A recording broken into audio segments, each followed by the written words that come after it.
Hello everybody, welcome back to Walpoleville. We got ourselves another fun Nerikson bust right here. We're going to see what we can do with this. Now, you see I got my references over here.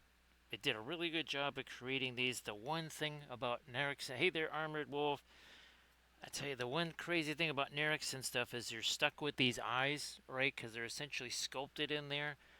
If I sent you the picture, take a look at the picture. The eyes in the in the picture are actually more interesting than these eyes because it's instead of looking straight dead ahead, it's looking over here, and I don't think there is any option for doing something different.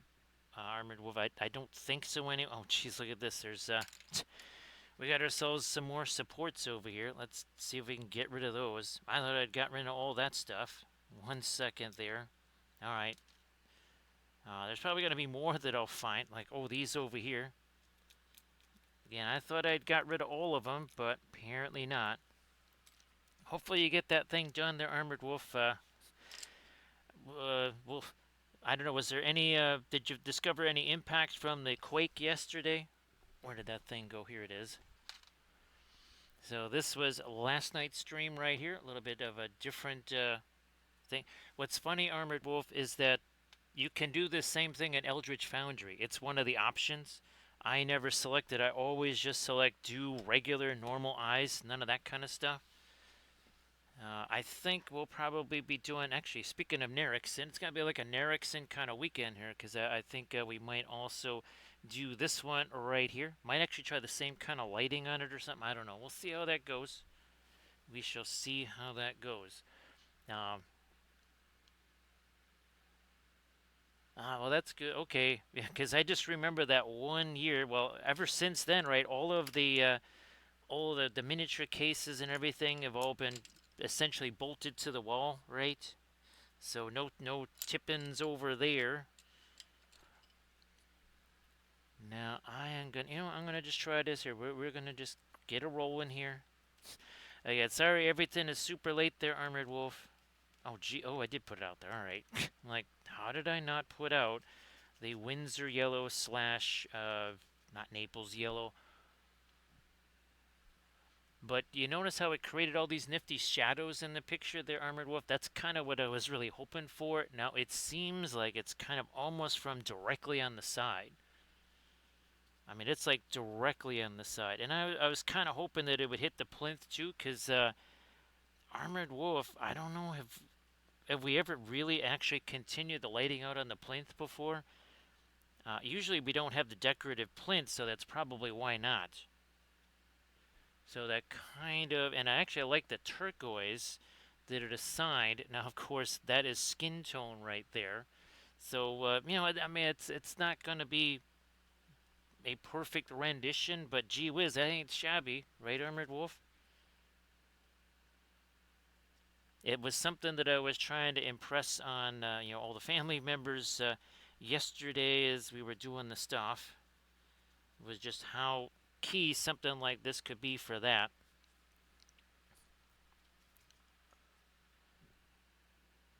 Come on, a little bit of it here.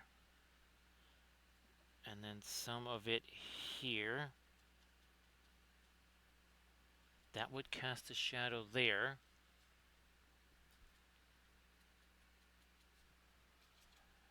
Alright, we're getting there. We're getting there. It might even cast a little light over here. Alright, we'd see that. I mean, having these light source things, it's not it is not unhelpful. Let's put it that way. So yeah, Armored Wolf, for whatever reason, I was trying to reload the filament in the printer like I have done hundreds of times, and for some unknown reason, it just wasn't registering that there was new filament, and I don't know what the heck was going on. I'm hoping that this is not going to be some kind of weird trend thing that keeps happening all the time. Yeah, I've had no clue what was going on with that, but I was fighting with that thing for at least a half an hour there. Something that should have taken perhaps 1 minute and 30 seconds at the most. Because I was thinking I might actually be able to start this at 10:45, maybe 11:15 at the latest. That kind of gives you a little hint of just how crazy it was. Hey there, Horns fan. Well, somebody's happy. I'm sure that well, actually, I know what you're most happy about there, Horns fan, is the fact that the Bears rushed for 285 yards on Philly. I mean, it's not like there was any college game on, Horns fan. I mean, it's not like it's rivalry weekend or anything like that. Uh, yeah, and it's not like Texas was playing the Aggies or something like that in a major rivalry game. That wasn't. That was certainly not the case, right, Horns fan? Now, actually, Horns fan, um, things are kind of well. I guess it's going to be a mixed bag there. I was going to say things are kind of looking up for the state of Texas between the Cowboys, between the Texans, and between the Longhorns. But if you're an Aggies fan, yeah, Horns fan. They're 6-5-1 now, right? And Horns fan, wouldn't you say that was I heard that Jerry Jones was on the sidelines or up in the broad or somewhere, like up in the booth in his box or something like that, eating turkey legs with a big old smile on his face. Again, I didn't get to see the game. I didn't even get to see the Bears game today. It was just I had uh, basically a podcast review of the game playing in the background.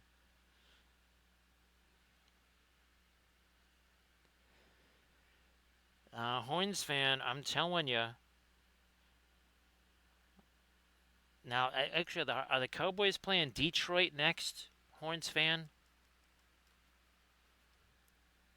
Because if the actually Horns fan, I would be more nervous about the Bears facing the Cowboys in the playoffs than Detroit, because I forget which. So it is Detroit.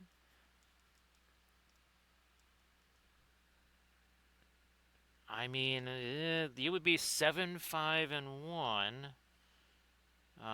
You still have one more game with the Eagles, right, Horns fan? I think so, right? And the Eagles have now been dropped to 8-4. Well, oh, that's right, the first game. Never mind. I don't know, Horns fan. I think that second game counted as two, at least as far as how people are seeing things. At first, Horns fan, I was thinking that all that did was just make Philly angry, but I think you might have broke him, Horns fan. I think you might have done broke them Eagles there, because they're not. They don't fly Eagles fly anymore. Yeah, I believe one thing I heard was "Cry Eagles Cry." That's what I did hear. Hey there, Valfera. How you doing?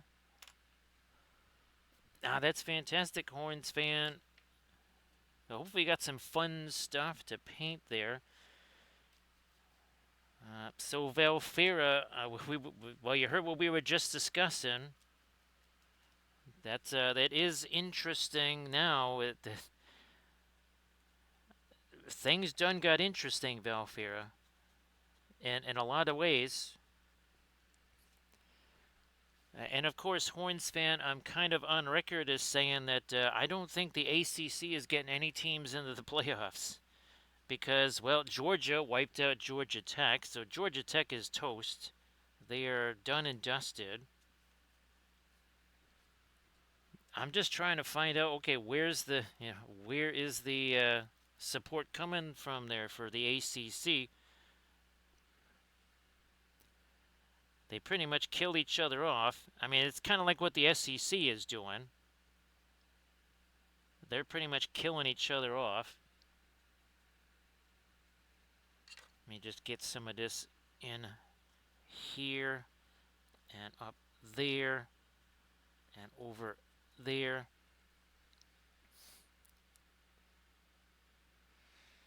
No problem there, Horns fan. You can always do that, right? You can always do that at some point. Doesn't have to be right away. Can always be at some point. So Valfera, I was trying to change the printer, or no, I was just trying to get a new spool going, like I have done a bazillion times. And let's put it this way: if it had worked the way it normally would, you would be telling me, "Wow, it's not even 11 o'clock yet." Yeah, that's what you would be stunned by that, Valfera. Yeah, you would be absolutely shocked at like, wait a minute, this is starting early. And of course, this football report is brought to you by the Wampoville Sports Network, where we report the news before it is news. Bad news for both of you, though. Sorry, Vandy. Sorry, Texas. Swampton is still atop the APCC. So until you can beat Swampton, you ain't going anywhere. I haven't seen either one of you beat Swampton. Now, Valfera, gosh, I can't remember if that's the afternoon game or if that's the 11 a.m. start there.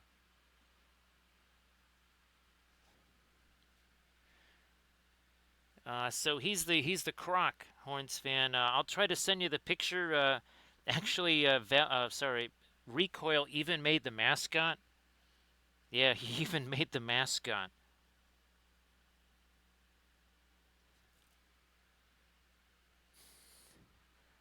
Let me see. So this is going to be interesting because again, now actually, did Lane Kiffin make that announcement? That's the other thing I want to know. Did Lane Kiffin actually make the announcement yet?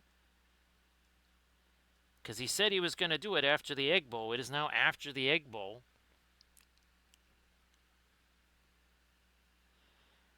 Now, of course, everybody is saying that he's going to LSU.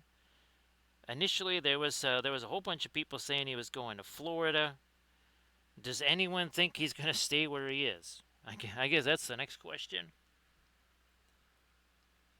Does anybody think he's staying where he is? Okay, so now we've got kind of the initial glazy stuff there. Now we're going to start doing some of our. Oh, we need this. Blammo, we need that right there. We're going to get this over here. I was hoping that I still had that one piece of plastic sitting around here that I could utilize. Don't see it. No, I don't. Oh, here it is. Here it is. Excelente. If anybody saw the tutorial video, you might recognize this. Well, look at that. That Perlian red is still active. Look at this. It's our first, like, temporary palette out here. All right, I'm going to use this to get me some thinner out here, like you do.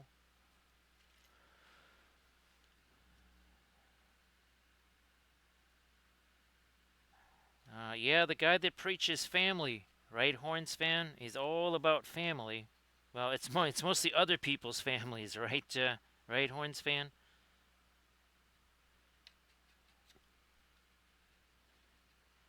Now, of course, did either one of you see the post-game locker room with the Coach 2.0? I think that's what's going to start happening. I'm pretty sure that he's going to be called the Coach 2.0. Look at that. Arizona State getting hammered, too. Yeah, that is, all right, let me get back to my reference here. Whoops, that wasn't what I wanted. Let me go to this. 1 second here. Give me a second. Okay, that's more like it. Not what I wanted there. All right, well, we got to bring that reference back up again. 1 second. Where did it go? There it is. Okay, now I can see it.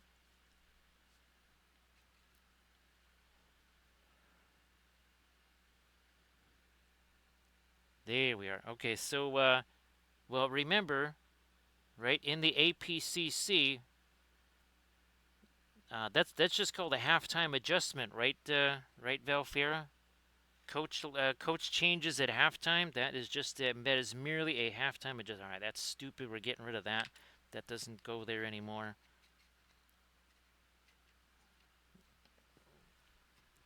Okay, that wasn't helpful either. 1 second here.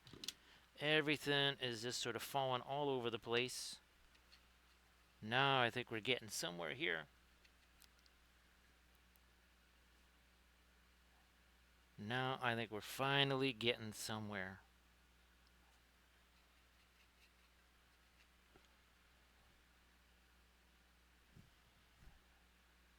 So yeah, I think. I mean, I understand. You know, he wants to be able to get his hands on defensive players that he's never going to get at Ole Miss. And those kind of guys only go to. The offensive players are more than willing to go to the tiny schools and kind of be the featured player. But the defensive guys, they want to go somewhere where they're going to be able to get highlight reels, and that's usually at the big boy schools there.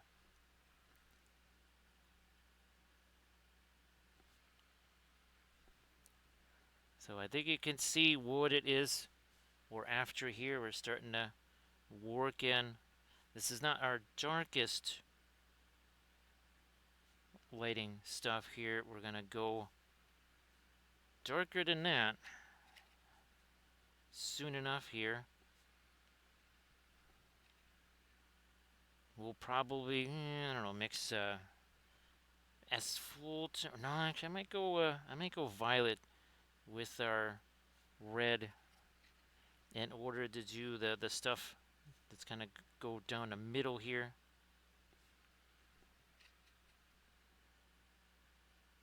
This is what we always do. Actually, for the folks on the Patreon page, you just saw me doing this on the latest video, which I hopefully did get actually posted to the Patreon page. It should have. But lately, a lot of things should have worked and haven't worked the way they're supposed to.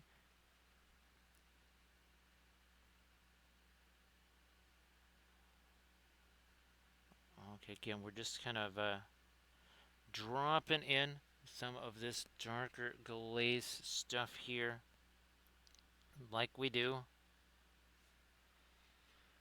We're almost there. Then we start making it even darker. Then we kind of do our non-source light glazy stuff. But it does travel. I mean, look at that. Look at that. Look at this. It's almost circumnavigated the plinth. Now, I'm glad that that's done, Armored Wolf. And again, hopefully everybody had themselves a good Thanksgiving yesterday. That's right, Horns fan. Happy belated Thanksgiving. Sorry about that, Horns fan. I was trying to get this thing ready to rock and roll here, so kind of distracted there.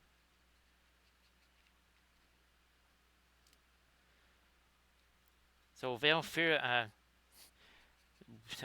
I'm pretty sure that neither one of it, I certainly did not think, and well, it's basically December. I didn't think the Bears were going to be the 2 seed in the NFC.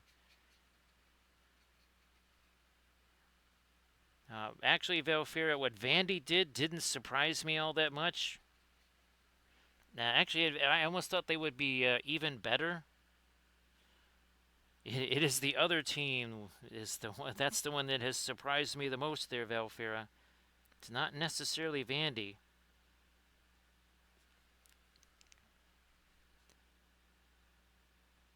Now, see that? Now we're starting to get even darker stuff in here. Even darker. There you go. And it's not necessarily even quite as glazy.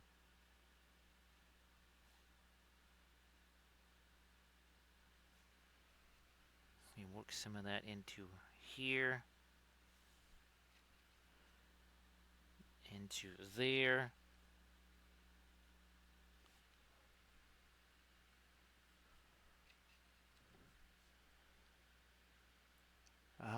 Well, they do in the Big Ten.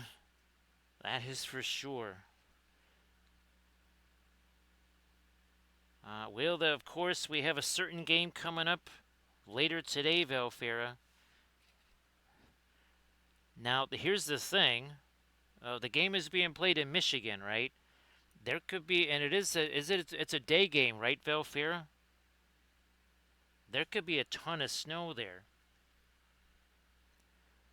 And by a ton of snow, I mean there could be uh, several inches falling either during that game or something like that, at least towards the latter half of that game. Okay, you can see how this is starting to darken down even more here.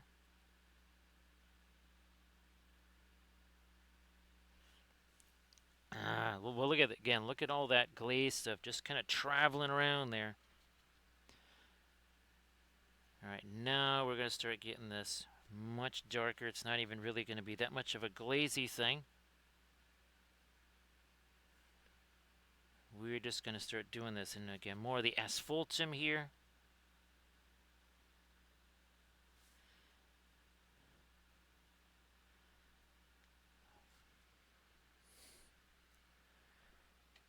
There's another one of those kind of schedule situations too, Horns fan. I forget which where it is, but there's at least one more of those.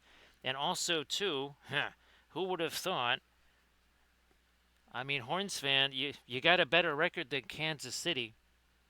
Speaking of teams that may not be going to the postseason,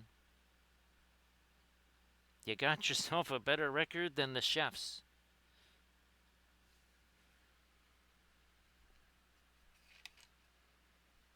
So I think there's multiple situations I think across the league in different divisions where you've got like all of these division game, and of course Baltimore, right? Everybody was saying, "Oh, Baltimore is back, Baltimore is back," and they said, "Nah, we're not really back. We're still on vacation."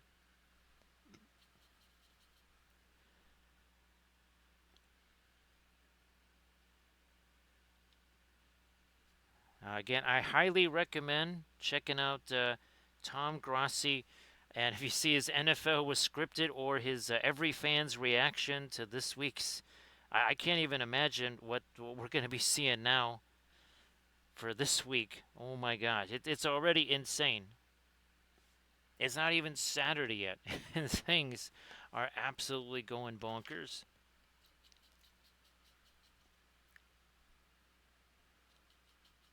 So now, of course, for all the Chefs fans out there, sorry that things have not exactly gone, I think, the way you thought they were going to. Same thing with Ravens fans.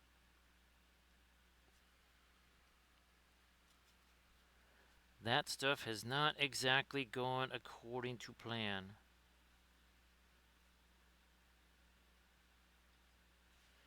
I'm gonna go turquoise with this here, because why not? Why not do that?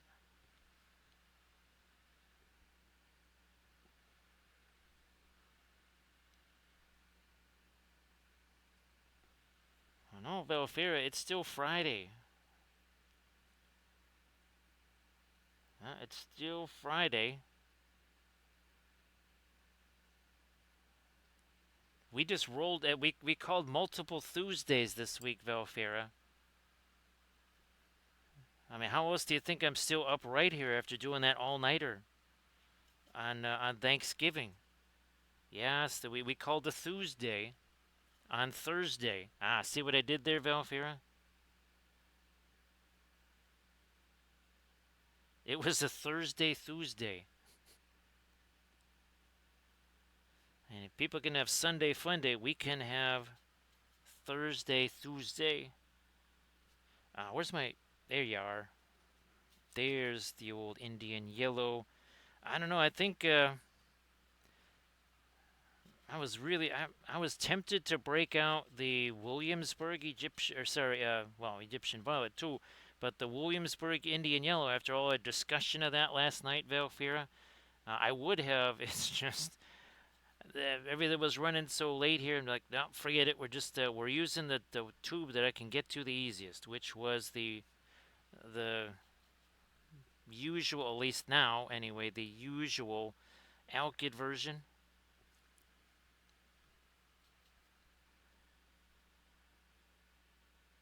All right, I think now we're just about good to rock and to roll with our darker glazy things. Well, sort of. We got to start thinking about. Oh wow. No, I don't think I'll. Oh, here's something we haven't really. Oh, now that's interesting. Chromium oxide green and Prussian blue. It's the oxides and the Prussians getting together here for a little alliance. Maybe more of the Prussians here. Now that's interesting. Come on, get in there.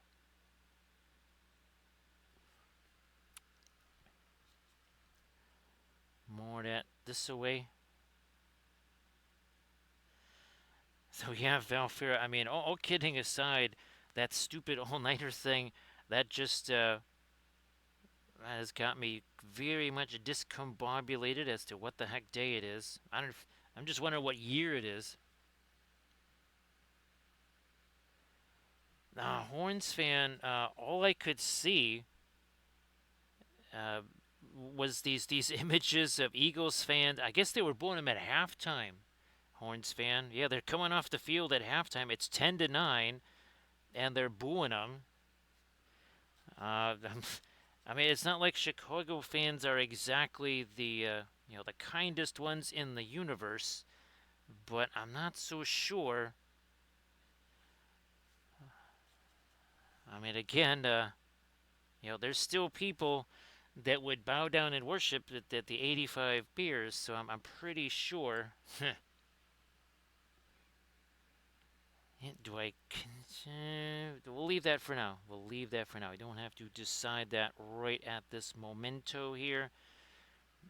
Oh, I'm gonna take some of you. A little touch of you here. That is gonna go. Whoops. Okay. Well, I guess it's gonna be darker there. I mean, it's not like we didn't need it to be darker there, but it's gonna be darker there.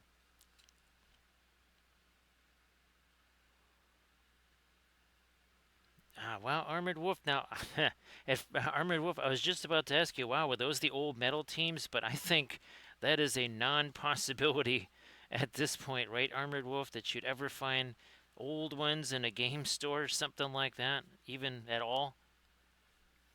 Now, which teams did you end up getting there, Armored Wolf? And I guess, Armored Wolf, would you entertain any of those for? I mean, I know. Well, you got Pusmaw. I just was wondering what potential. I guess for diorama there, Armored Wolf.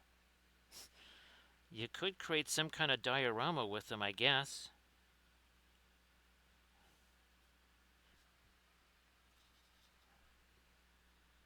Let me drop this in here. See what that's gonna do.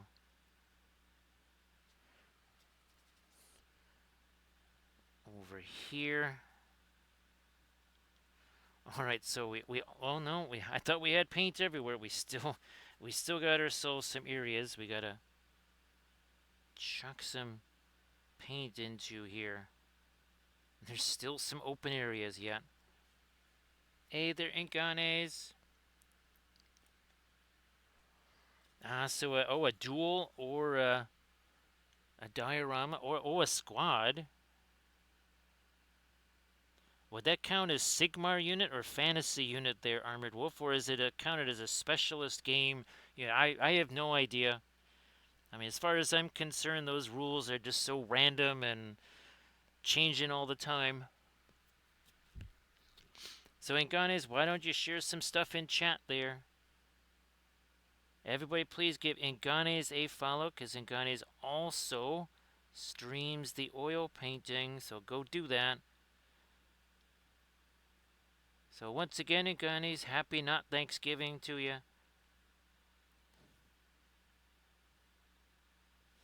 All right, now I think we might just have some of our darks in place. We're going to be doing more though. There's more coming. Everybody check out that link that Inganes just shared there.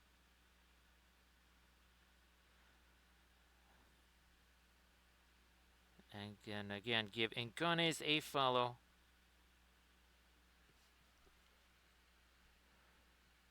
Wow, Blood Bowl has its own category.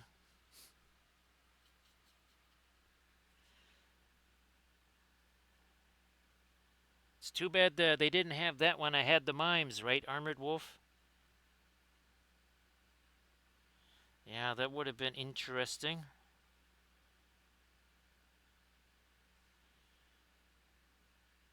Fairly certain that if you tried doing the mimes today, obviously they would let you put it in there, but it would have no chance of getting anything because it doesn't follow GW lore. So I would think that is a non-starter right there.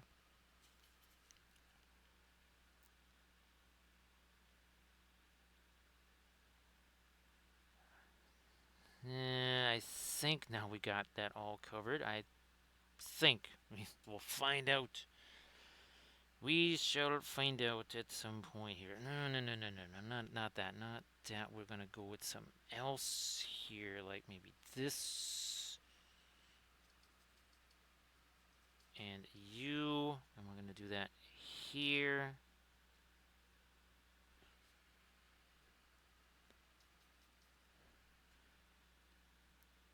And then we're gonna go like this. Yeah. Might even do a little bit of that again here on this side, where it's not going to have the source lighting, just because.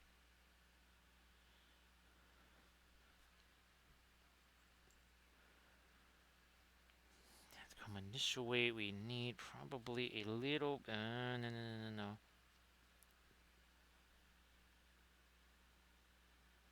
Bit of shadow coming there.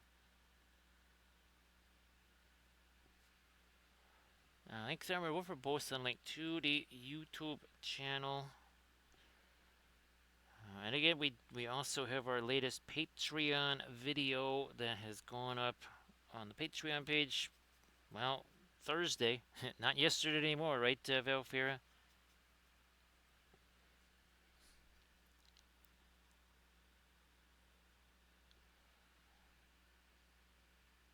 There. Also, here again along that cheek there.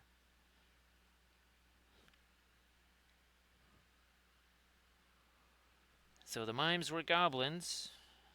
Remember Luton Nation? And they had the Bombardier Goblin, they had the Fanatic Goblin.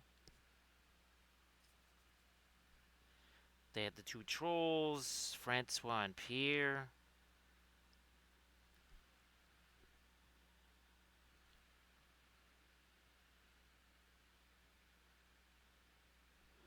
I was going to say Valfira. Now Valfira, what I am hoping to do this coming week, so I think maybe even on Monday, Valfira, I am going to try to get Meshy, and I'm going to see what happens. And then I'll probably be sending Camda a whole bunch of angry messages saying, this thing's not working. How you doing there, Camda?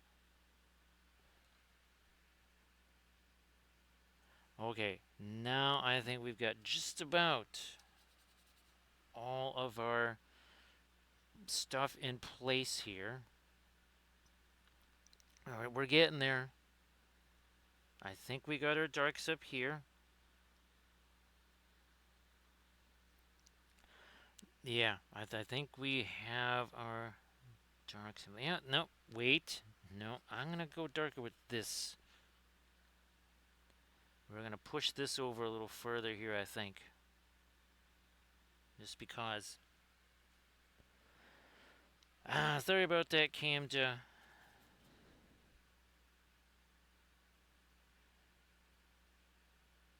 Well, I guess now, Horns fan, what kind of critical games as far as, you know, when you're 6-5-1, getting into the playoffs, you need some help.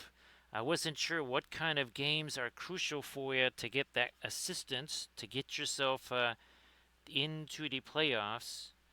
Well, obviously beating Detroit is the first thing, so you can that'll help the Bears for sure because that might be sayonara for the Lions.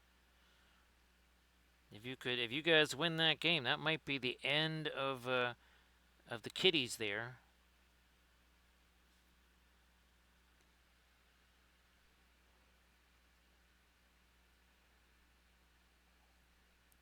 So we'll see. Probably Thursday, Camden might be because I'll have some time. Maybe we'll be doing maybe one of the flat ornaments on Thursday. Now tomorrow, I was thinking of doing this here, Camden. I mean, it's all ready to. I just got to slap some primer on there, and I thought we would do the same kind of thing here with this lighting. I mean, either that or I just either I keep it for a tutorial vid. I'm tempted to do that too, but it also depends on what kind of the Lord of the Rings stuff that I'm printing out, because I need to have this Eowyn stuff ready to go, and it depends on how well those print out. So now I'm trying to do a little bit of a shadow here cast by the hair, like you do.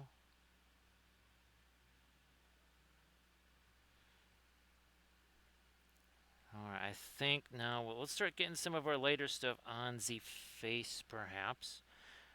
Lighter non-object source light stuff on the face.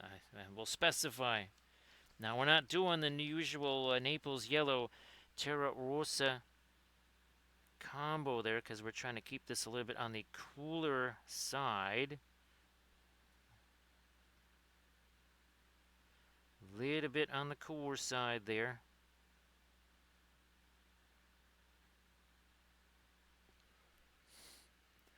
Now, Armored Wolf, is there any, one of those teams that really kind of just so far kind of speaks to you, where you say, you know what, this would be the team to try and do a project on, or still a little, just kind of have to kind of take a step back, really look at them close and see what is worth the effort there?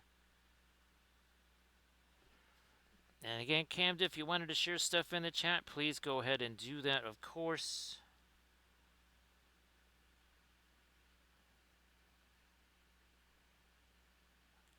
Come on, there we go. Got some of it down there now.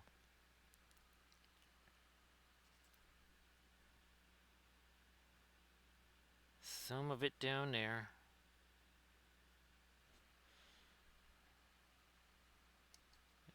Here, gonna rock and roll it some of the way. Again, just looking to kind of keep this on the cooler side.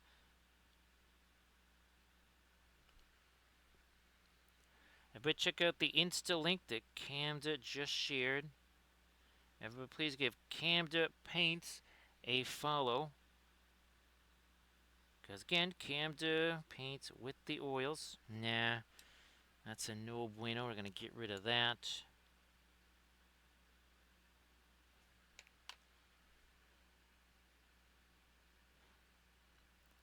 So yeah, sorry this is so late, Camda. Again, like I said, I was trying to just, get filament loaded in the printer like I've done a bunch of times, and it decided to be all kinds of ornery.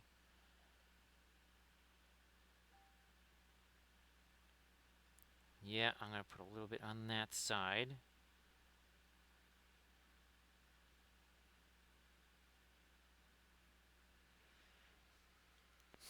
I keep wondering, Valfair, if for whatever reason, the Hoosiers just might choose tomorrow, well, later today, to have some kind of a weird letdown or whatever. Now, they haven't that. They've been not necessarily prone to letdowns against, shall we say, the weaker teams, like other teams have been prone to doing that.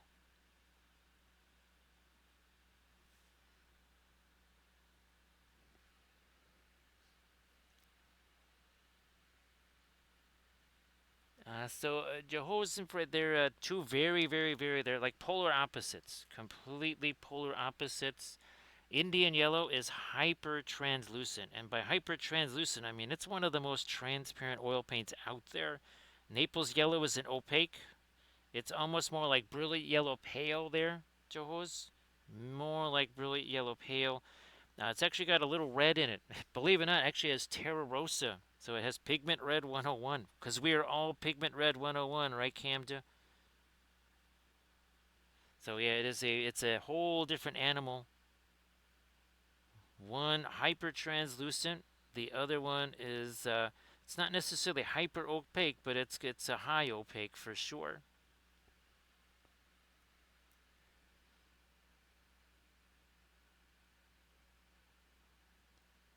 And of course, obviously, Indian yellow, a staining color that you could potentially use for pre-glaze type stuff. So yeah, Jehoz, that's remember, well, you might not have seen it just a little bit ago. One of the things I've been doing, and I used to use, well, I don't used to, I still do, brilliant yellow pale and Terra Rosa for skin tones. Now, the Naples yellow and Terra Rosa has also proven to be a very nifty combo again for skin tones. Now here we're not doing that again because that's got a little too much yellow in it. So here we're trying to again make these skin tones as cool as possible, right? But not make them look undead or something like that.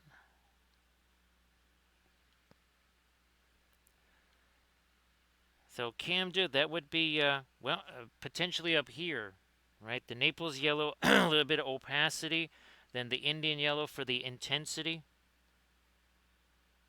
Kind of like the 1-2 running back punch that the Bears seem to have now, right, Valfera?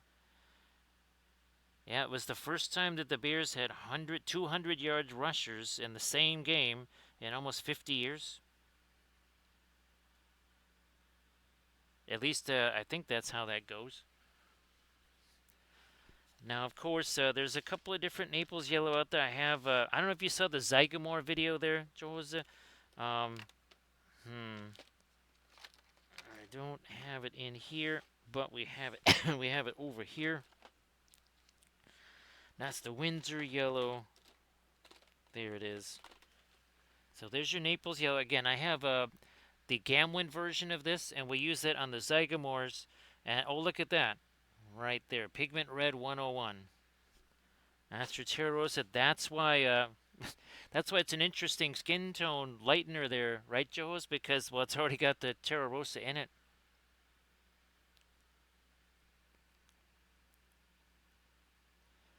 And again, everybody please give Camda Paints a follow too. Please do that. Because again, Camda Paints with the oils.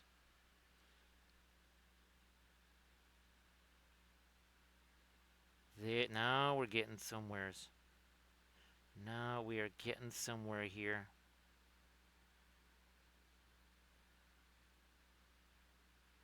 Now again, unfortunately with the eyes being sculpted in like that, we can't do the expression that she's got, you know, kind of looking off to the side. This is what I'm talking about all the time, right? With the subject not looking right at the camera, just staring straight ahead like it's some kind of a mugshot. Or they're only semi-conscious or something like that. Now, at a certain point, which is pretty much now, we can't really fool around with the skin tone anymore. I gotta let that have a chance to set there.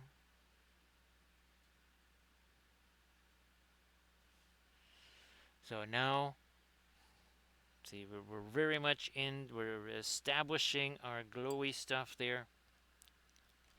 We haven't even we haven't done any stuff with the glow. This is almost kind of the negative painting sort of thing, right? Where we're kind of working everywhere else except the glow.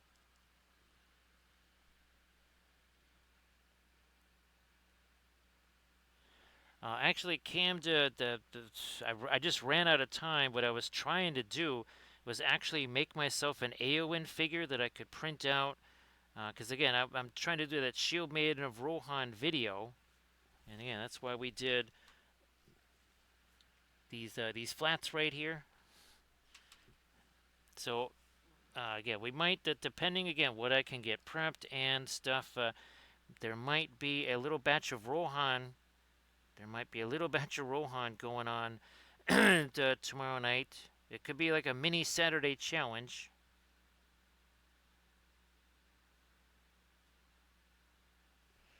All right, so again, now we're starting to do some of that. And Jehoz, if you want to share some of your oil painted stuff in the chat there, sorry I keep forgetting to mention that. And of course, Velfira, if you wanted to share any, like your big old dragon, any of those things, please go ahead. And of course, as always, we're hoping that things start working out so that you can kind of get a painting area established again. And glad that you're painting again there too. Horns fan. Glad you're getting a chance to paint again. And of course, we continue the congratulations for Armored Wolf for getting the silver there at Monte San Savino. It's hilarious, Armored Wolf, that you get back home and let's see, how many days did it take before there was that earthquake? I mean, it wasn't even a week, right?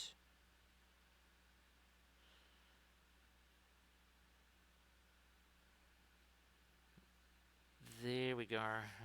Yeah, and now we'll start doing some of that up here.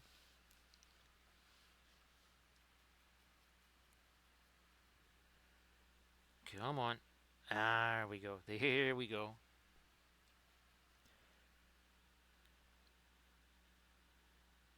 There. So now, hopefully, see that's going to continue down there and again, sort of create that little bit of shadow. Now, here we got this is Puro Orange. This is another color there, Joho's, the Puro Orange, which, again, it's not a cheap color. It's part of the Doomsday palette. Even if you get the Richardson version, it's still technically part of the Doomsday palette. And by Doomsday, we mean for your wallet, bank account, savings, whatever's. It's Doomsday for that.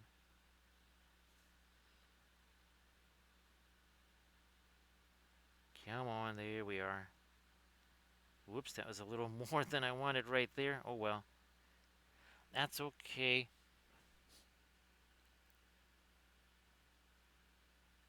That is okay. That needs to get re-lightened a bit. Puro Orange again over here.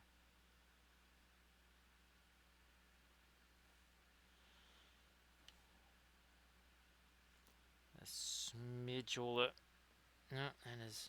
Well, here, I'm just going to try and clean some of this stuff out of the brush here. We got a whole bunch of stuff happening there in said brush.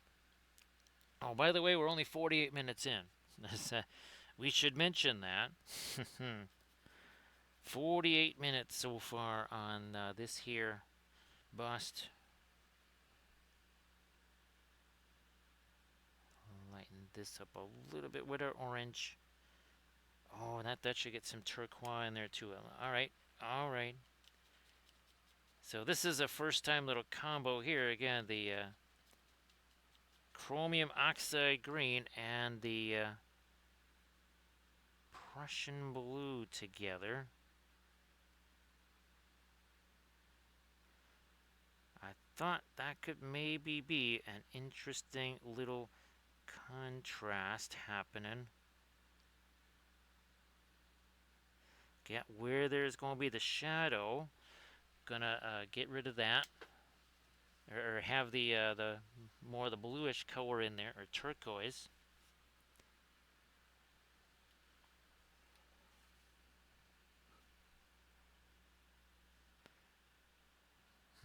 What is happening there? That's still, I think that is not quite any sort of fabric there.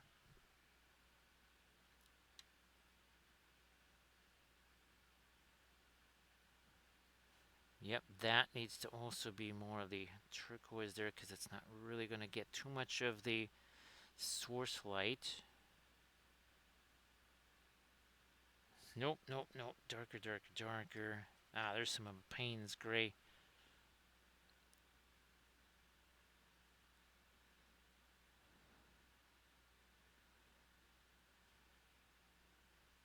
Maybe something darker over there. Oh, we never really got something to do over here. I'm just going to take the Pearline Crimson, some of the Van Dyke Brown. We will just make you darker there.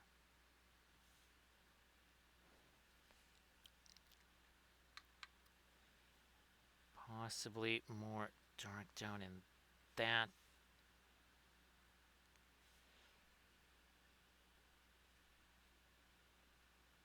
Hit that again.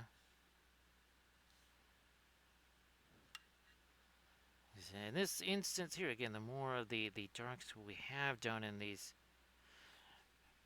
crevice areas here, the lighter our source light is going to seem. Hey there, Rico. Hey there, Landrast. So great to see you there, Recoil. Yes, sorry, this is so late, Landrast. The crazy bamboo printer. All I went to do was just load up some new filament, and it just kept saying filament not loaded, filament not loaded. It's the same process I've done a bazillion times. For whatever reason, it just was not working here. Now, of course, this I believe is the first filament reload since the stupid firmware update, which of course we know how great firmware updates are. They happen 1,000 times a week, and everyone just screws up things more, because that's how firmware stuff works, right, Landrast? I think it's actually a legal contract that they have signed with somebody to make sure all firmware updates just screw up printers or whatever it is they're for. I believe there is a legal obligation for it to have that effect. So great to see you, Recoil. Recoil, I don't know. Let me see if we can just bring the phone over here without it getting knocked out of my hand. Ah, there we go. So again, this is, I wish I could have this expression, the eyes there, but we're stuck with the eyes straight ahead because this is a Nerikson sculpt here, unfortunately.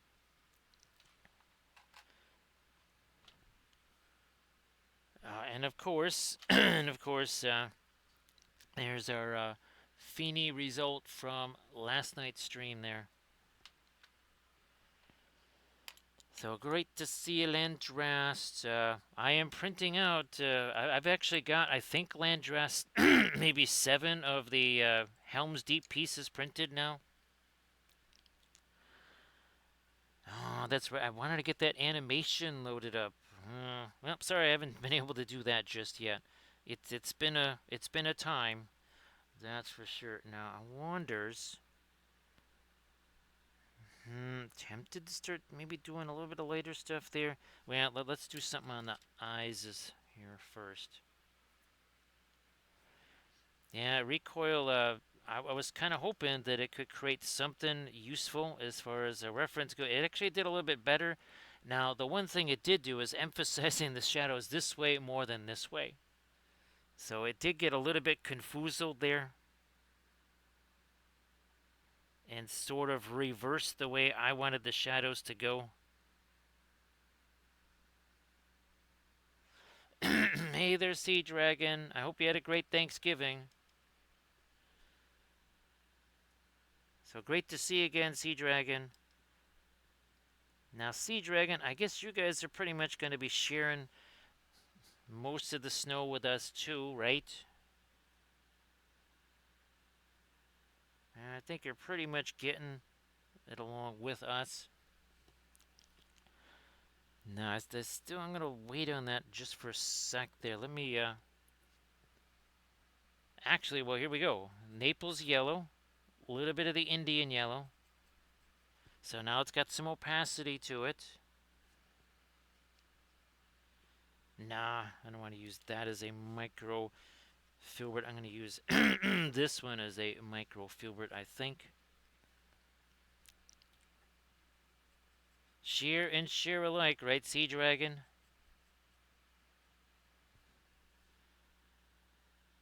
Now we're talking. Now we are talking here. Can only do so much. Look at it. See, it's picking up all that darker stuff already.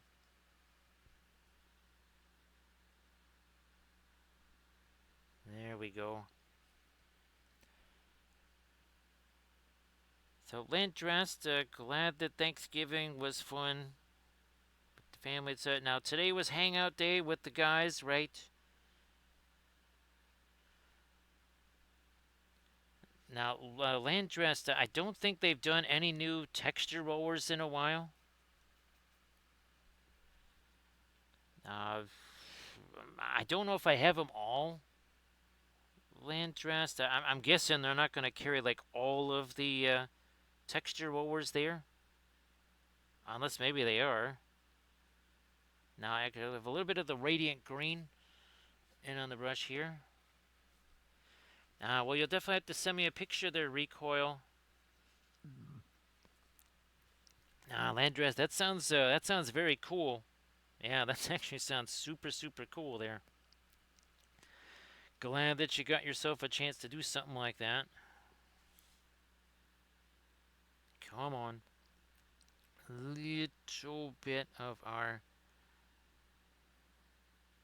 yellow into there, then maybe even more of the orange will happen. Look at that. So you gotta refresh that brush again.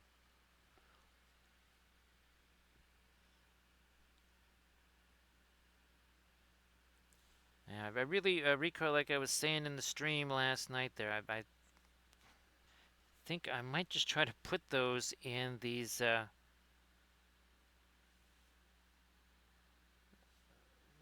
they're just a regular cheap, well, cheap-ish. I'm starting to wonder, well, they're not exactly display cases. They don't exactly go up on a wall, but starting to wonder if that's actually a better idea than just printing out those, what is it, the kind of display shelf type things. Now we're starting to get some of our lighter stuff here on the plinth and such. So Sea Dragon, I wish I could show you. One of the things I did, yes, I took some pictures of my niece's dog. And while I was there, just to show him, I basically made a bas relief, kind of a flat of their dog Katsu.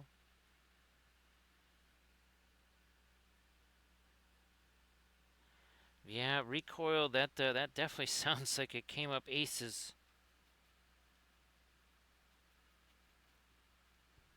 I mean, if I can later, Sea Dragon, I'll try and scare up the pictures of that to show you the pictures of the dog and then what it made out of it. And again, I was trying to have all the kind of the different symbolism of how they translated the name Katsu.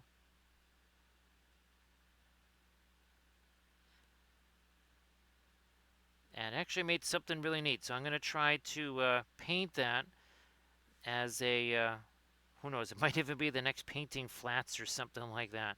And it would be a present for.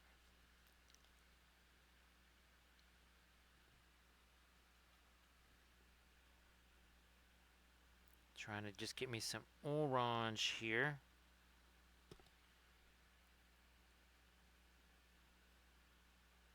So yeah, Sea Dragon, I just took, the dog was just sitting on the kitchen floor next to me. And I just real quick brought out the camera, got a couple of photos, and then brought it into the GPTs. Next thing you know, I had me a flat of Katsu the dog.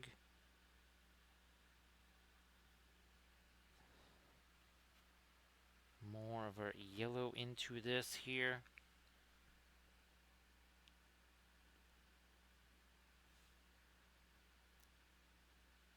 More this here. Some of this here. A little there.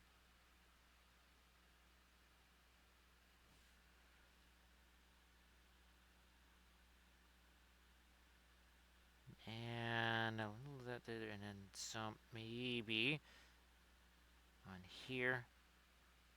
Nope, nope, nope, nope. Ah, there we are.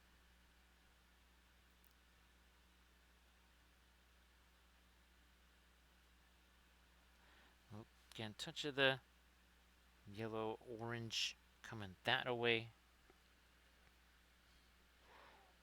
So it's some kind of a mutt there, Sea Dragon. I mean, there's at least 4, potentially 5 identifiable dog breeds there.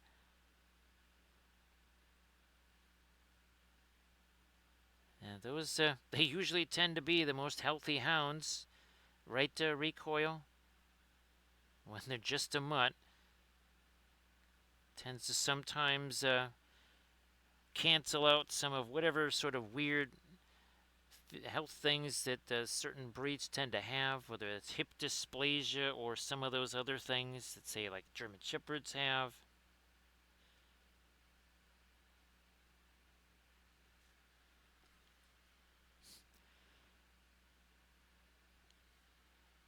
I mean, it is kind of the way to go, right, Recoil?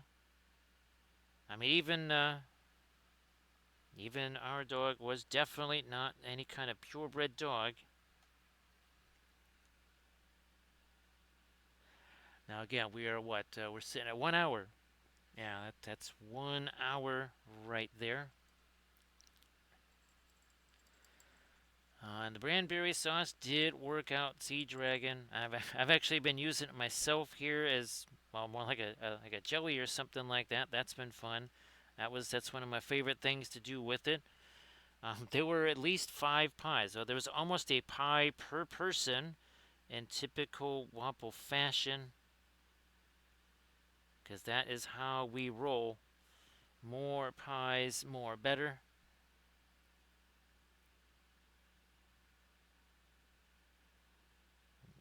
Yeah. We should probably get some of the turquoise in there. Let me see.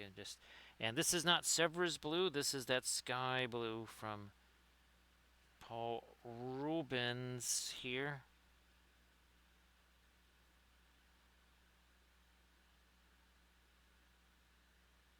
Maybe some of that back in here.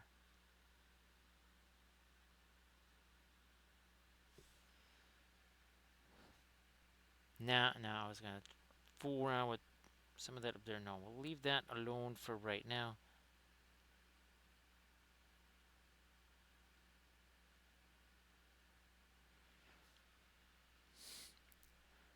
So yeah, my brother brought a bunch of pies from Wisconsin, like he always does. And there's a bunch of things that he brought that was kind of different too. So some new experimental things.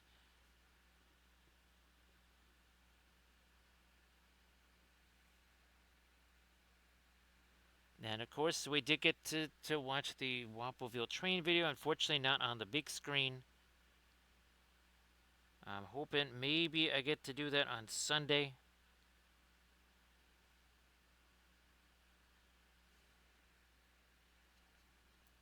No, we'll leave that be. We'll leave that alone there. I'm saying, wait a minute. Where's my radiant green? Well, not radiant green. Mixing it with the sky blue there. Gonna get ourselves a little something here. Yeah, that is not our object source lighting.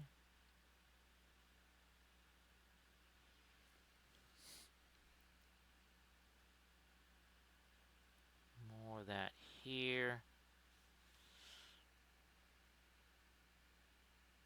Push that back a little further.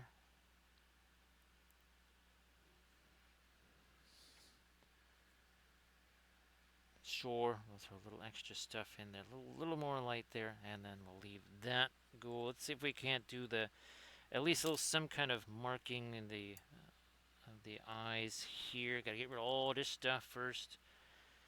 All of that.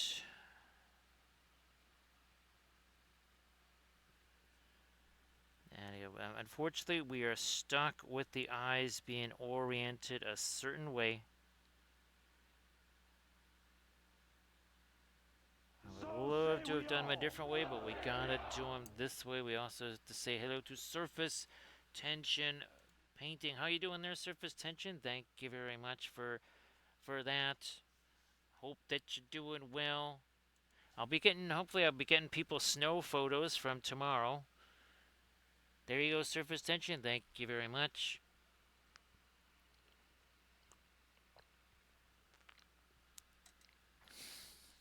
So yeah, Surface Tension, it did create some very nice little reference here.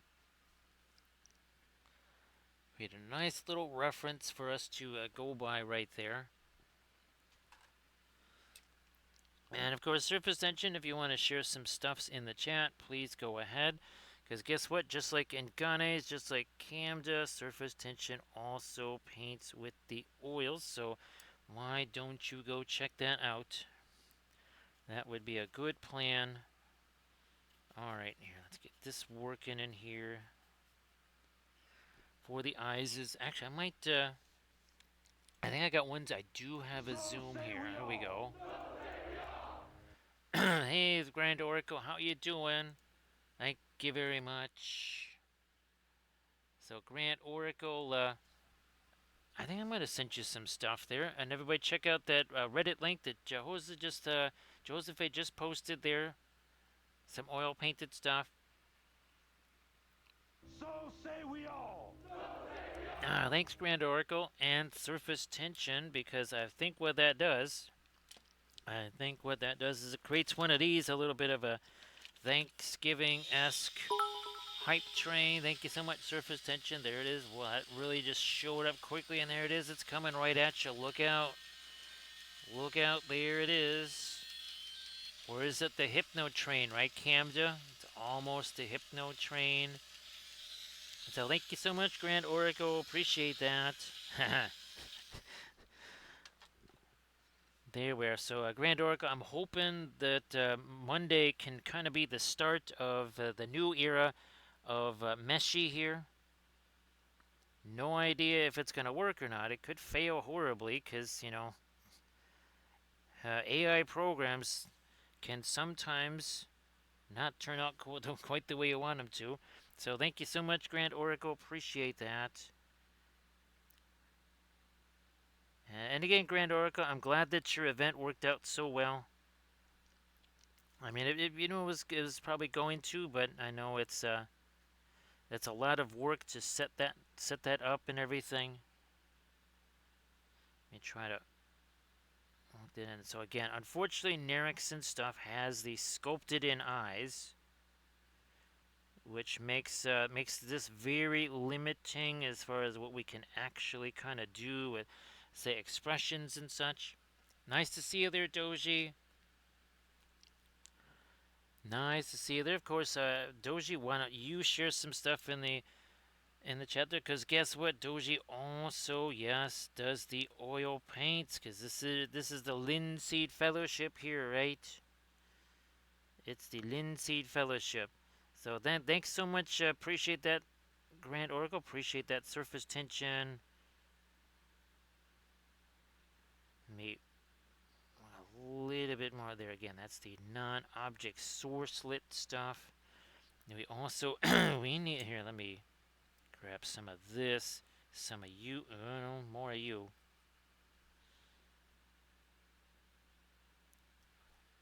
More of you, and then a little more of our. There we go. We were missing that little teensy bit there of the shadow. But check out that Instagram link that Doji just shared. Let me do this here.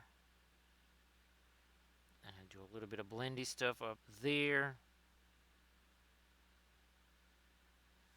And now down here.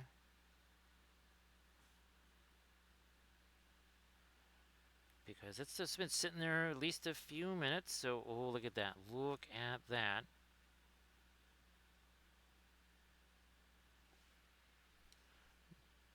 More of that over here. So again, where all that stuff was kind of rough, not so rough anymore. Well, we always have to expand the fellowship, right, Doji? Must continue to expand the fellowship. Now here, the only reason I can do this without having all kinds of disasters happen is because these are all alkyds here for the most part, with the exception of the Puro Orange. There is no alkyd Puro Orange. There's just no such thing. And again, thanks for joining us here, Doji. Appreciate that.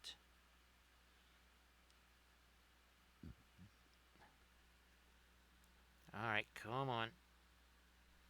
A little more of our light there.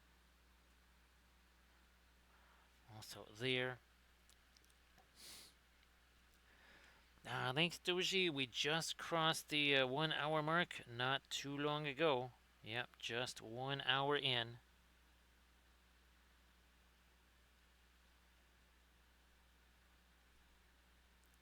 I might lighten up that a little more in some of these other places here too. No.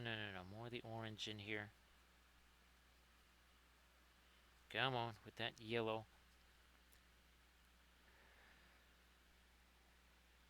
So yeah, surface tension. I think I just showed it there. It's now the one thing it did do is it emphasized the shadows coming this way. I wanted shadows across the face, but it emphasized them coming that way. And I only had one shot at it. I literally just everything was going so late because of that printer snafu that it was just like, well, all right, we're just gonna have to roll with it. I love to try it one more time, but we just had to roll with what we had, and there was no choice. Welcome back there, Conrods. And again, thank you so much. Appreciate that, Grand Oracle, and thank you so much, Surface Tension. That is very, very helpful.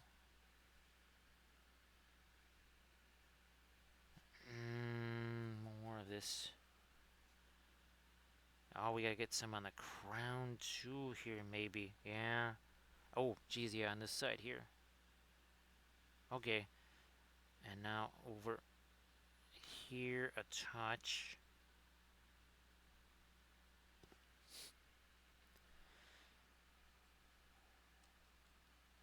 And Conrad, if you wanted to share some of your oil painted stuff there, please go ahead.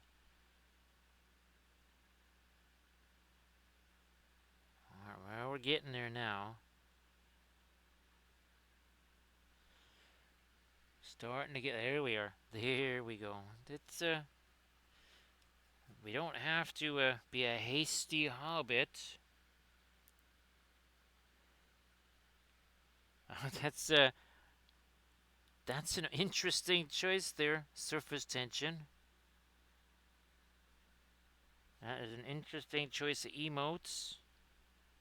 Given we do we we actually have quite a bit of baseball talk for somewhere where the team is not super fantabulous. But there's been quite the talk of the gridiron between the college stuff and the pro stuff, where it is just madness. I mean, it is absolute madness this year. Teams that are normally always in the playoffs or whatever, they are struggling mighty right now.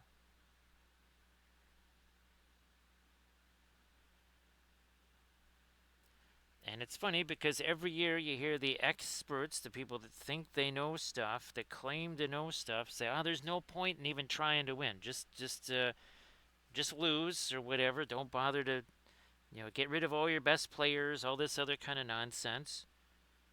And then no wonder certain teams can be a dynasty when all the other teams in the league just say, well, okay, we're no good anyways.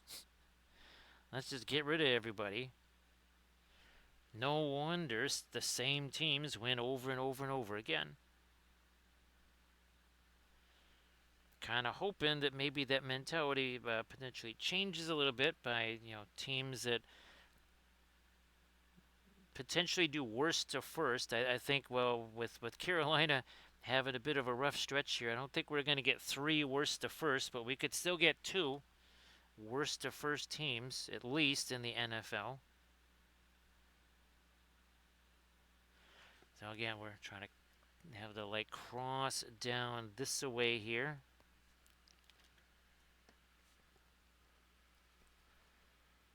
Everybody is where they are, surface tension. Yeah, there's 32 teams in the league, and they shall be there to stay.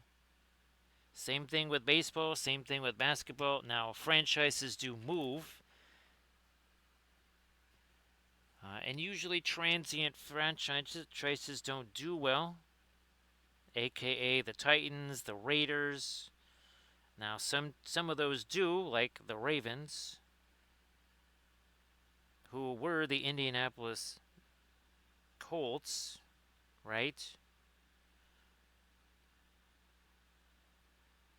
And then there's the Cleveland Browns that move. Or no, it was because the Indianapolis Colts, they moved to Baltimore.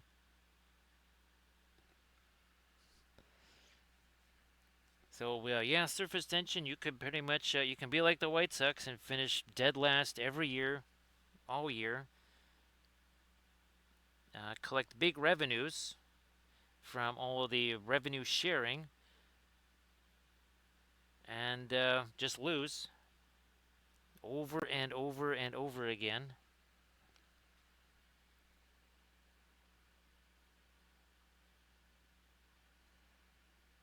Doing that here.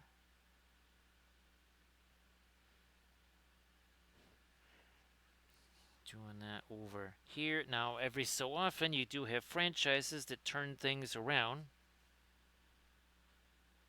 Of course, the Patriots seem to have turned things around on a dime. Now they've had years now of first round, high first round draft picks.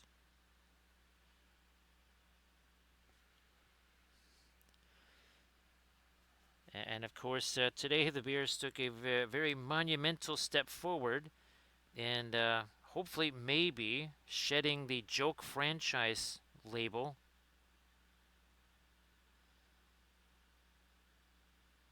And again, it took getting a code now. Surface tension. I'll see if I can find it for you, but you might be able to find it on YouTube. The post-game locker room reaction of the Bears coach when he went to do his good, better, best speech there, which, spoiler alert, he delivered shirtless.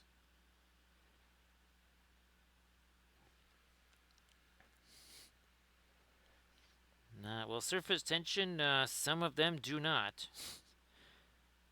Which is why you have teams like, say, Carolina or especially the Jacksonville Jaguars, who actually have a tarp that covers about 20% of the seats in the stadium in some kind of bizarre attempt to make it look like the stadium is full.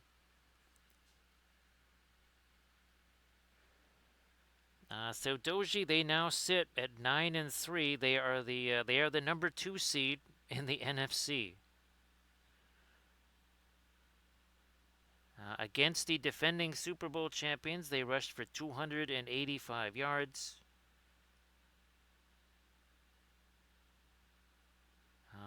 They lead the league in turnover ratio. Hey there, Arta Michael, how you doing?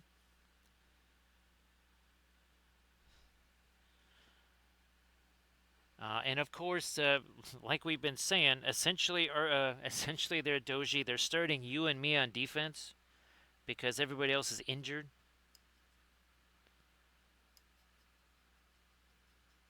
And yeah, somehow they have managed to do this.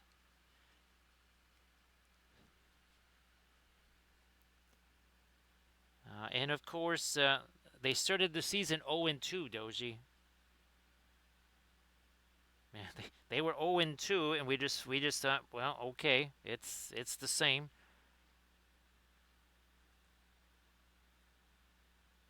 The first loss was to a brand new rookie quarterback who is proving to be one of the worst quarterbacks in the league. That's fantastic, Artemichael. Why don't you share your link there? Share some artistes type stuff. And again, everybody, please give Doji a little look-see there on the Instas as well. So again, we're trying to do this, coming down like so, like you do. Gonna get a little bit of the light there on the eyelashes too.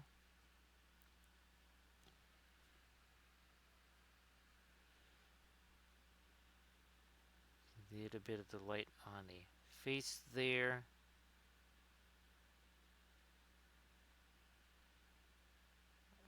Also some of that here. Let me do this here. You know, I'm going to do a little more of the, yeah, like that. So again, trying to have the light kind of come down this way here. Everybody check out the Insta link. Check out that Instagram link that Artemichael just shared.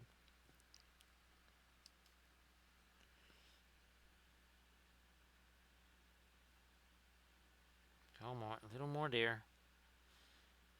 And a little something here. We need some more over there.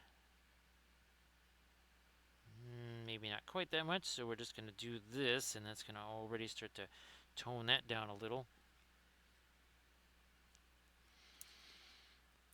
Let us change to maybe this guy, and let's start doing some of our non-source light kind of stuffs over here. Look at this Naples yellow again. Look at this Naples yellow and the not radiant green. Just kind of creating a weird not filbert brush there. And now we're going to do some not highlighting stuff here. It's a whole line of not whatever. Oh, look at that. Look at that. Just letting all that blend. Look at that. That's our kind of a post glaze, as we like to call it, Grand Oracle.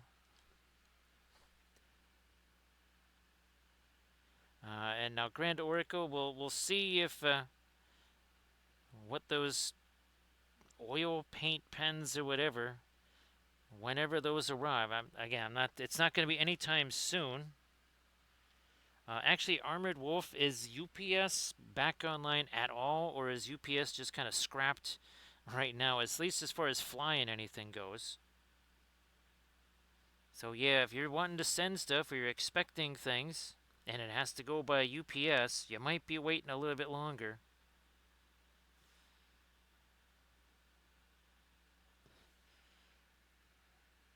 Unless UPS just decides to commandeer a bunch of passenger planes.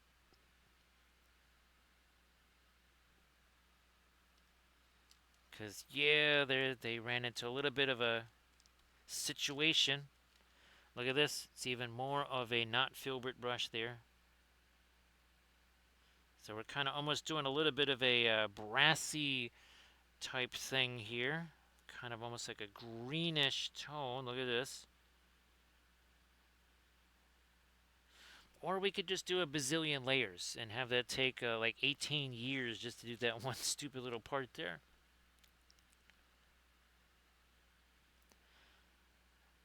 Now, Grand Oracle, do those, as far as the tips go, first of all, do they have a little bit of flexibility to them? Not too much. I guess what I'm trying to get is how close are they to any kind of, say, liner brush? And then, of course, too, what kind of durability would you say? Longevity do they have? Because, well, I don't know if you saw the video. Yeah, that's one of my big questions on those things is how much punishment can they actually take. So Armored Wolf says that UPS could be kind of mostly normal.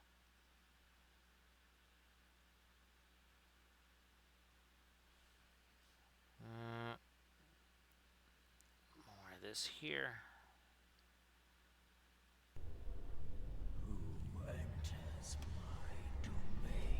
Oh, this is very appropriate given the amount of snow that's coming this way, right, Tundra Crusher, or a Sea Dragon, I guess I should say. How you doing there, Tundra Crusher? Now, someone has decided to enter our domain. Who might that be? That is Tundra Crusher. So, Tundra, how you doing? And of course, everybody, please give Tundra Crusher a follow. Actually, it's good that there's not so much flexibility there, Grand Oracle. It would be kind of nice because that was one of the issues with those is they were actually kind of too flexible. So yeah, so let's put the lack of flexibility would actually be a good thing. Now this bust is by Nerikson.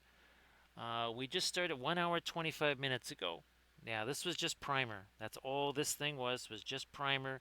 And obviously we've done a little bit of object source lighting on it. Having some fun with some shadows, that sort of thing. And again, Tundra Crusher, if you want to share anything in the chat, please go ahead. Now, last night on our stream, and of course, Tundra, hopefully your Thanksgiving was fabulous. Whoops, wrong one. This one. It's a little different subject here, but we painted another one of our Lord of the Rings flats. So that is what we painted last night. Earlier in the week, we did this here. This is another one of our Battlestar Galactica ships. This is a kind of a fleet repair and resupply ship, as you can see by the tankers. And look at this, a tiny little raptor with a light shining. Yeah, that's a teensy tiny little raptor right there. That's right, Tundra Crusher. Sorry about that. And I can never remember, Tundra Crusher. Is it first week of October or is it second week of October? I can never remember. And of course, here is a little dual thing that we did here. We did this not this Thursday, but last Thursday. A couple of Aoins there. Oh, and look at this. There's more. We've done a bunch of these already.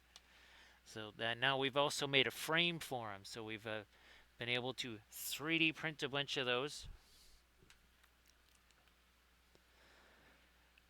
So Grand Oracle, that does sound, I mean, that sounds pretty good, I have to say. It sounds like it's definitely got some utility to it. So again, we're gonna keep working here into our turquoise stuff. We'll be doing more stuff with their eyes and everything there. Now, of course, where is? Oh, here we go. Yeah, we have done hundreds of these now, almost. This is just our Middle Earth collection right here. Yeah, this is just our Middle Earth collection right now. We call them like Middle Earth tarot cards. Look at that, fabulous! You got to collect them all, right, Camda? See you later there, Doji. Have yourself a good one. Now, actually, I just I printed up some more of these. Right here is our Japanese themed designs, like so. And of course, we've got our Arthurian ones too. Look at this. I would like to, this coming Thursday, at least maybe try to paint a few of these here. I think some of these might also, definitely, not might, they will be part of our Painting Flat series on the Patreon page. That's definitely, that's not a maybe, that is a definite.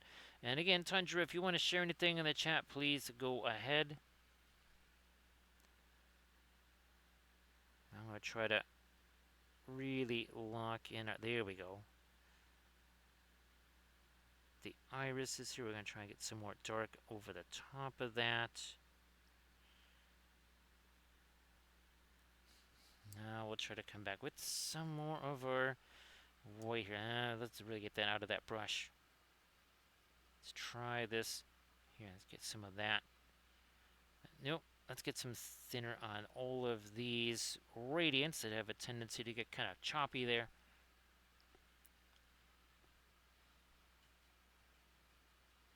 Well, Grand Oracle, as soon as those green stuff things, green stuff world ones arrive, I will immediately do a video with them.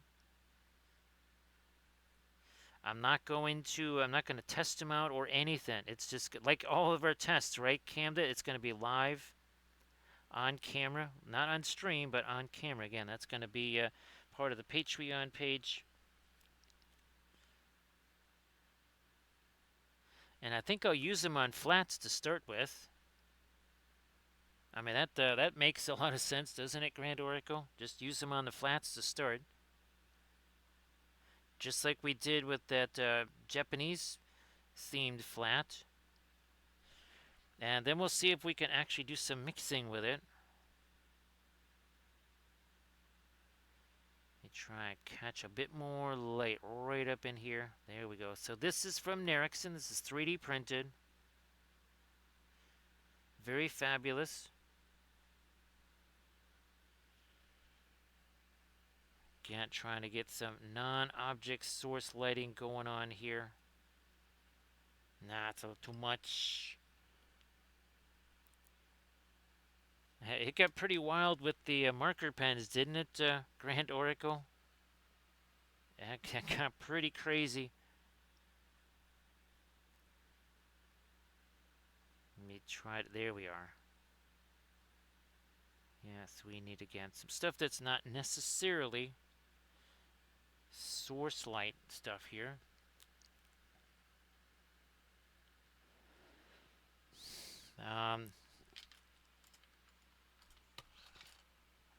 Just like this, right? Well, I don't know if you saw that video yet, Grand Oracle. Now, this is where the one, so this is one of the height map ones. It worked easier on the height map ones.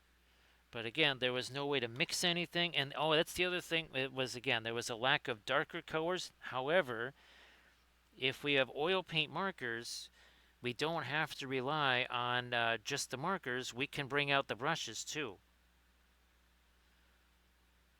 Because I think that's only fair, right, Grand Oracle? If we're going to be doing the oil paint markers, I'm gonna break out the brushes and do some blending. It would almost be like kind of using the oil pastels in a way, except with a sharper tip, maybe, Grand Oracle. I guess, maybe.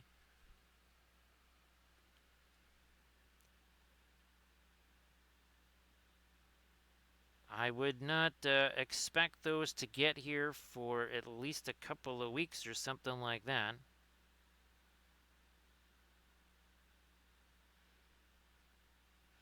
So again, now we've got kind of the non-object source-lit stuff there. Over here, be a different story. We'd have to do more of our source-like type stuff. So that means we get our little, come on, there we go, a little more of the orange happening. Start breaking this down. So again, we're only an hour and a half in.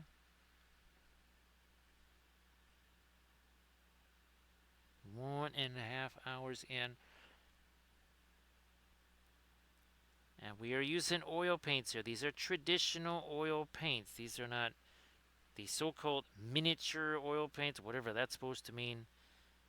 None of that stuff, just using regular oil paints. Now, the majority of these are alkyds, but there's a few key ones that are not, as in the Puro Orange and Perline Crimson, which means that those two paints, right, Grand Oracle, are more expensive than all of the other alkyds combined. And I don't just mean like the alkyds that we're using, I mean like all the alkyds I have. I mean, if you were to take all the Winsor Newton ones, all the Paul Rubens, smash them together or something like that, they probably still wouldn't cost what those 2 tubes of paint cost.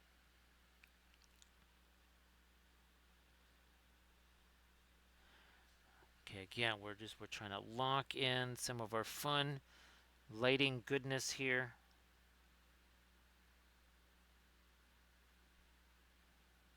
Maybe a little something, something there. And a little something, something here. To indicate a little bit of the light kind of crossing over onto that side. which means now we can maybe oops, that's what I needed. Speaking of Pearline Crimson,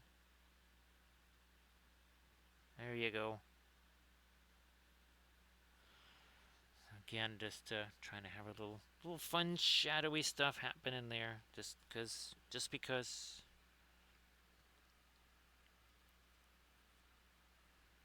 Pearline Crimson again here. Some of that, separating some of those little gems like you do. That I was trying to describe to the folks about how, well, that's going to tack on a little bit to your drying time, right, Grand Oracle? I get benefits, yes, but there will be some costs to that as well. And that might some drying time will be one of the costs of doing business when it comes to using Egyptian violet, Williamsburg, Indian yellow. Now, the Pearline Crimson doesn't necessarily seem to add quite the dry time in the same way that, say, Indian yellow or our Egyptian violet does. I don't think so. Not quite the same way. Now, oh, there we go. Wow, Grand! I swear, Grand Oracle. I swear I was not looking up at the chat when you typed that, and when I said that, I was like, I looked up and I'm like, is this like a text to chat sort of a thing? No, it's a chat to chat, Grand Oracle. It's all straight up chat to chat. That is absolutely hilarious. But as always, great mimes think alike, right, Grand Oracle?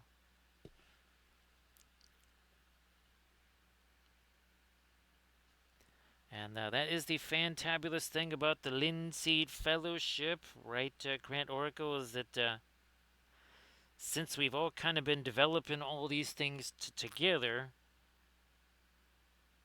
it's we kind of have a little bit of thought process sharing going on. And of course, then we can alter our thought process even that much faster because, well, we got folks either pointing out other options like Cam did there, and also people can try new products, letting us know about them, or a new concepts. Just like, hey, you know what? Normally we don't do this, but you might want to try this. You might want to give this or that a try. And of course, well, we usually try to do that.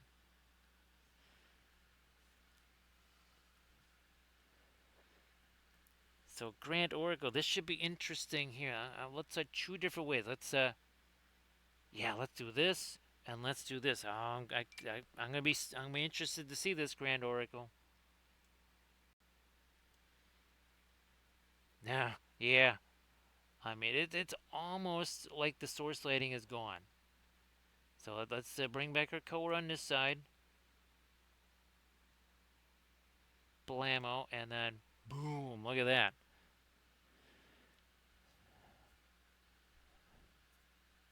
So yeah, we've been using them for we'll just say about the last, especially the last year, 14 months, 14, 15 months, really intensively. We've been using them, especially over the last year for sure. But recently, definitely been using them very, very intensively. Gonna get this and then some of our weight over here. Nah, that ain't quite doing it. I'm gonna try this. So don't do the enamel stuff there, Jahos. Obviously, we've done the oils over the top of acrylic stuff for sure. Not doing the enamel stuff. So the Paul Rubens stuff, about 10 months ish. Maybe more like 9. Yeah, Cam, only about 9. Now, of course, those are all available on Amazon, which makes them really easy to get. And then, of course, there's the Winsor Newton alkyds right here. And we're talking about a fraction of the drying time. I mean, these, well, here, let me move this over here. These things, I mean, these are 8 days old, right? And yep, that is all dry. That is totally all dry there, especially after 8 days.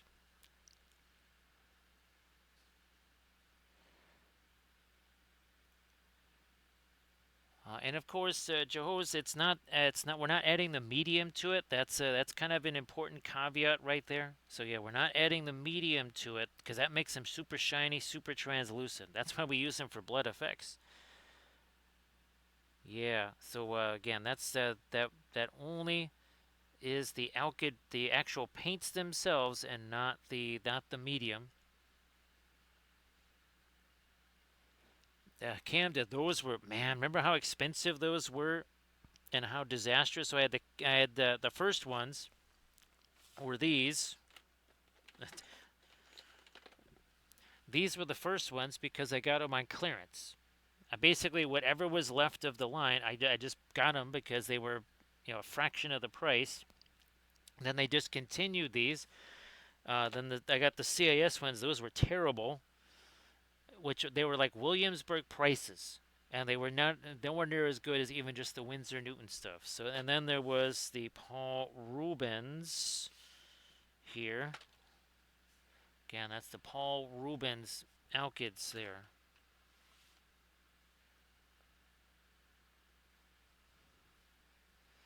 And yeah, we sometimes have to right, Kendall. We got to throw some of the thinner on there to just kind of keep them a little bit more active because they will start to set up on you.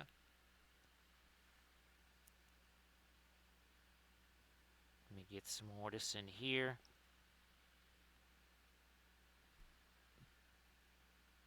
Also, here, not we don't want it to be too much like a skin tone, of course.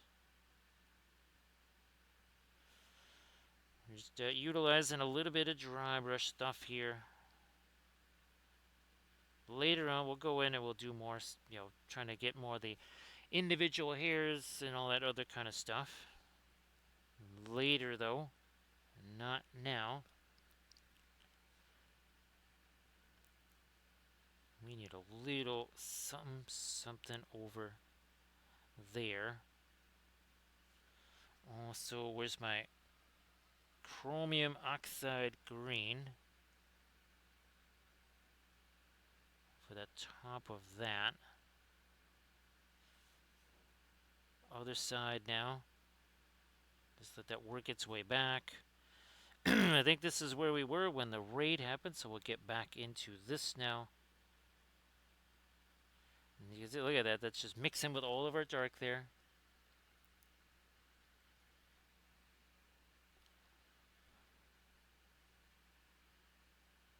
Let me do this.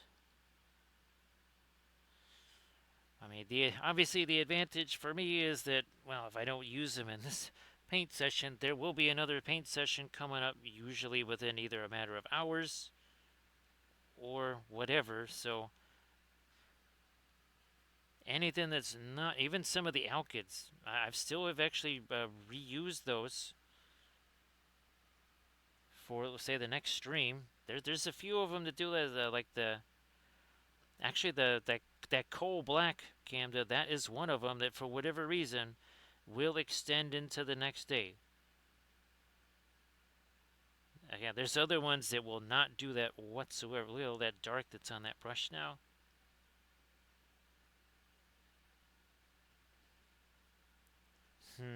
Me. There we go. Take that out.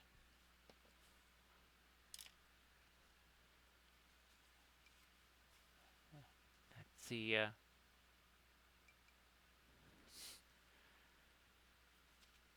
actually, what is it? What would we calling it? A gym dark. Oh, that's right. Yeah, Joseph, we've been calling it gym dark. I don't know if you've seen some of the Trench Crusade stuff there. But yeah, that's we've started to do Gym Dark with our Trench Crusade stuff. So seeing a little bit there, surface tension.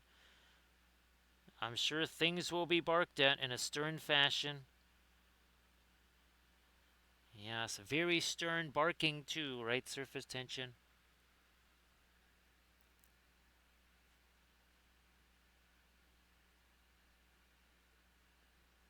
And that's right, taking the weathering powders, right, while the oil paints are still wet, and letting those combo together. Now here again, that's a that is our radiant green and some of the Mars yellow deep there. Come on, we need ourselves a little bit of the reflected light under here, like that. There we go.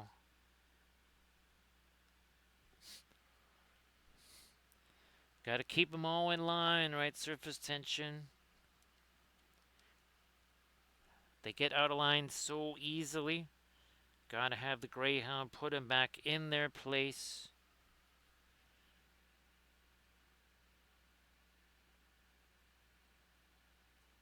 And again, this is something we will come back to this, and we'll do some blending brush stuff on that, of course.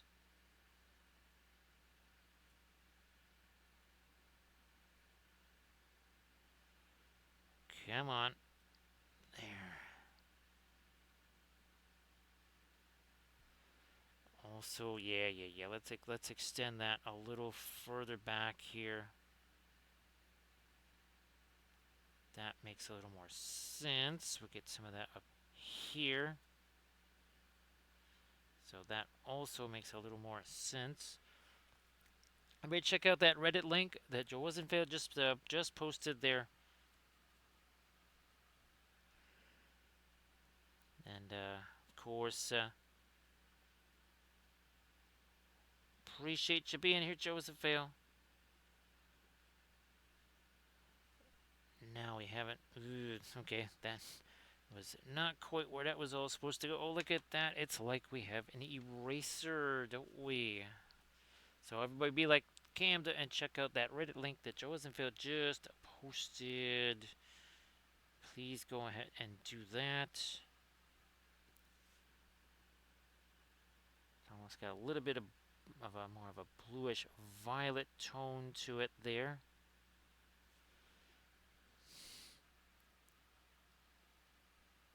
I'm just going to take some of you, bring it over here. Fine. Restore some of that to the brush there.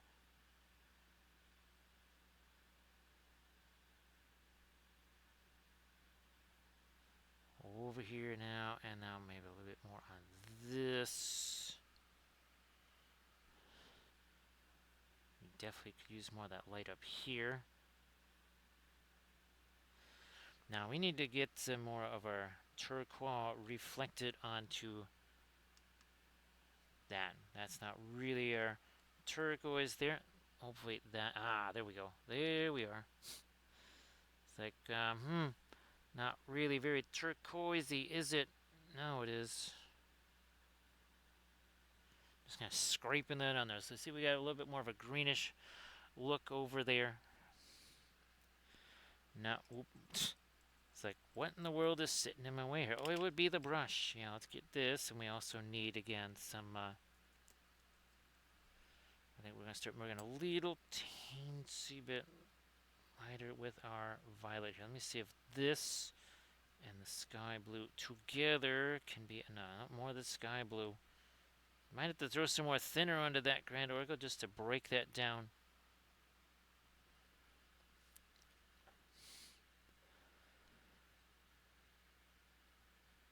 So yeah, Josephville, I don't know if you've seen the kind of the new blood technique that we do, and that's actually taking the alkyd medium and mixing that with things like, well, of course, perlene crimson would be the easiest way, but because of the shininess, because of the translucency, it actually works really well for blood effects. Not so much for anything else, but it works really good for blood effects.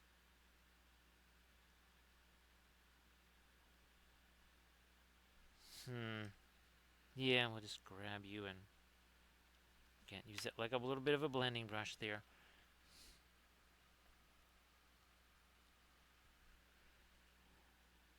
Whoops, too much paint sitting on the end of that brush.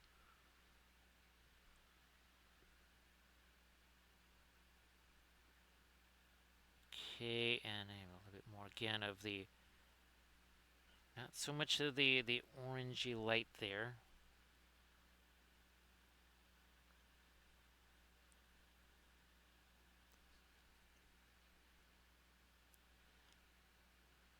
I think we should. Here, let's just change that back to what we've been doing before. Yeah, let's just do this.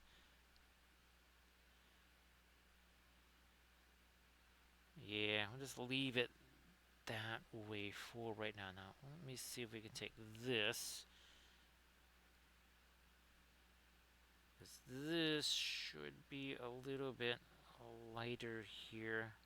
No, oops. Not my turquoise. I'm going to want this almost kind of a greenish type color again here.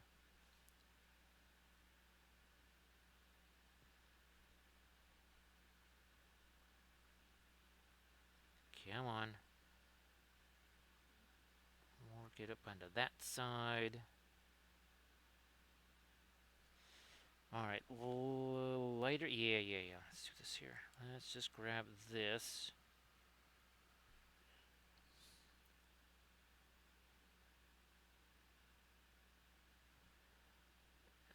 There we go.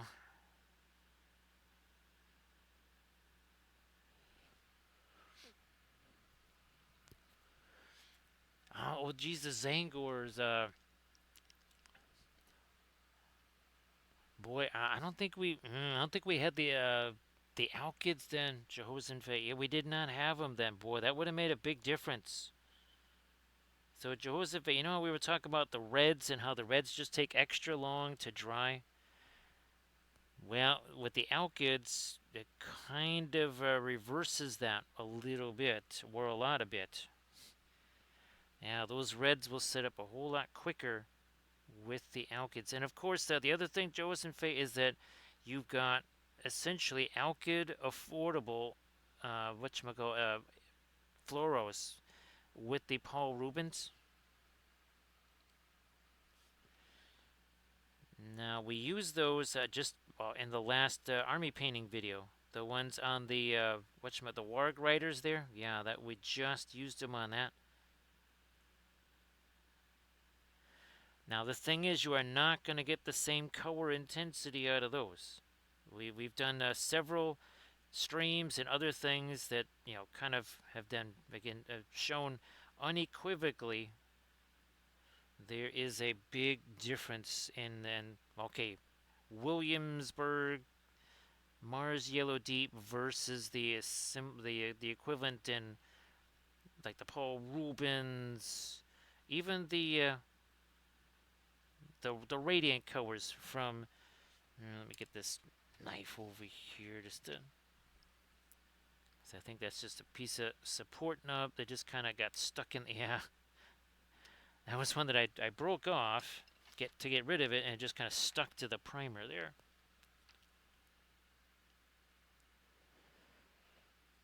Yep. So Joseph, they're obviously a little more convenient because you don't have to mix them yourself. And they most definitely dry faster because they are alkyds. In fact, they dry so fast. They like set so fast. You actually have to put some thinner on the palette just to keep them active. Yeah, they will turn gummy on that. They won't necessarily be dry, but they will turn gummy on the palette just sitting there after a couple of hours. And again, that's the Paul Rubens Opera colors. They're available just like the other Paul Rubens stuff. Those are on Amazon. And again, we started using those about 9-ish months ago. And there's been a ton. Actually, I've got 3 color theory and oils videos on the Paul Rubens on the Patreon page. I've got an entire, 2 entire, like basically contest painting series, Road to Resin Beast. massive amount of alkyds in there because, well, guess what? All that stuff had to dry.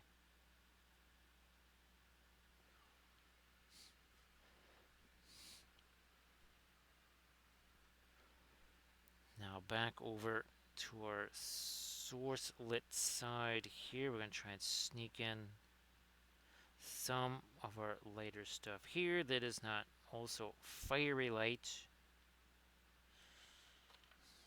Blending brush there. Also down there.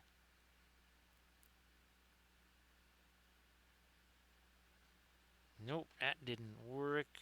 Oh, just brush it away. Like it never happened. Because, of course, we can do that.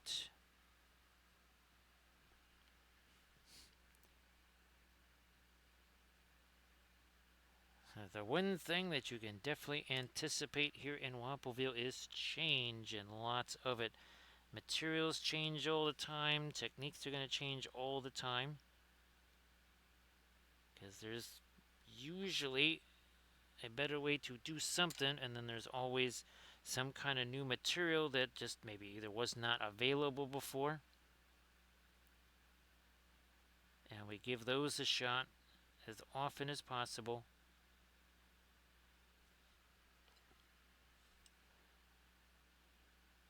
Again, just taking our blending brush to that. Where'd that pearline crimson go? Come on, darken that up. Van Dyke Brown now. We'll go there, and then we also need to darken up some of this stuff in here, I think. Some of the hair.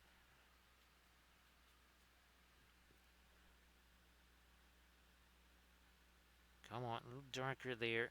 Also down there. Yeah, we should maybe darken up you right next to the face there.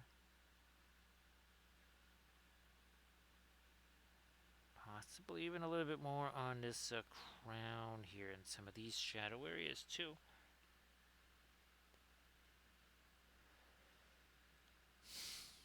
So yeah, Joseph, actually, Camda is in Australia, and Camda was the first one to find it. That's the reason why we kind of emphasized the Paul Rubens there, Jehoshaphat, because they're basically worldwide. Because again, they're on Amazon, which means, well, anywhere Amazon goes, pretty much you should be able to get them. So if you're in Australia, you really should be able to get them since Camda is there too, and Camda can get them.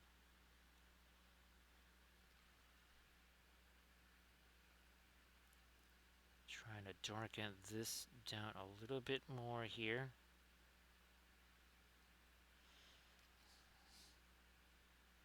Also, that's maybe a little more than I wanted to do, but I'm going to roll with that for right now.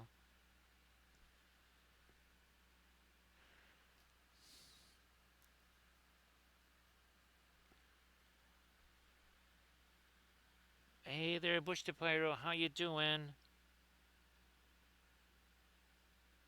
So Bush to Pyro, I was thinking of that for Series 50. We're actually moving along on Series 48. But I was thinking of that for Series 50 Bush to Pyro because I'm basically trying to develop the best way of doing the references for it. Because we didn't have that for the first series, right, Bush to Pyro? And good grief, that was that maybe Series 9 or something like that, Bush to Pyro? So how you doing there, Bush to Pyro? Great to see you.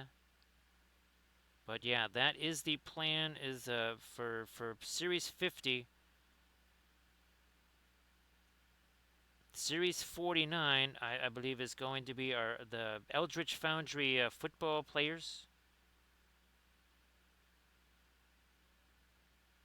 So not a whole bunch of fanciness with the basing, but there's going to be a boatload of kind of free-handy type action that's going to be needed along with those. So, but yeah, I was thinking the either or the other way around. One of those two. It's either going to be Series 49 or Series 50.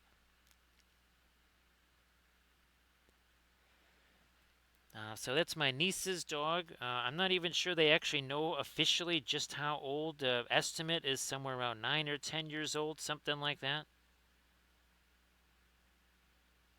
Yeah, I don't think they actually know exactly. And the guesstimate on the age was somewhere between 9 to 10, I think.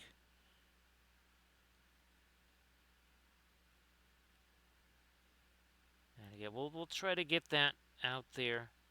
They get that picture going here in a second. I think. Well, it is now. We're at the 2 hour mark. Okay, all right. Because I was gonna go refresh the medicine in a bit.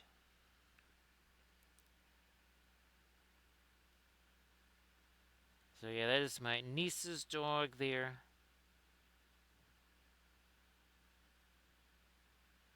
And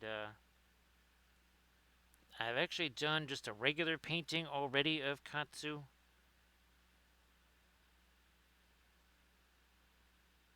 Whoops, what are we doing here?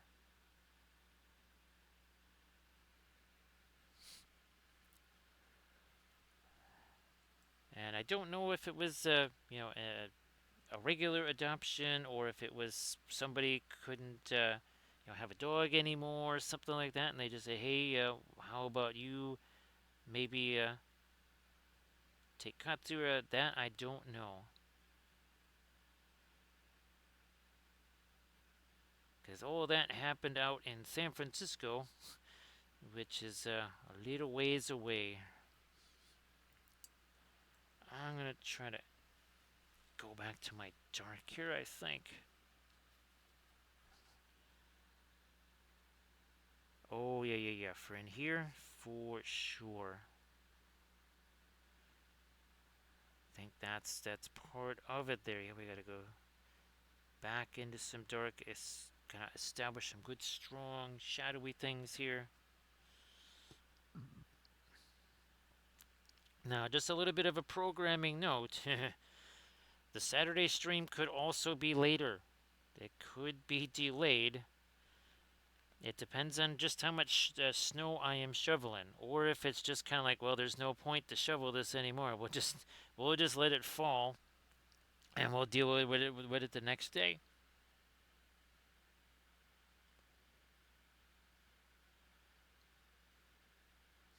Grand Oracle, oof, it's what's really unfortunate is that with all of our Lord of the Rings stuff, it's so far behind, right? Because printing goes ever on. I think only Kurzlook. That's about the only one that's really okay. It shows up on my mini factory when it you kind of would want it to. All of our other Lord of the Rings ones, like Diwali, that just woof. There was some of them. Like again, I was trying to find some of my Rohan type stuff, and it was really hard to negotiate anything there in my mini factory. I was just like, wow, having a hard time finding the things I was looking for. And it only goes back so far, right, Grand Oracle? I think after about 2024, it just stops with Diwali on my mini factory. And of course, all of their stuff is done as what those stupid rare files or whatever. And of course, what is the other one there? Grand Oracle. Papal 3D. Papal 3D. That's right.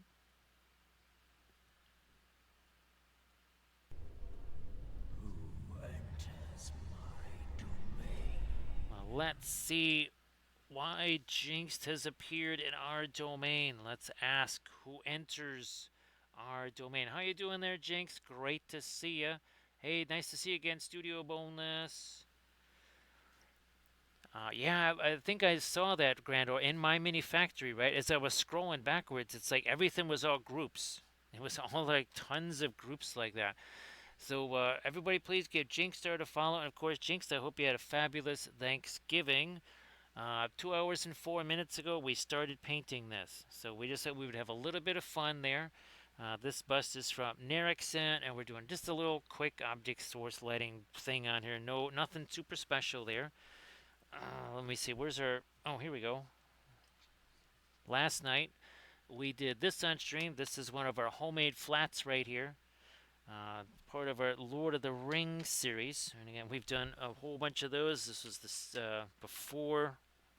week before, a couple of AONs there. And again, all of these flats, homemade flats that I did myself.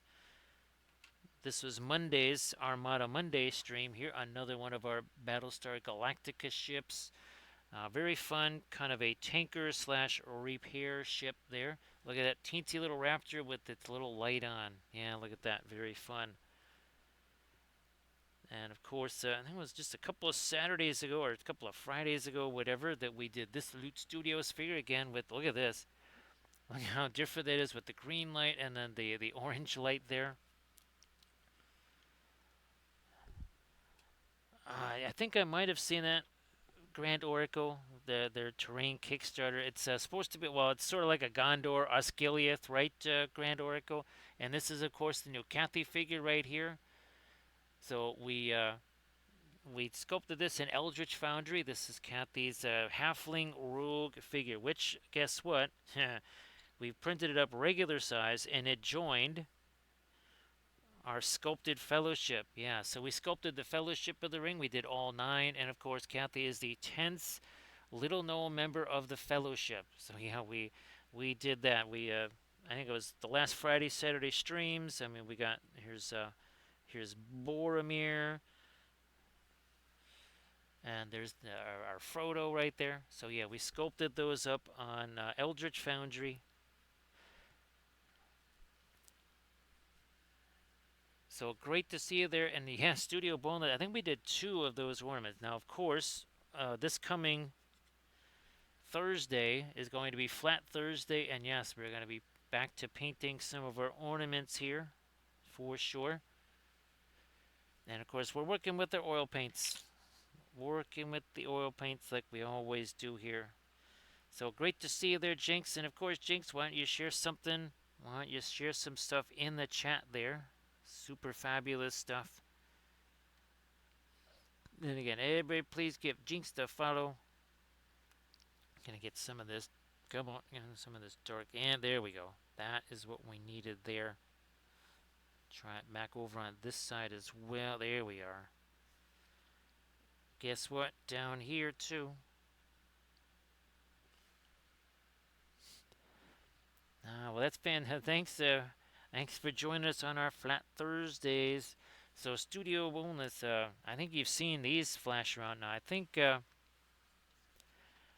really want to get to some of our Arthurian stuff here because we did. I mean, there's like dozens of these things, and I haven't had a chance to paint any of these yet. So I think it is just about time to maybe have some fun here with some of our Arthurian ones. Now, I don't know if you saw. Well, of course, well, here's our Trench Crusade theme there, but here's some of our. We had some fun doing some Battlestar Galactica theme flat. Look at that. There's Baltar. Yeah, Starbuck. Oh, look, we have Guilty Baltar. Another Baltar. We have it's President Rosalind, and we got Ellen Ty. There's a Dama there. Oh, and like there's a school teacher Rosalind there.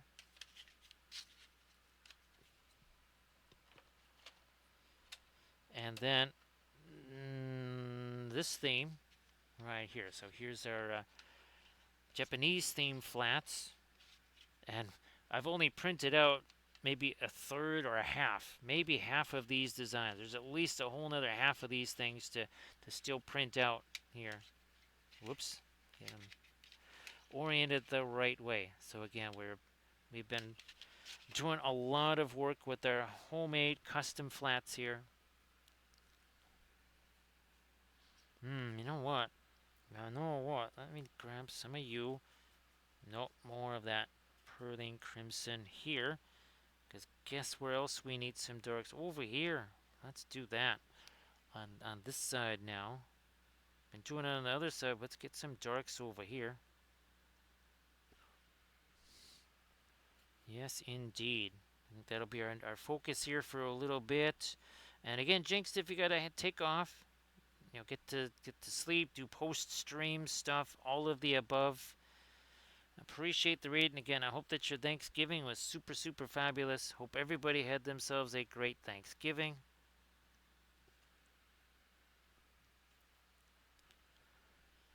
So Grand Oracle, it's kind of built in because folks that are at least at the $5 level, right there, they'll be getting some access to the files.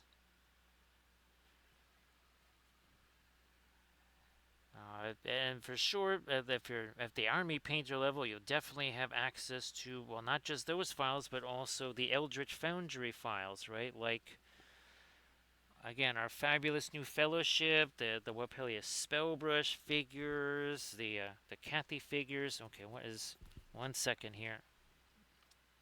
There. Okay, so hopefully that is still, we're still getting sound. Yeah, we are. We have a whole series of painting flats. Let's see, I think we did episode 3, right, Grand Oracle? Yep, episode 3 was the latest one.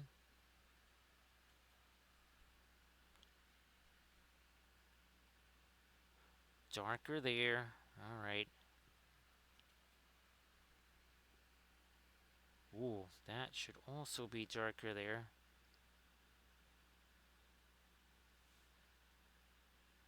Yep, there.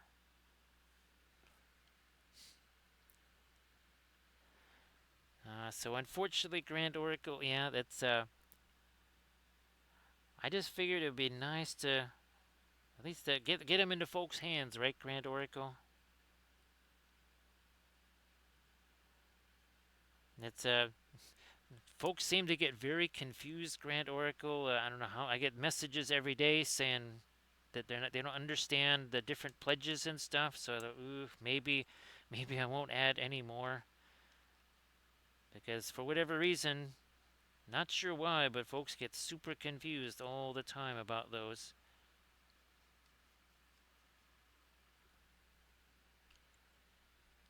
Let me try doing this here. Yeah, a little bit. Come on. There we go. Lighter on the well, that went a little wider than we wanted it to. Now I'm going to go back to more of this orange here.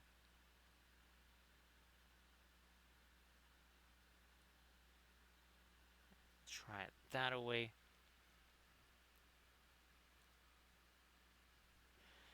Now I see what you did there, Grand Oracle. See what you did there.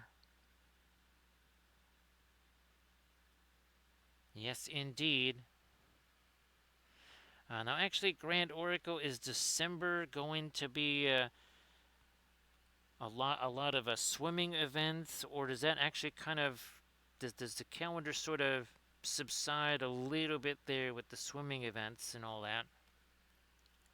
I could see that going either way. Like they try and squeeze in as many of those events as possible during that time, or maybe they don't do quite as many.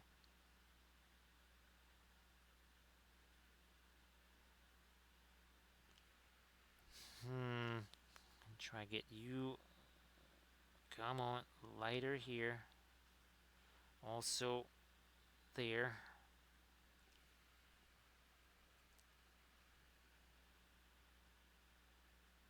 Bingo here.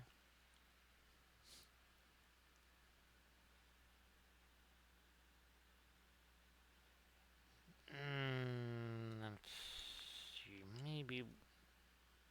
Well, actually, that's sort of on the softer side. Might be able to use that as a little bit of a blending brush here.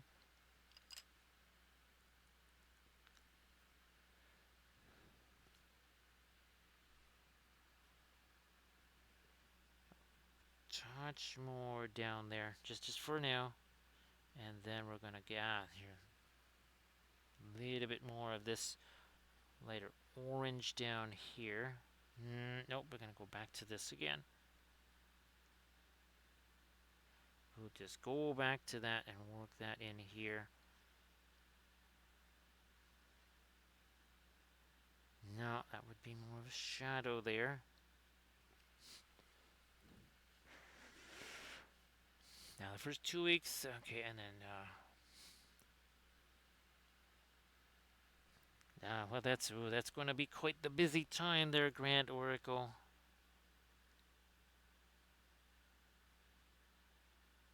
That is going to be quite the busy time there.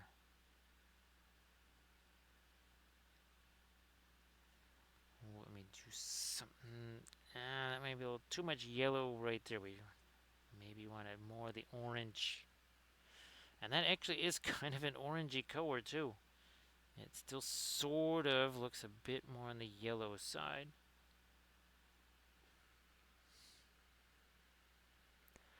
Yeah, Grand Oracle, the old double edge there, right? Ye old double edge.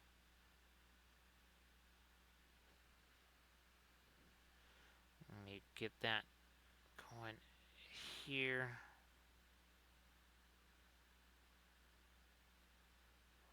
like so.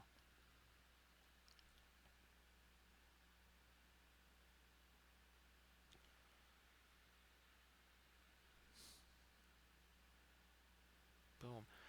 Joseph, it's interesting to see how the oils first started out, right, with just the MIG ammo oil brushers.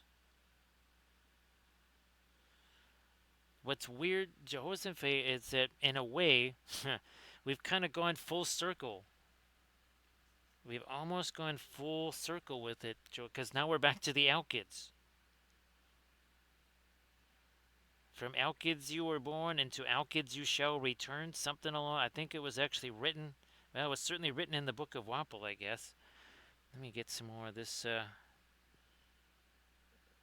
lighter stuff down here on some of our filigree down there. And if we need to, we'll hit it again with some of the orange again. Nope, that ain't where that's supposed to go. So we'll just do this and kind of take it all away.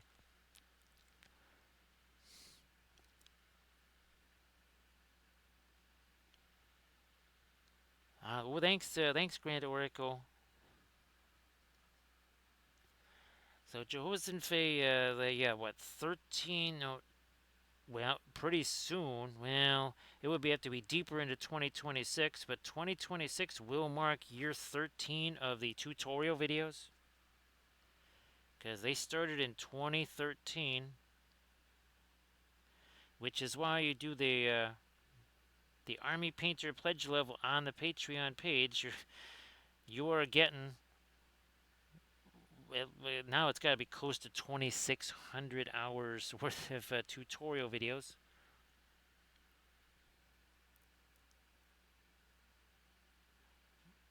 Blammo, there we go. Oh, you know what? We need to hit these a few. Yeah. We gotta get these, especially these right here, because of our shadow there. Yes, my goodness. All right, fine.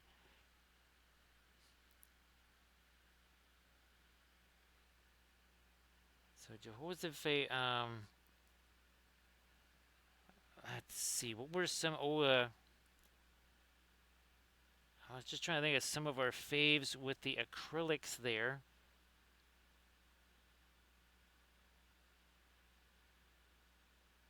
Yeah, mostly use the Reaper acrylics, right, Jehoshaphat?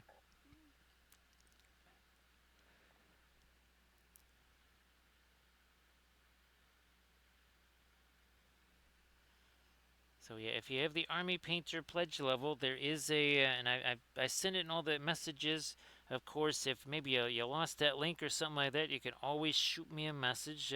Actually, Grand Oracle, I might just kind of do a little box or a bulk send there, Grand Oracle, to everybody, all the Army Painter folks. Just do it, and not as an email, but just as a message, right? I think they just pretty much refer to them as DMs, don't they? Might just send it that way. And just as a reminder to folks, because I think they either forget about it or maybe they don't see in the message that there is such a thing. So we'll try to remind folks of that.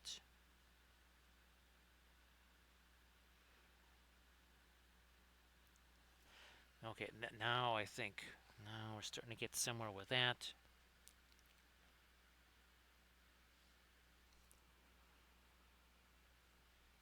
So and of course I think this one this one I think was another one of our acrylic ones here. Maybe I don't know. Hard to tell.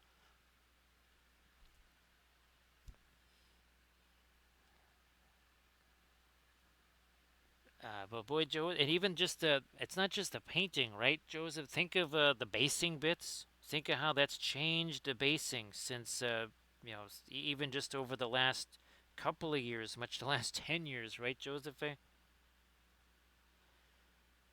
And then, well, and then there's the terrain stuff. Think of how different, doing what are those things? The grass tufts, right? Yeah, that's all different too. Grass tufts are different. So much stuff has changed.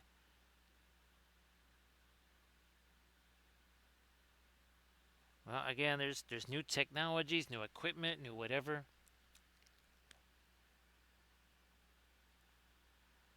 and of course, Joseph, it now the ability to basically make my own minis and my own flats. That changes everything, right? That really changes everything now.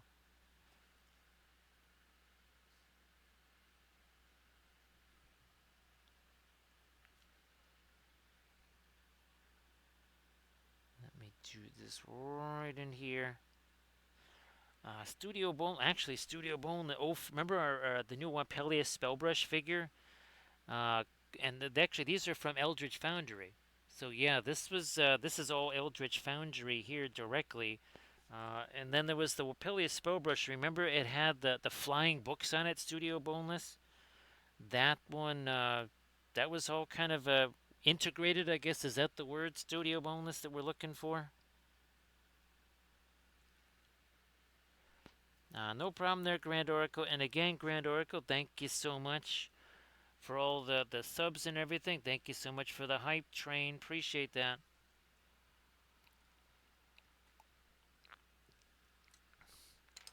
Yeah, and well, here, Grand, I'll try and find it for you real quick here again. And for Sea Dragon, come on, that is not what I was. Well, here again is. So this was the quick little test we did. Now again, it screwed up because it was supposed to be shadows going this way. It made the shadows going that way. So we're kind of inverting that a little bit. You can see how. See, we established a shadow there, and then this shadow on the face here. You don't see it on this one because again, it kind of reversed those a little bit. So see you later there, Grand Oracle, and as always, it's great to have you here.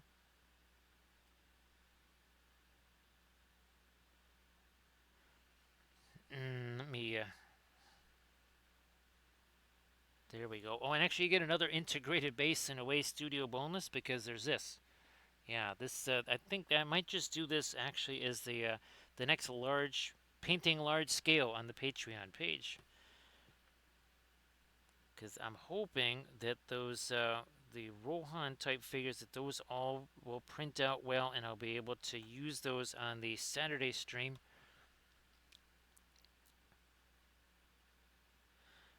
We'll see if the Sunday thing that I'm supposed to do actually happens. Kind of depends if the snow kind of continues well into Sunday, and by well into Sunday I mean even like 11 in the morning. That might put the kibosh on that event.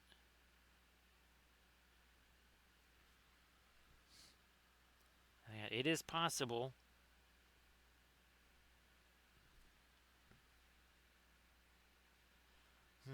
No more of the orange there. Touch more up here as well. And then this has almost zero anything on it. It's gonna have something, and then over here too, we gotta get back to our greens. That may be a little too much, but only one way we shall know, and that is to try it out. That's our radiant green there, basically.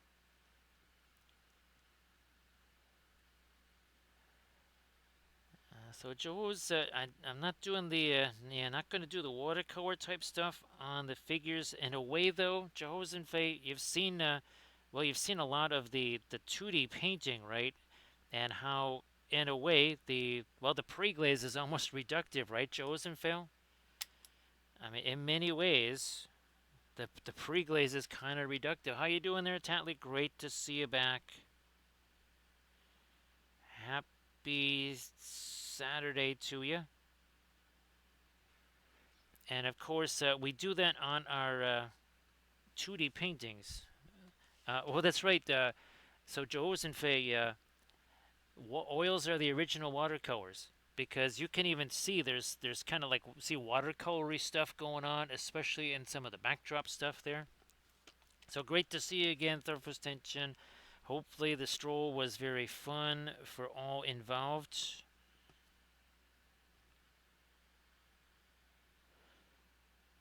Come on, a little bit more of that green right in there.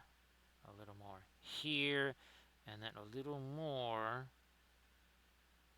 over here. Yeah, a little smidge of it right there.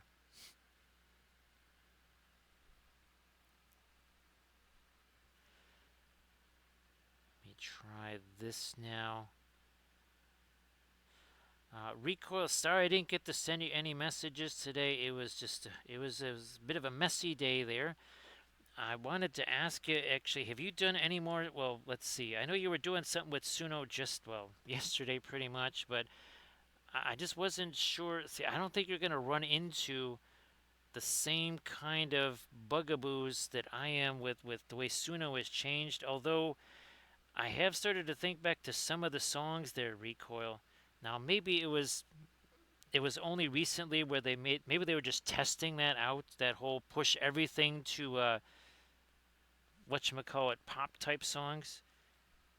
Because there was one of my the Sauron, the Ring Shall Be Met. That song it kept breaking into pop music there. So Studio Boneless, it is always the Marion Street. Not it's not Marion Street. The here, this right here, Mona Lisa. Mona Lisa. Speedball is the main brand. So this is like the parent company here is Speedball. This is kind of the sub brand, and this is a very high quality, quiet quality, odorless thinner there.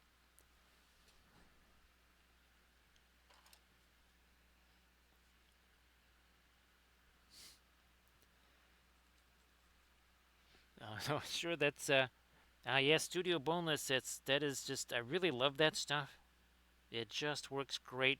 I mean, to me, I can't unless I hold it right under my nose, like the entire container. I don't smell anything. And of course, again, this is all. This is the thinner we're using. Just a little water bottle cap. That's it.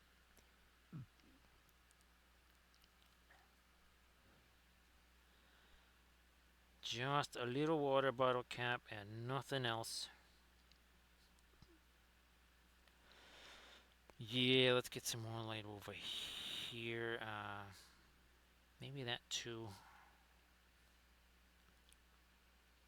I think in here I'm gonna grab this guy. That's relatively dry. That's kind of what we want. That's a little ragged there. We're gonna do some dry brushy type stuff to kind of reorganize that a little. So Tatley, I hope that your again your Thursday was great, your Friday was sensational, and hopefully everybody's going to have themselves a great Saturday and also Sunday.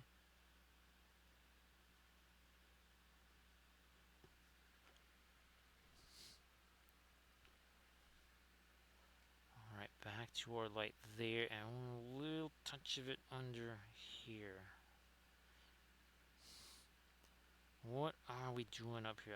I don't want to again get too much of our light stuff here. Lighter this is, right? Your non-object source light. The more this becomes object source shading. We don't want that. We want it to be object source lighting, not shading. Now this might also get a little toning down at some point, maybe a little bit darker, whatever. Speaking of darks,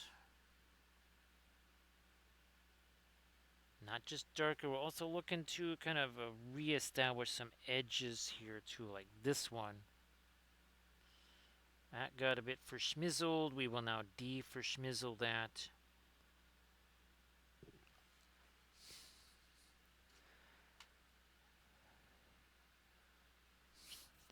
Oh, that's great. Recoil, actually, recoil. Yes, that's. I gotta get you the drop. I gotta put that in a Dropbox there for you. Recoil, the song that I did for my brother. Jeez, forgot all about that.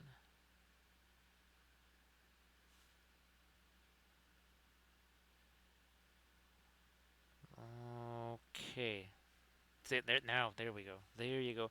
Now, what about in here? Let's take a large brush for me, like this guy here. There's my Pearline Crimson. Getting this nice and dark. And boom, even darker here. Even darker. Like that. Nice little kind of dry, brushy action here. We pretty much had it as dark as we needed over here, so we're pretty good there.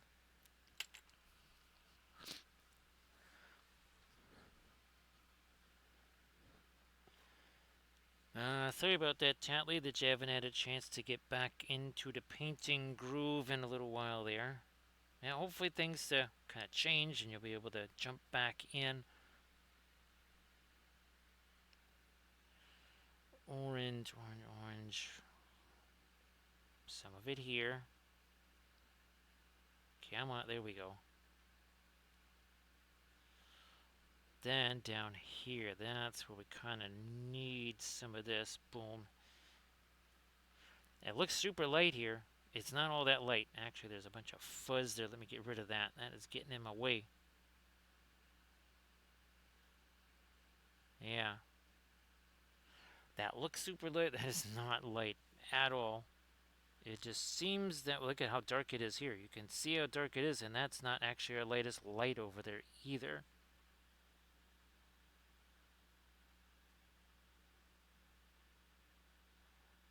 Yeah, I'm going to extend this out a little more. Extend that out. Not as much up here because that's kind of in shadow. Here, let me grab this to do a little quick blending type stuff there. Yeah, sorry about that, Tally. That is most unfortunate there. Well, Jinx, thank you so much. Again, I really hope that you had a fabulous Thanksgiving. Thank you so much for the raid. And again, Jinx, if you want to share something real quick before you jump out the door and head off there to do post-stream stuff, please go ahead and post something there, Jinx. Great to see you, as always. The old timers got to hang together, right, Jinx? The late night crew, the old timer late night crew. We gotta stay together here. Come on, there we are.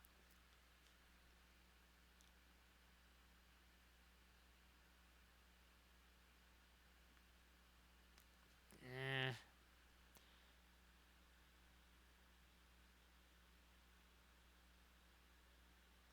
come on, there we are. We just have to do that.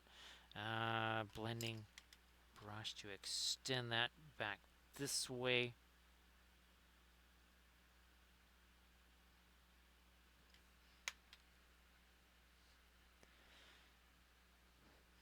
Yes, those so-called elder gods, right, Camda? Oh man, just they're mere teenagers by comparison. They're not even teenagers, mere children by comparison. I'm gonna try to hit you some more. Ooh, okay, that was a little bit more of the oid that was supposed to get in there. Let's see. Right on this edge here, just Oh yeah, okay. Actually, that wasn't so bad then. That kind of worked out. I gotta break it down some more. Now more thinner, thin over thick, and then vice versa.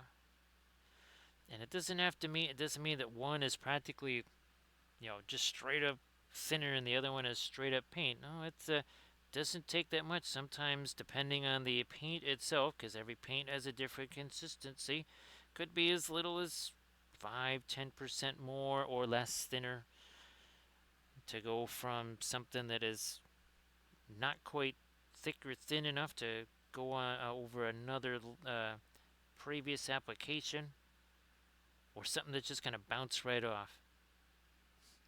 Or worse yet, just smear it. Jehoshaphat, we were joking about that at Thanksgiving a lot. Yes, oh my gosh. Well, Wappleville is where brushes come to die, right, Jehoshaphat? How many brushes have you seen uh, die inglorious deaths here? There is the one true brush that has survived, right, Joseph? But time and time again, right, brushes just, they end up getting wiped out here. They cannot withstand the rigors of Wappleville. Many have tried, almost all have failed, right, Camden?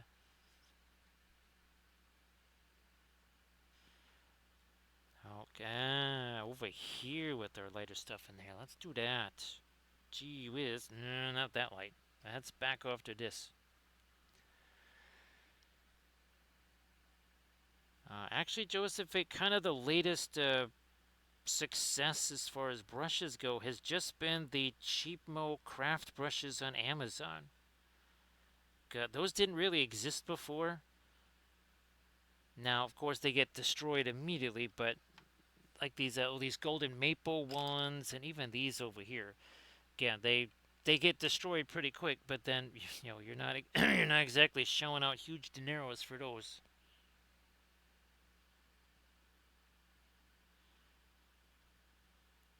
There, and of course, I think you also remember what was that, the 2021-ish era where supply chain things made it where if I said, okay, here, this is workable, or this is in stock, or this is on sale, if we talked about it on stream, bam, there was nothing left for me.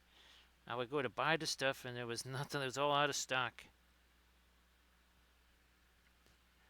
happened That happened more than once, actually many more than once. I would get a little crazy there.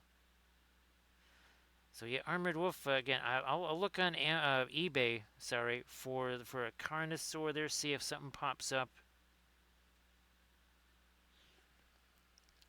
Because we got to make sure that that happens. I mean, again, that might be the only thing that I try to have for GDs there at Adepticon.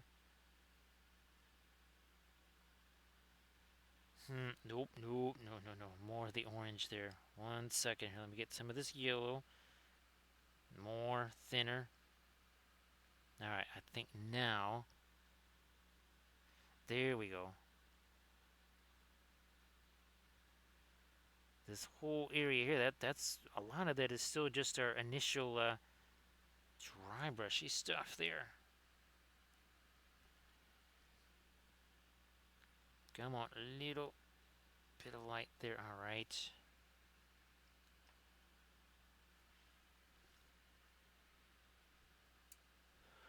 Let me see it. And at the 3 hour mark or thereabouts, then we'll break out the fast matte white, and that's where we can really start to hammer home some of our, I don't necessarily say final highlights, but definitely some punchier lights. And again, that's usually around hour number 3. We're at 2 hours and 39 minutes in. And again, 2 hours and 39 minutes ago, this had 0 paint on it. As in none. None whatsoever. Uh, Ebony Flesh Primer. Yeah, the dark brown Ebony Flesh Primer. No zenithal or anything like that.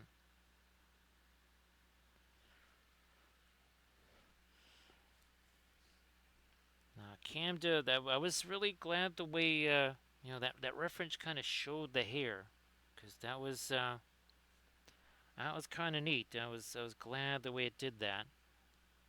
I might even extend that light a little further up here. Yep, that made a little more sense. Oh, here we go. Wait a minute.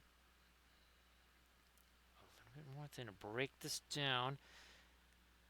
Nope, that is too much on there. Let's get rid of some of that.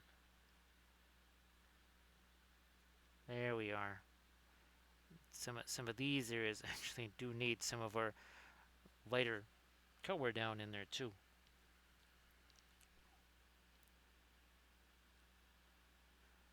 Ooh, these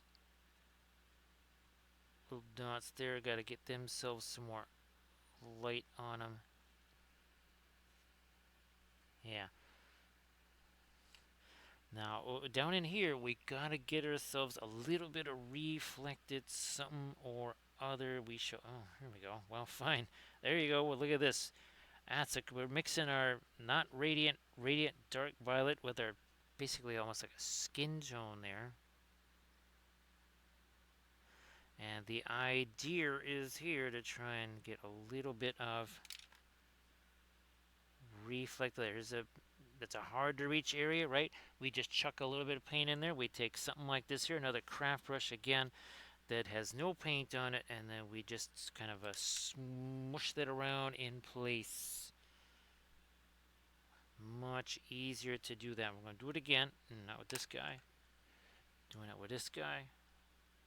There.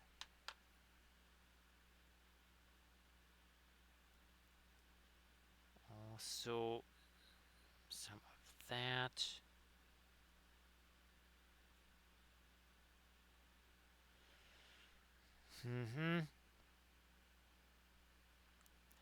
That work its way into there. Now there's a little weird edge going on here. Let me see. Oh, okay. Maybe that's a little bit of a weird printing thing there. No, I have to do this. There's this one little here next to it. I think that needs to catch some light. Actually, I took a peek over at the reference, and that kind of reminded me.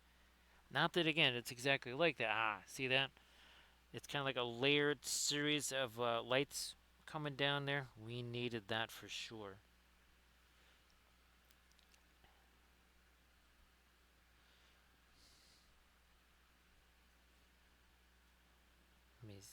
Okay, that is slightly later. That's good. That is good, and we're gonna get onto that strap there a little bit more. A little more of the orange. You know what? Maybe we just kind of put a little bit on that side too. Fine.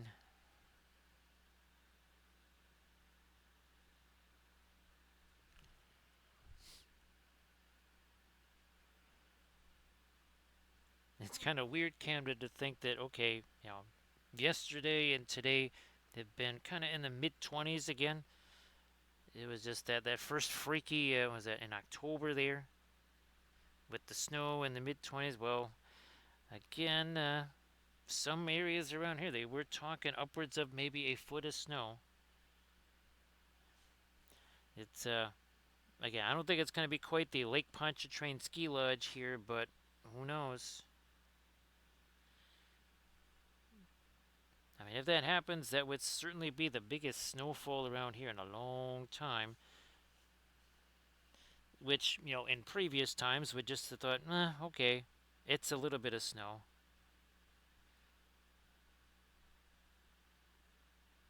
We'll see just how apocalyptic it is for folks that have gotten pretty darn used to basically not having snow during the winter.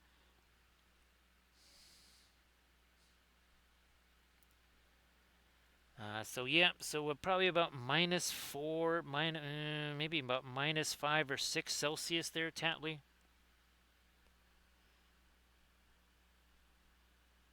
Yeah, it was it went from around I want to say about 22 degrees Celsius to well again about -3, -4, -5 Celsius.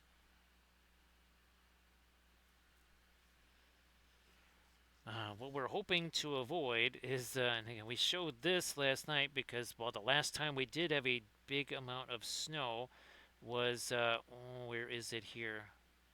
It's around here somewheres. Boy, oh boy, do we really have to scroll that far up? I think I actually might have scrolled past it there, but a little bit of a record of past snowfalls there is around here. Ah, there it is. There we go. Yeah. So that's me up on the roof. Right here, you're looking at 11 inches of ice right there. That is known as an ice jam. I'm guessing that they don't have a whole bunch of those in Australia. Yeah, that's me up on the roof there. That broom that you're seeing, that's about 3 feet wide. So that'll give you a little indication there. It's for scale. Yeah.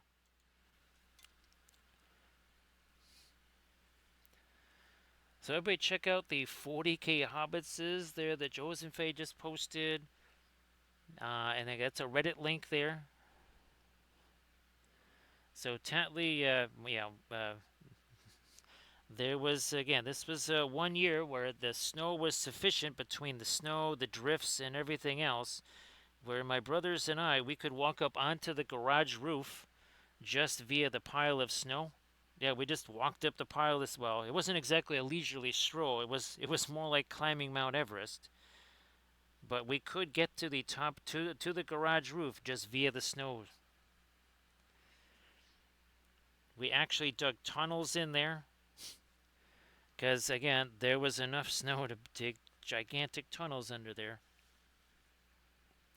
Oh, that sounds great, Camda. You'll have to send me pictures there of it, Camda. Alrighty. And again, looking forward to seeing the lights there in your cabinets. Recoil again. I gotta try that here. If anything else, not for a decorative thing at all. As we darken all this down. Yeah, this all has to be way darker here. Yes, and we're gonna go even darker here. Look at this. Boom. That's some of our Williamsburg Van Dyke Brown there. Yeah, there were a bunch of folks that year that the easiest way to get around was cross country skis. That was the easiest way to work your way around here.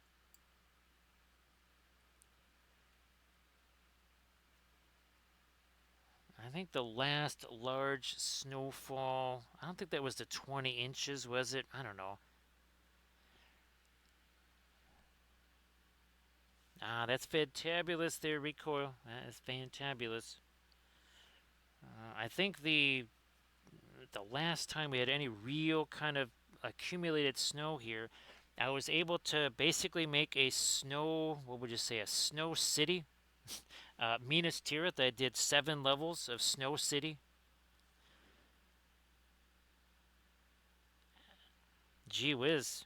Now I'm starting to wonder, do I need to get onto Amazon and get those that we always wanted as kids? It was basically this plastic mold. You shoved your snow in there, and essentially you could like build an igloo in about 5 minutes.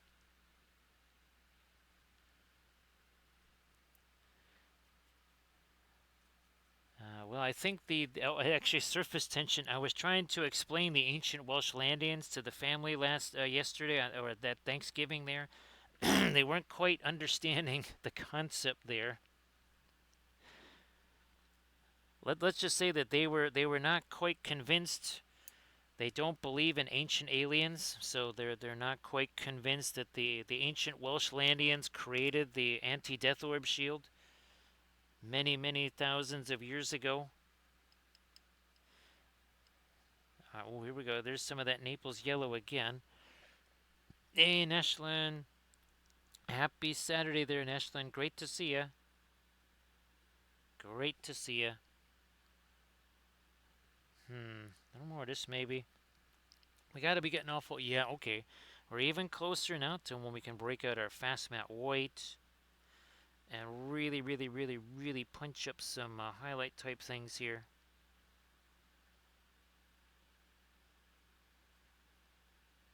Even lighter than that. Yeah, surface tension. They were not having it. They would not believe. But here in Wapelville, of course, we do believe, right, in the ancient Welshlandians. Again, how else did they survive and the Atlanteans died off? They were successful in creating the anti-death orb shield.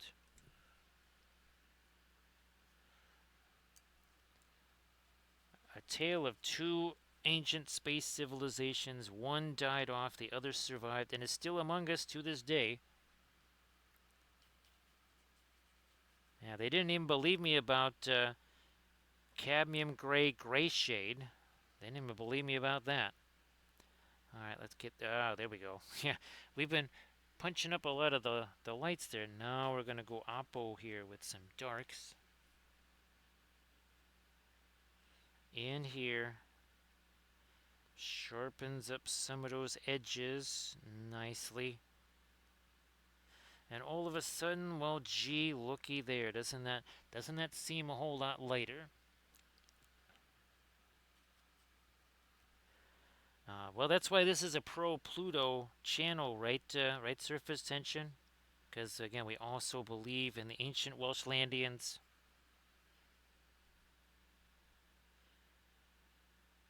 Well, I mean, they quite do literally walk among us, right? Surface tension. I mean, you were there. You're a living proof and embodiment of the ancient Welshlandians.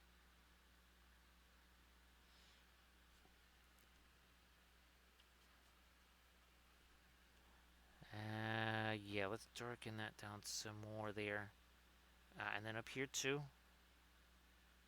Blammo, look at that. One brushstroke there to do that. That's all it takes. We need more of it here. And again, as we do that, see that kind of sharpens into focus, and then when we hit that with our fast mat, whoa, that's really gonna do it.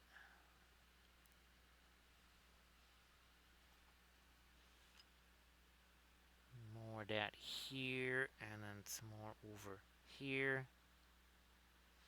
So next, oh, here it is. I was looking around for it. So this was last night's episode of the Fabulous Flats. Fabulous Flats here.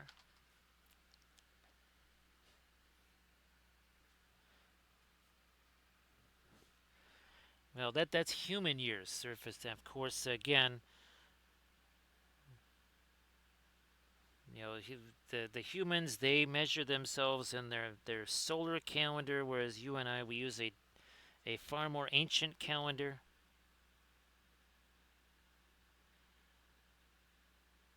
We measure ourselves in eons, right? Surface tension.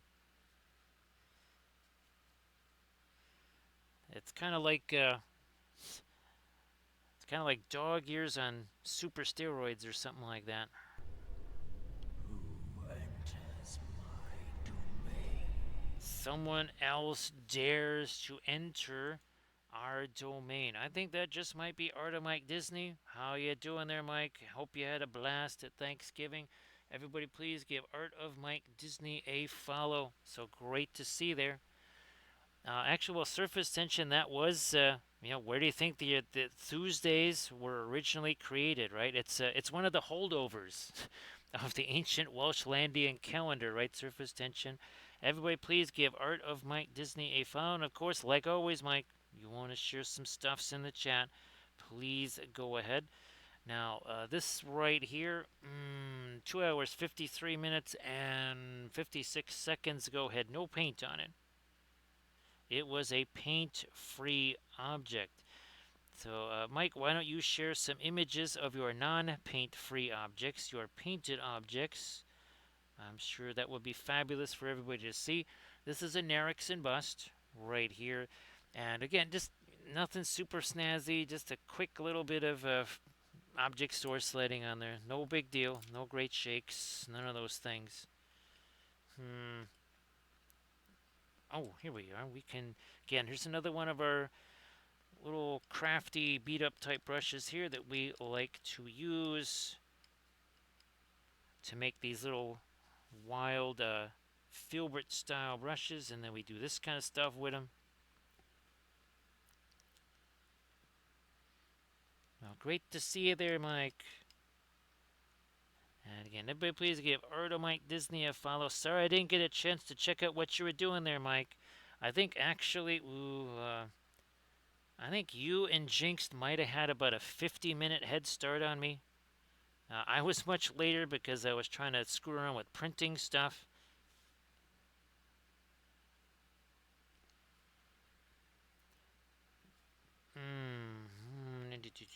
Let's grab this. Wait. There we go.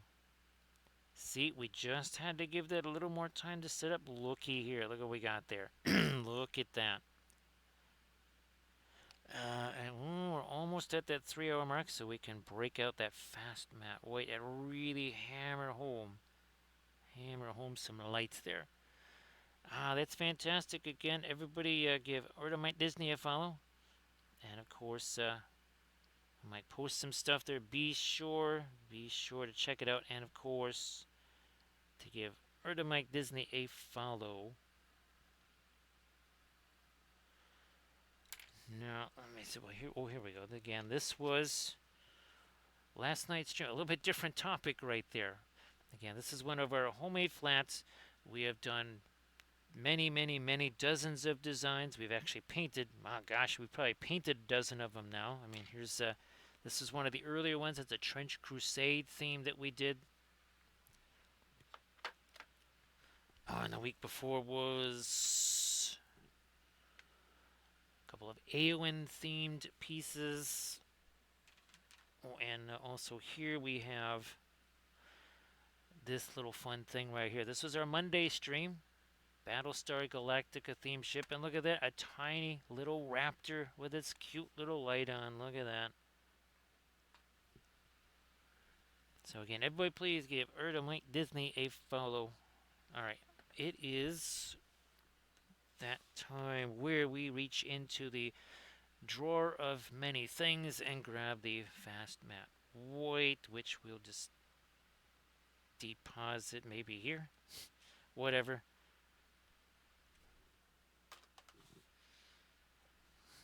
Get all the stuffs out of this brush.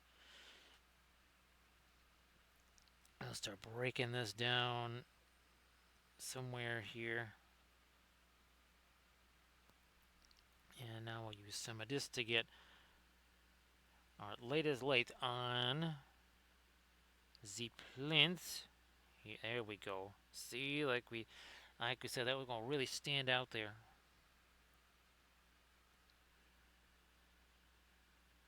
More here. There we are. And some more there.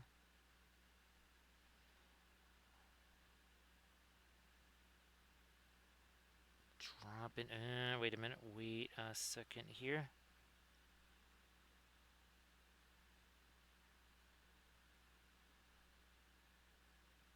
Come on.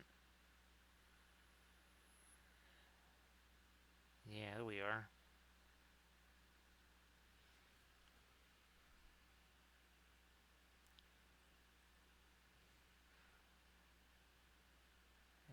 And there, look at that. That really does start to give that final little glinting light there on our brass, bronze, whatever surface. There's some more.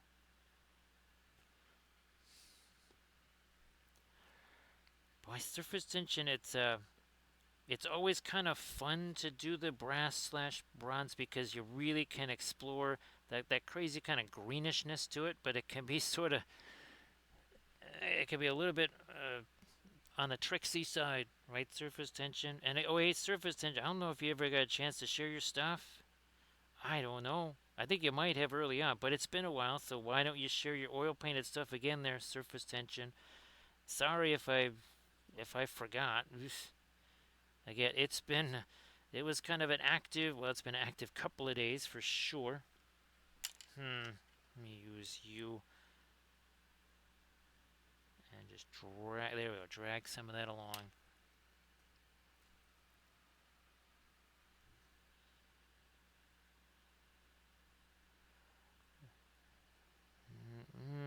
No, no, no, no, no. Let's go back over here if we're going to extend some of our light into that. And again, that little bit of greenishness, that is really one of the big keys. Okay, there we go. Everybody check out that link that Surface Tension just posted there. I got some more fabulous oil painted miniatures. You know what? I'm gonna. Whoops, not too much there. You know what? Just grab some of that chromium oxide green. Speaking of green, there you go. Look at that. There's some green in there. Also, Ozbots over here. Yeah, little smidgeola of it there. Possibly even more of a smidgeola. Gonna get a bigger brushola for that though. Where you hiding? Chromium oxide. A little bit of our not Mars Yellow Deep. Alright, again, that's sort of a weird de facto kind of filbert style brush. Oh yeah, I'm liking that. It's not about changing the value so much. That's barely lighter than what's there. It's all about the color. We are changing the color because, oh yeah, wouldn't green and reddish orange be a contrast? Yes, they would. That's one of the reasons we're doing that. Okay, that might have been a little more of the radiant green than we wanted to, but here we're doing this. Again, so we got this. See, look at that. Sharp edge there, flat edge there. That is essentially a homemade filbert brush we just made there. Once again, our little bit of green working it. Oh, look at that working its way in there now. What are we doing? We're doing the same on this side. Same deal.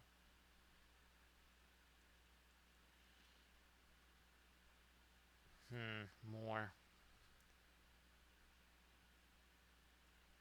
Because we also need these bands of light and dark and light and dark, don't we? Yeah, you know what? Speaking of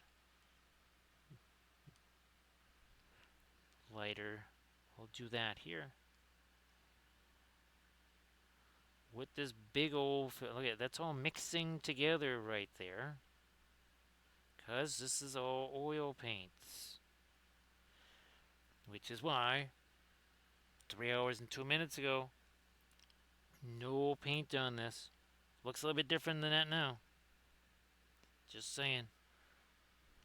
And everybody, please check out that link that Surface Tension posted. More fabulous oil painted miniatures there. Actually, Surface Tension, I was desperately trying to look for the miniatures that I know I have printed out. I wasn't able to find those. I ran across some of the Tomb King stuff that we had printed out back in the early days of 2024. Yeah, early days of 2024. Let me grab some of this here.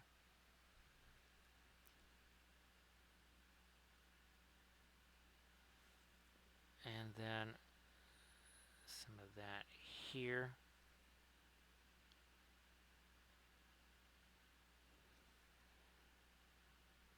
There we are, and again, more of the dry brushy stuff there. As in, there's no thinner being added. As in, none. No thinner.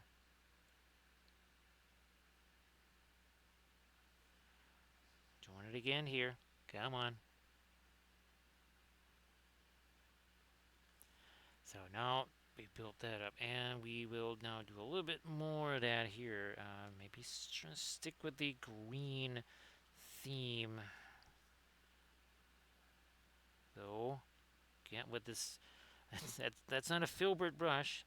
That brush maybe is, I don't know, 45 cents or something.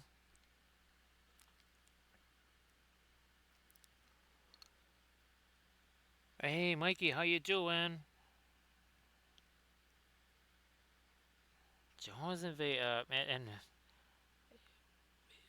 I swear that just in the matter of weeks, there something new is discovered or something like that, and it just happens even faster. So, Mikey, I hope that you're doing well.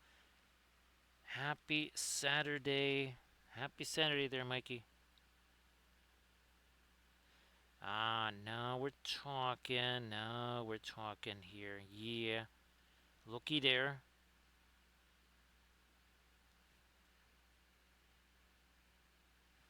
So again, we got the light, a little bit of dark, a little bit of mid-tone, dark again, and then we're getting lighter where our source light stuff is.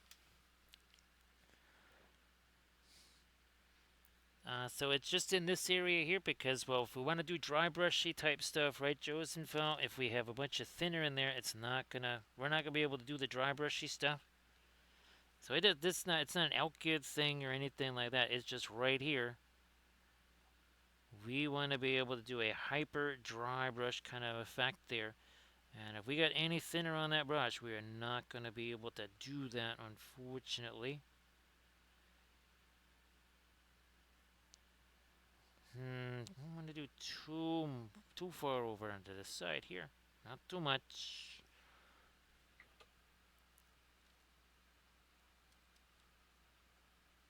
So again, this cheap old crap brush here, look at this.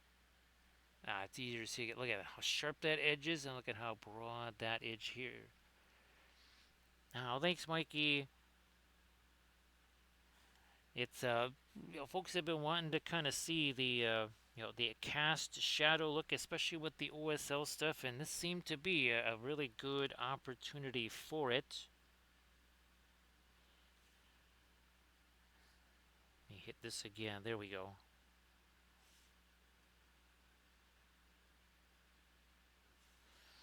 Now you can see a little bit of darker paint on the end. So we refresh that brush there. We refresh it and we try once again. Feathering that brush. Look at that. See that? Now we get also there's a bit of I saw a tweet. Oh, here we go. There's a funky hair. Actually, that's some hot glue. That's it. Yep. Because I hot glued this to the holder here.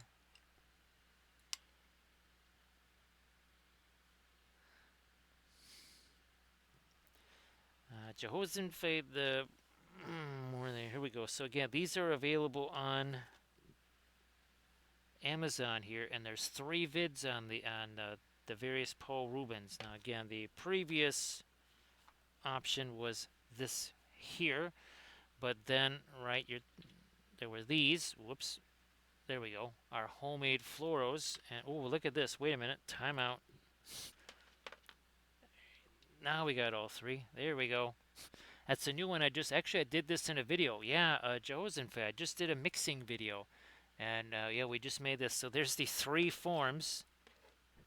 There's the 3 forms of fluorescent paint. Again, this is one we made ourselves using, and you can get other floral, you don't have to use the GSW stuff.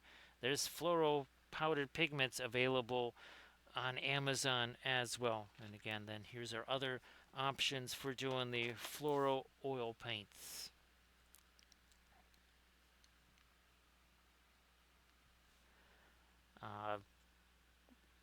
I think probably, okay, something like a Dick Blick or what's that, the Hobby Lobby. Those might also have some powdered floral pigments there. Wouldn't be surprised. So again, look at this. We have the light. We have a little dark, a little like a mid-tone dark, then another mid-tone light, and then more dark, and then into our source light color like you do. You know what? You know what? I'm going to hit that a little more, and then also you too.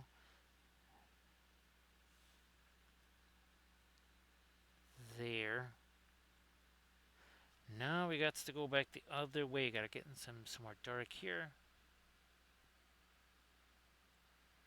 And of course, the floral paints are so hyper translucent that light is very efficient at basically passing through them. So it passes through them, bounces off of the surface, and then comes back to you, and your eyes are just registering that as very intense color.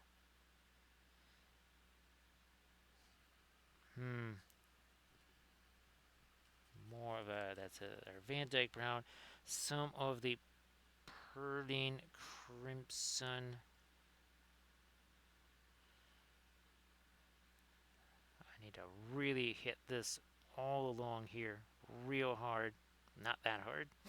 Up there.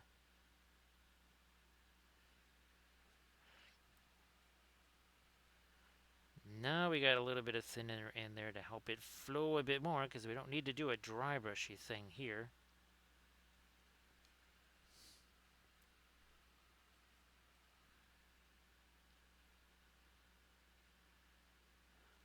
Now that once again, see how that helps to make the lights lighter by making the darks darker. But remember, you get too much of that thinner in there. now you got yourself a pinline wash, which pinline washes are great, unless that's not what you want, and then it's not so great. Then it's a little less than great. Let's see that just like what we did over here, doing that on this side, again creates a little bit more of that the sharper edges, and of course you want to have metal. You can't have soft edges like you would have on your skin or on the cloth or something like that. You don't want to do that.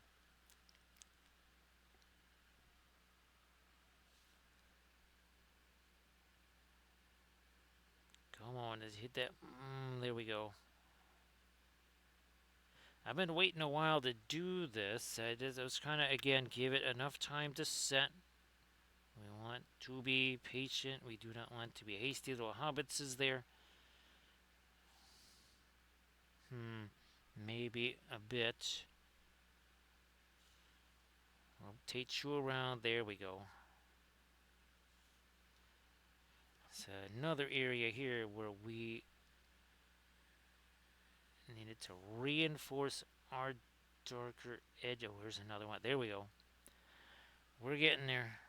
Well, we're 3 hours, 12 minutes in.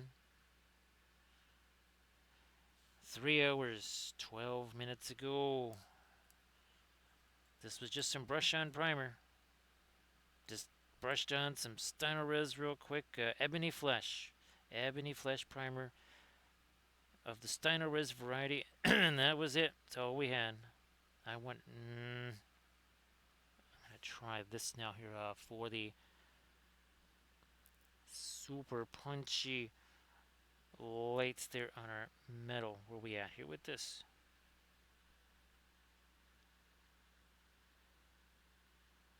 Alrighty, now bottom portion here of the plinth.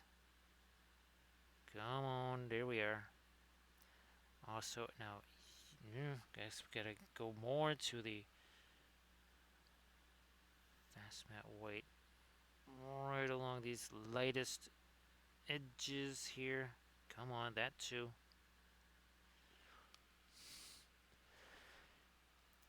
Oh, that's right, Kent. I gotta do a whatchamacallit pretty soon, a film noir, right? To show that.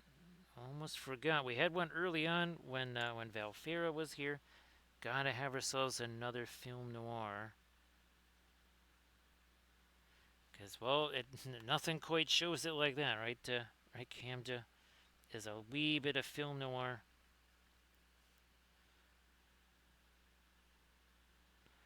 And again, that's something you can do. You just take a picture with your phone, and then you, I'm sure there's all kinds of camera apps, so just kill that saturation like we are about to here with the aforementioned film noir. Alright, and get this out to this brush. Now we examine here. Again, that's the non-object source lit side. That is our fiery side. When we do something, oh, I don't know, like this here, it's almost just like, okay, maybe there's a little bit more light coming from this side, but it doesn't really have these, it doesn't scream object source lighting at you now, does it? Especially when we kind of have it like this. It will now reveal itself as we do this. So there you go. Again, that's the orangey stuff there. This is what Camden was talking about, are these cooler colors, more greens, right? Greens, turquoise, even the hair color, while it's a reddish brown, you can see there that it's almost like pinkish highlights versus the orange, very orangey highlights over there. And again, look at that side and that side. We will, here, one more of these. We got that. I mean, they're like identical to each other. All of a sudden, not so identical anymore. It never gets old seeing that, right, Camda? It just never does.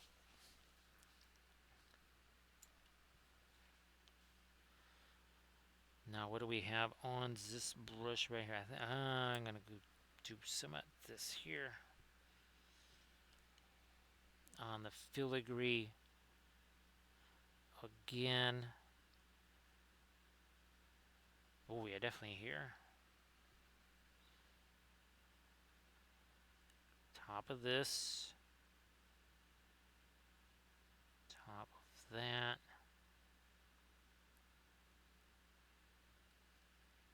Top of this.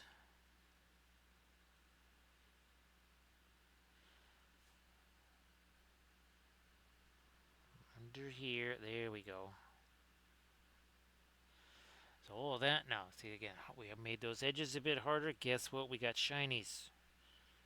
Gotta do the harder edges to get the shinies going. Nice to see you there, Irid. Everybody please give Irid a follow. So Irid, hopefully the stream was very fun today. Irid, why don't you do the thing? Do the thing. Post your Pinterest link there in the chat. And everybody please give Irid a follow.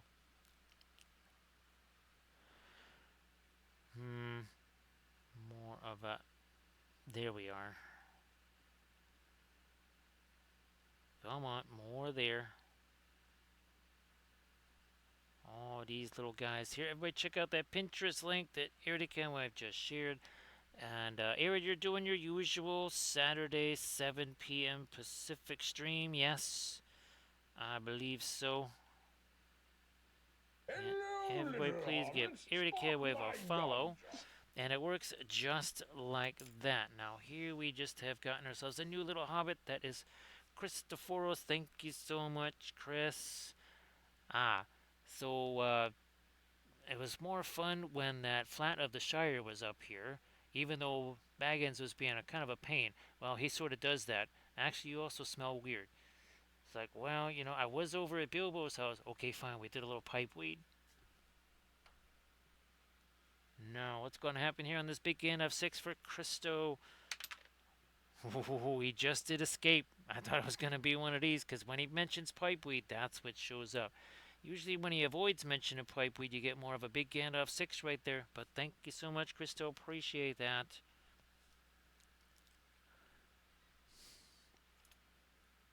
So here will be. It is confirmed. We have confirmation of a fabulous, another jewelry stream, right, right, Irid?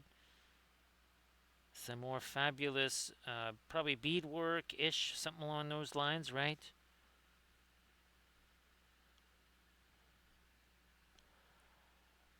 Now, Irid, did they ever? Because I know there was the. What would you say? It's a nothing kind of thing. It's a nothing burger, and you said it might be a something burger. Well, they wouldn't. They would not. Wouldn't quite cooperate with you there. Hopefully, you get yourself maybe a little bit of cooperation.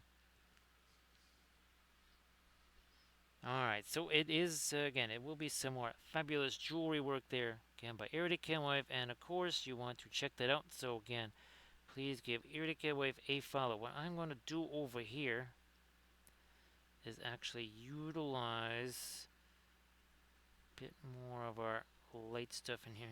Okay, we're going to take our blending brush there, too. I did just have those. Ah, there they are.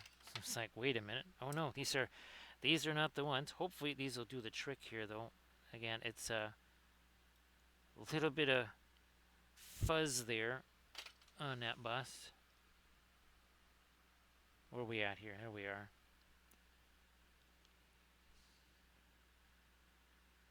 Now we're talking. Now we are talking.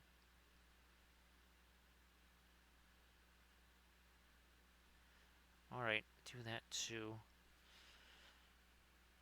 All right, I'm gonna. We'll do this in a two-step little thing. We're gonna get this light in here. I'm gonna do this. And now we will go in the opposite direction here with our Van Dyke Brown. Where are we at here? And now we've got ourselves that separation we needed. You know what? Here, let me chuck a little bit more of this dark all into here. Let me try this.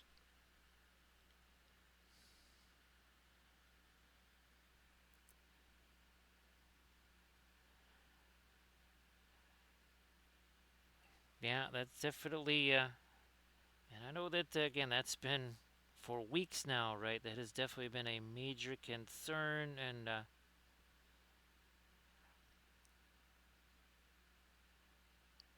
yeah, it's, I don't know if it's one of those things where doesn't want to leave the father-in-law there. Maybe that's part of the rationale, I guess, if you want to call it that. Basically saying like, well, I need to be here.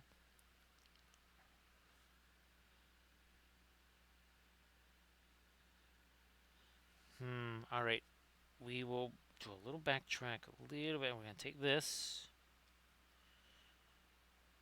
and I'm gonna. Ooh, now, ooh, yeah. This is another fun one here too. Camda is the combo of Mars Yellow Deep and Pearling Crimson and anything in combination is kind of fun. But again, that is the Mars Yellow Deep, and again a little bit of the Pearling Crimson.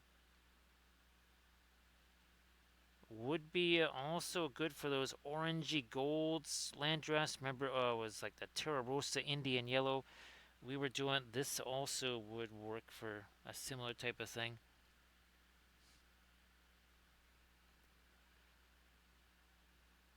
Well, there you see that kind of well, there you go. It's like you don't have to do it. I can do this. You go do that thing. I will do this thing. So hopefully you can finally get it to do that thing so that you can do other things, right? Because it's tough to do other things when you just are like, gotta see what's going on with this situation first. There we go. That can't all just be dark there, because, well, again, we're gonna do more of a reflecting of green over there. That's right. I'm like, there was something else that we needed to do on said plinth here, and that would be it. All right, we will take one of these guys. Maybe this guy. I'm gonna try you. We'll grab. No, there it is. That's what we want. Now, and one thing, we got this basically a dry brush here. So all I need to do then is this. There's no thinner on that brush, and only because, look at that. Ooh, look at that nifty bit of green. We're gonna maybe go a bit more. I don't know about adding the radiant green to it, but let's give this a shot here. Trying to avoid that getting too light too quickly. But see now we got ourselves a little green reflection. Guess where else we're going to do that? I'm going to put that over here. Come on. Ah, look at that. Look at that. Mm-hmm. Come on, more right here. Right in there.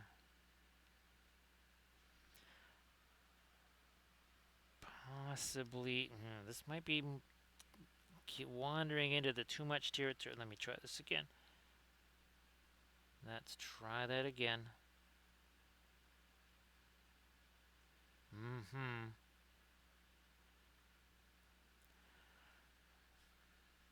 So that, well, maybe in a bit we'll do a film noir on that, and that might not even show up. That might not even be visible. This is our little game that we like to play. Again, it's the contrasty game. It's something we do with our metals for sure. That's not so much about making that lighter. That's just getting that green there. So we'll do a gratuitous film. Yeah, I mean, it's basically, it just disappears.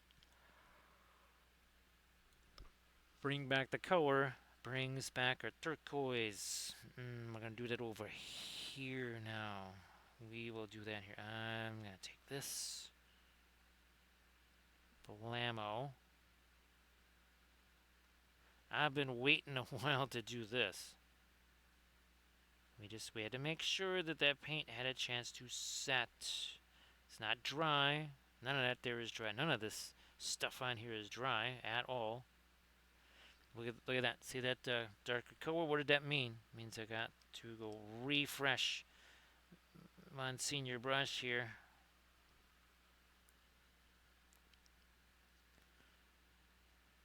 In you go. Also here. Bam, look at that. Turquoise. Right next to our orange here. So all of a sudden, that starts to pick up some more, right? Not because there is no change in value here. It was already this light. We changed the color temperature of it to something that was a cooler color temperature. Even something that had a little more juice to it as far as the saturation. I mean, maybe not a ton more, but something. Ah, down here. Same deal.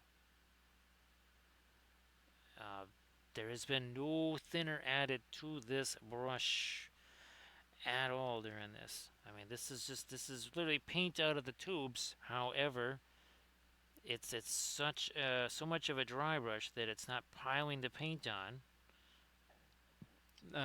Just thinning the paint with a liquid. Okay, yeah, that's one way to thin your paints. But then there's also this dry brush slash feathered brush stroke routine that we're doing right here. All right, let's do this again. Now, of course, we won't have the shiny stuff. When this dries, that's all going away. But here, let me zoink there again. What happened? And now look at that. That comes roaring back. Turquoise, turquoise, reflections, reflections. Color variations, especially in the metals. Can't emphasize that enough. And it doesn't have to be necessarily, okay, a shiny uh, silver chrome-ish armor, something like that. Doesn't have to be quite that intense either. Doesn't have to be that strong. And that's kind of the nifty thing about these, again, these mid-tone contrasts here. That's definitely, there's no highlight, as some Star Wars character might have said. That is no highlight. That is just some mid-tone action. I'm gonna have to go back with my darker stuffs into here. That might be a little too much there.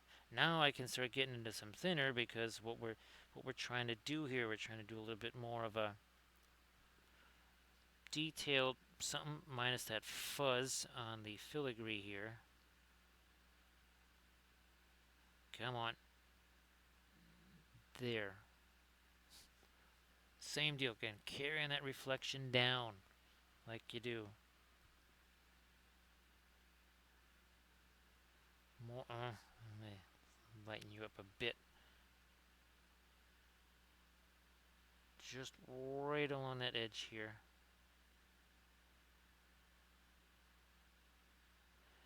Boom. So yeah, look at that. Bam. See that? Little sparkly going on there. Little something sparkly.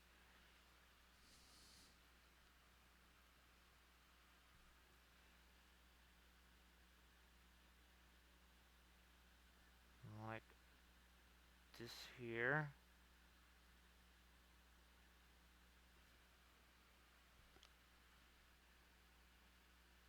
Also that. Ooh, up here. Up here now.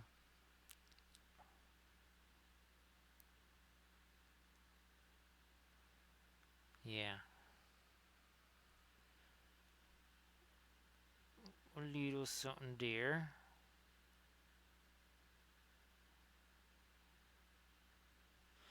Yeah, more of that little touch of the turquoisey green, just a little sneaky bit of it here.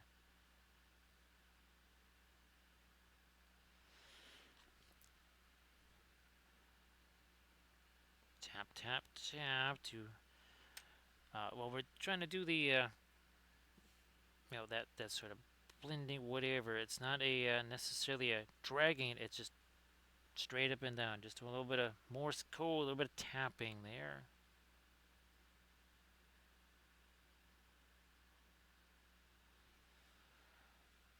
Now again, we're starting to feel that little bit of this and that. Now we might do. Tempted to. Let me try this here. Let me go. Okay, into our Mars yellow. No, Mars yellow deep with some of our green.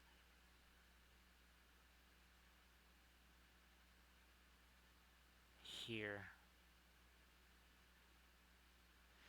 Now, see that darker color on the end of the brush, it was picking up, right? It's picking up some of that dark that's already in place.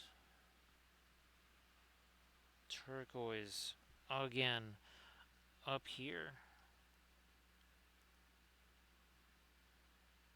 And it might actually, some of it might be dark. You know what? Not some of it. We are going to take, again, here's our chromium oxide green. A little bit of that, come on. Get the Prussians out here. There we go. All right.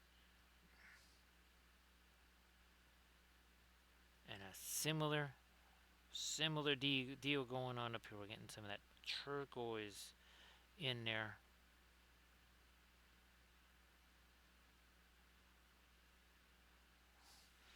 There.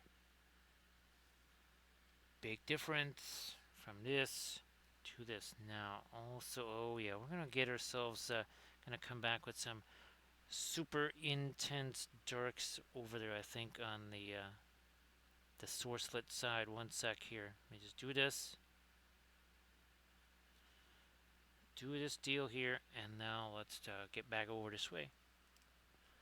So now it's coming up threes there. Whoa, it's almost 3 hours, 33 minutes, and 33 seconds. Just a few seconds away, and it is now 5 3s. 3 3 3 3 3. All threes coming up there. 3 hours, 33 minutes, 33 seconds is how long we've been working on this.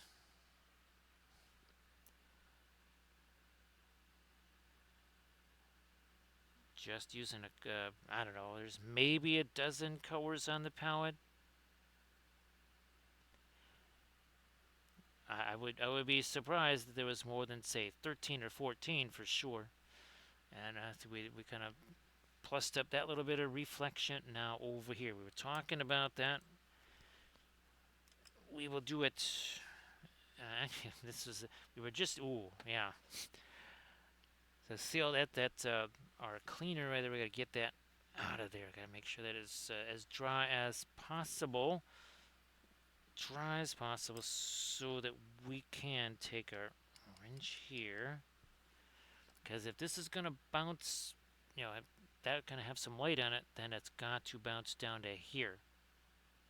I mean, if we got the clothes reflecting, we got something that's lit over here, and not the medicine kind of lit, but the it is illuminated by our source lighting there. All right. It's about a little more. Almost there.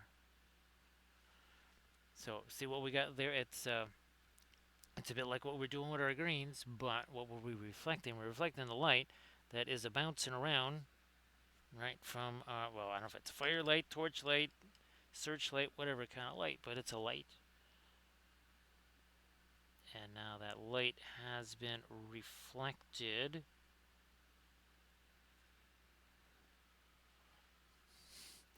Sort of like, okay, you're looking up at the moon and you see the shadow side of the moon. Actually, you can see stuff going on there. You can see there's some light there. Well, that would be Earth shine.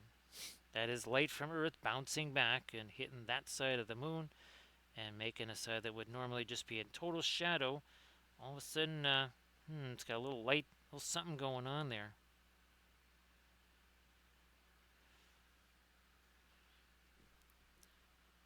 My yellow here, we got to do once again here. That's it. Been waiting a while to take care of that. Ooh, much smoother now. Way smoother. Tempted to try. Look at that. Look at all that dark stuff. See, we put that on there probably 3 hours ago, and I tried to do a dry brushy thing on there. It was the stuff was a little too thick, and blammo, man! It just all it did was smear. Didn't do anything. We shall try this now.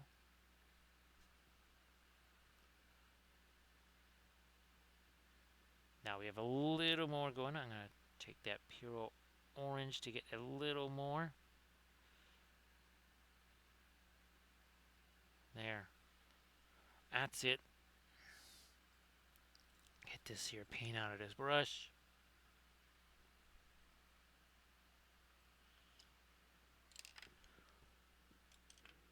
There's our liner brush again. Now these are the 18-0 liner brushes. This is the only brush of any kind of cost basically that we use. And by any kind of cost, I mean if this is there's a Black Friday sale. Oh geez, I gotta check that. There's a Black Friday sale going on, say on Dick Blick.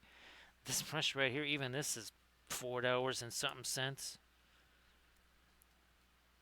Super manageable on the cost side of things, for sure. Again with some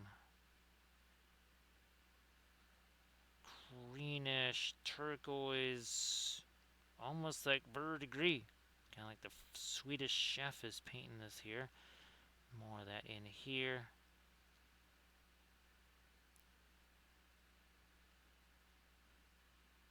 And then I will, here, let me just snag some of the radiant green. See if this is enough, which it could be for doing these little thingies here. Looks that way. Nope. Yeah, we're going to thin it down a little. Can't thin it down too much because, well, then, yeah, pin line wash up here would be troublesome to say the least. That is not what we want at all. Almost there. Okay. Now, I think, yeah, that's enough fast matte white. We'll work with what we got here. Let's take this.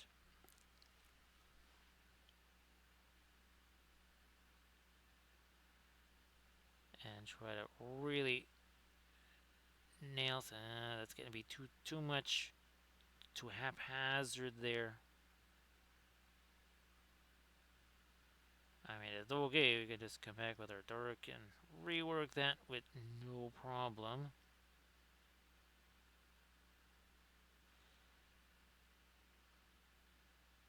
Gamma, there we are.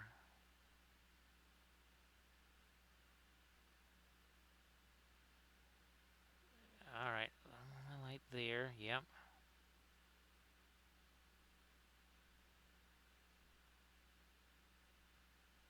And there, okay.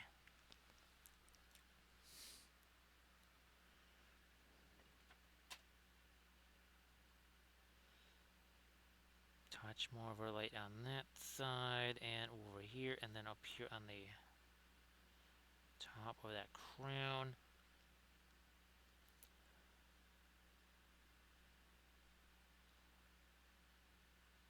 Then again, we'll come back with some dark around these edges here. So actually, Perlene black would work pretty well with that. We just don't even have it out here, so we'll work with this.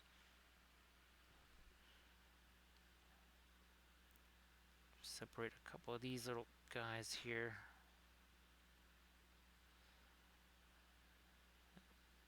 Same deal up here. Also, do again, hands nowhere near that ferrule. Hands off the ferrule. Why? Because you want to have that relaxed grip on that brush here. Getting a little. Now that's a darker green right in there. Much darker green.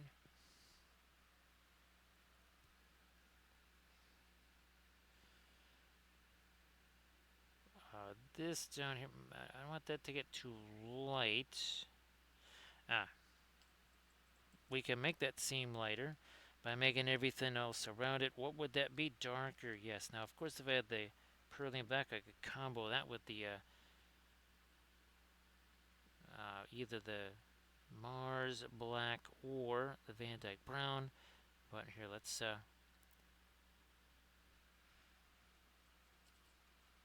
take some of that. We are missing some of our deep shadows in there. See, all of a sudden that mid-tone looks almost like a light, only by virtue of, well, the darks just got darker by doing that. Now we need to take that, and again, it's a little bit of a, use that Perlene crimson into here again. So just taking that little bit of paint that's already in there, took our blending brush to it. Again, one of those craft brushes with no paint. And then just gotta push that paint around, or at least kind of smudge out the very visible brush strokes.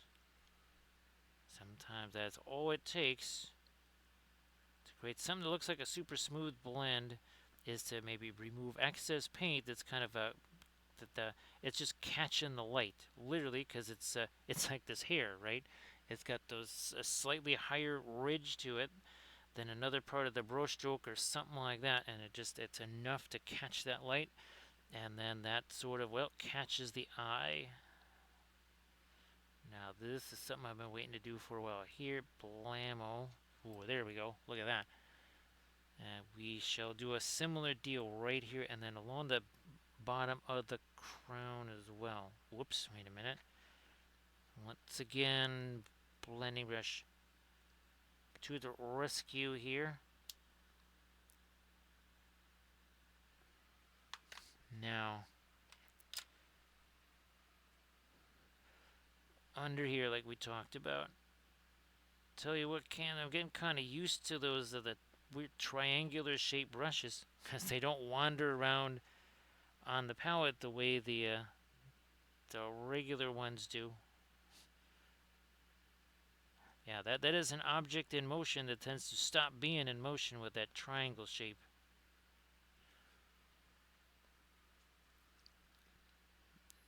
Geez, same deal here. Now that we put a healthy amount of thinner in there, because that is almost a pin line wash. I mean, that is borderline, as in it's like 95% there to a pin line wash. Also, some of that dark up here.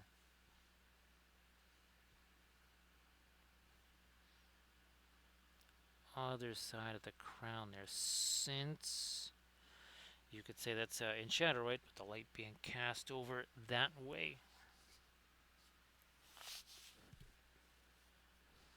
Let me try this here. Yeah, there we are.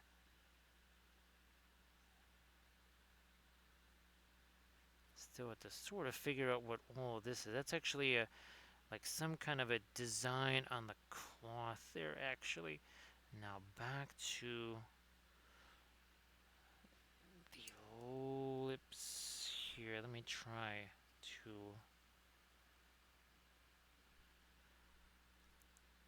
punch in a little something lighter there, and then maybe even, let me try this here. We'll take this red, also our, ooh, now we got something that's a little bit more of a magenta-like color. It's lighter, but is also a much cooler red. I'm gonna try to take some of that over here. Yeah. It needed that. It needed that, and also take this now.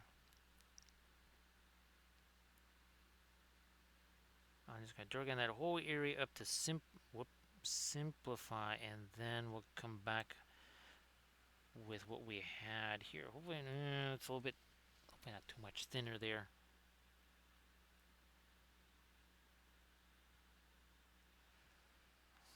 So that, if we're gonna say that's the shadow side, right? We're not gonna pile in too much light there. How's about this? Gotta get all that stuff out of that brush first. We will take this, we will take our yellow, we gotta thin that down a little.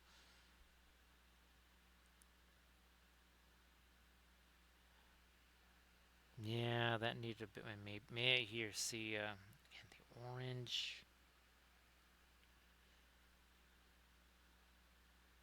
A little touch more on that upper lip there. Also, come on. More of that here, maybe even on the eyelash too.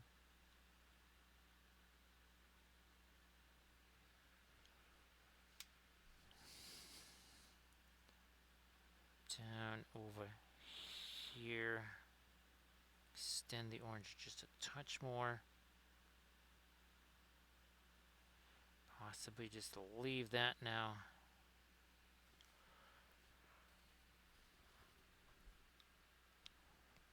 We're back into, again, our letter orange here.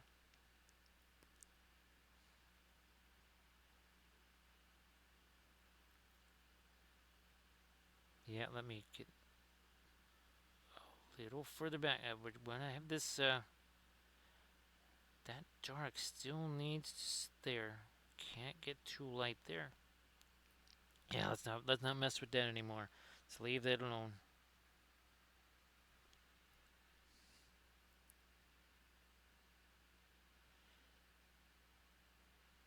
Touch more of our orangey stuff there.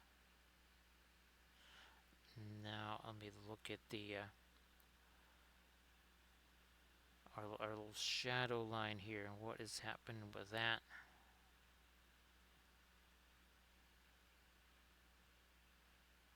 Also, too, I think we should see some more. Yeah, that's gonna give us a little bit more expression. Orange too, maybe up.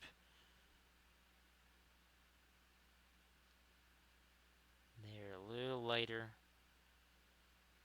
Ah, yeah. I think that does help a bunch there. So again, this bust right here, 3D printed from Nerikson. How's about we maybe zoom in there? See that a little easier now.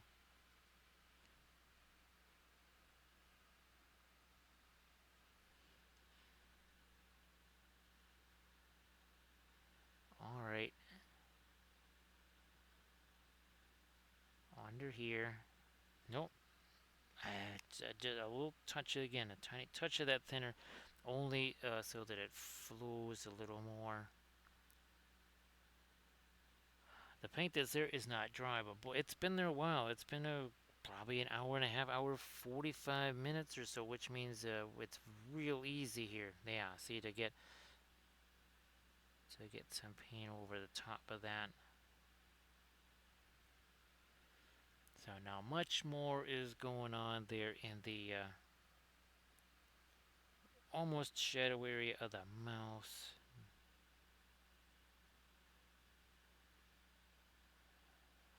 Okay, yeah, this right here also was a bit too intense with the kind of went into no shadow whatsoever. There's really, really quick, so it kind of created too hard of an edge.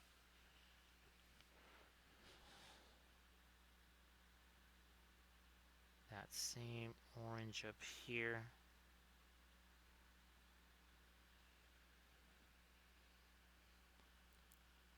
Trying to sneak a little more of it down into there. Leave that go. Like coming across this way, hitting this side of the hair. I might want to think about, yeah, this too.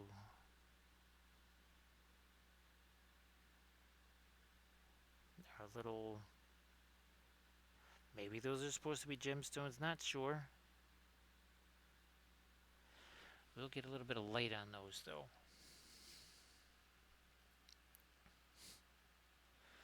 And again, thank you so much everybody for the follows. I guess it gets us what, 95.52.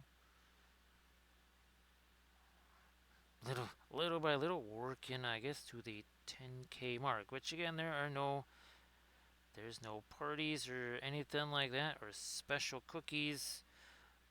It's just we appreciate people also becoming part of the Linseed Fellowship.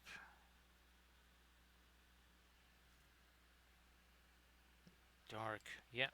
When in doubt, make things darker. Let's do that here. Mm-hmm.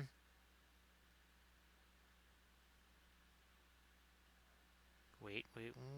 There we go. And then up here, where maybe some of the light kind of crossed over something that it should not.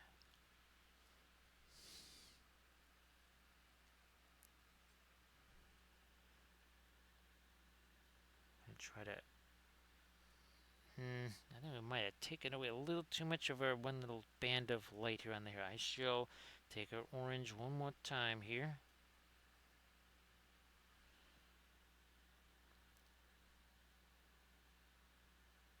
This one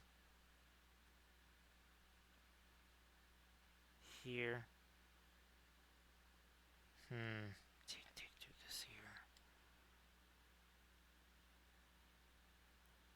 Like, yeah, that's not quite it.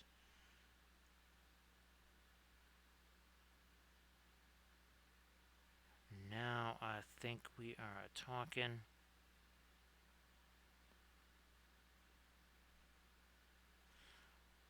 Also, this down here.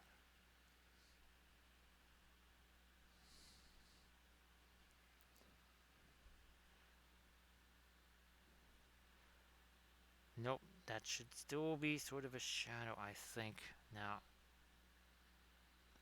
couple little hits of our orange deep down into there. Except for that, I'm going to take that away because that's actually pointing down. So we don't want that to have like these do. These need a little bit of that lighter orange. Also, this this whole thing here should be lighter. What are we looking at there? Gee whiz. Whoops. Okay, more of it there. Let it just it's kind of mixing with what is there. We shall now go. Well, okay, that's gonna need some more of our yellow. Otherwise, that'll be a very peachy color. We want something that'd be a nice, intense, flaming, orangey color.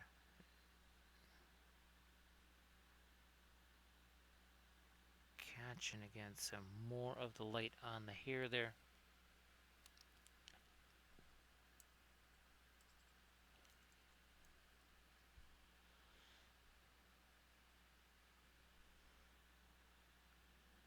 Back over here, catching that light, and up here on just a few of those, and then everything else here kind of goes into that turquoise range over here. You can see we haven't done a whole bunch down in there. I'm gonna just go darker down in there. I think we got it here. That is gonna go over here.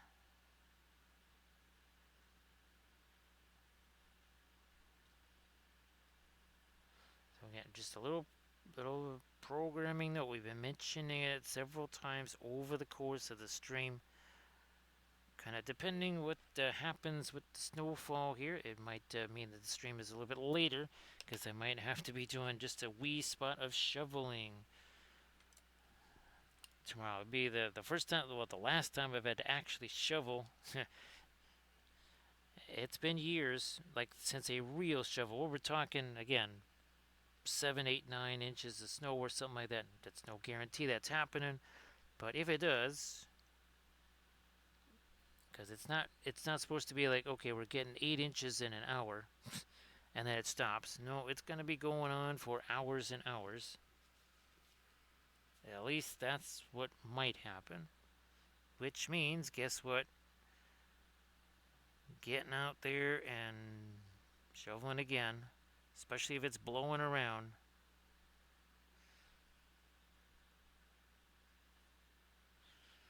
And again, if that happens, who knows, maybe, because I think it would be, well, it was supposed to not really even wind down until well into Sunday.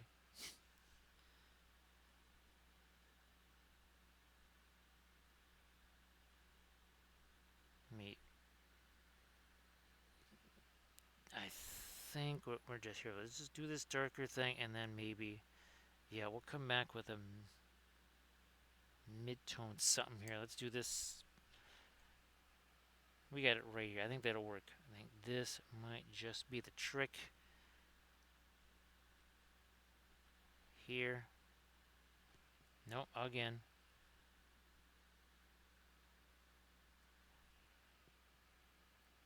Alright, we just took a little bit of our Naples yellow. Oh gosh, gotta thin that down because that's been sitting around a while. That is a little too choppy. Also, guess what? We got some fuzz on the end of that brush.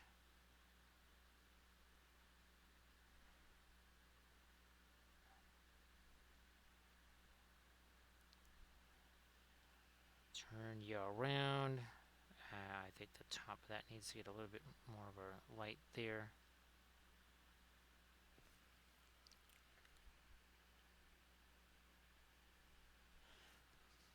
Nice.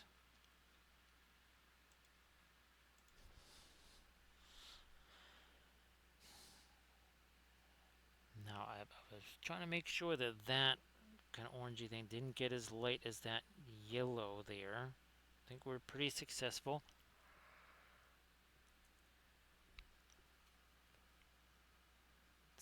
Some of the yellow, some of our orange, and a little light there. Alright, let's do some more of this.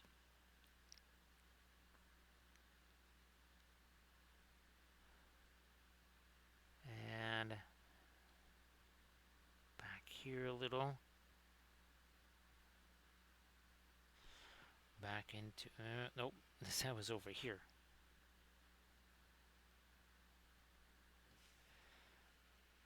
Yeah, that will have to be enough there.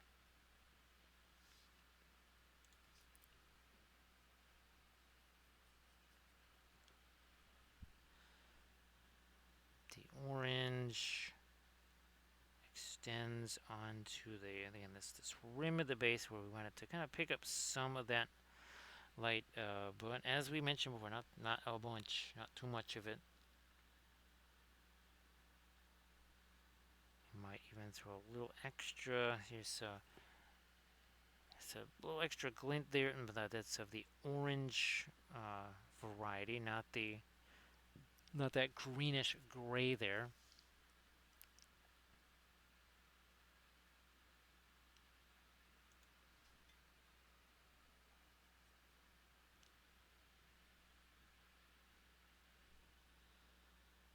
Shall we put some? Yeah, let's extend that a little bit here to the left. Been pushing it this way. I can see here we need to get a little more of it back here, and then maybe some of that also in our filigree here. A little bit in there.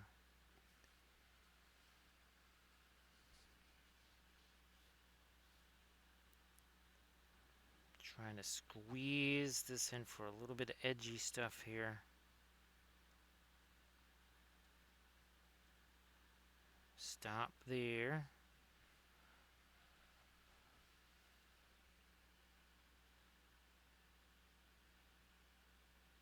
The deal here. Let me see if this is gonna be too much of the orange over here. Oh, I got right over here.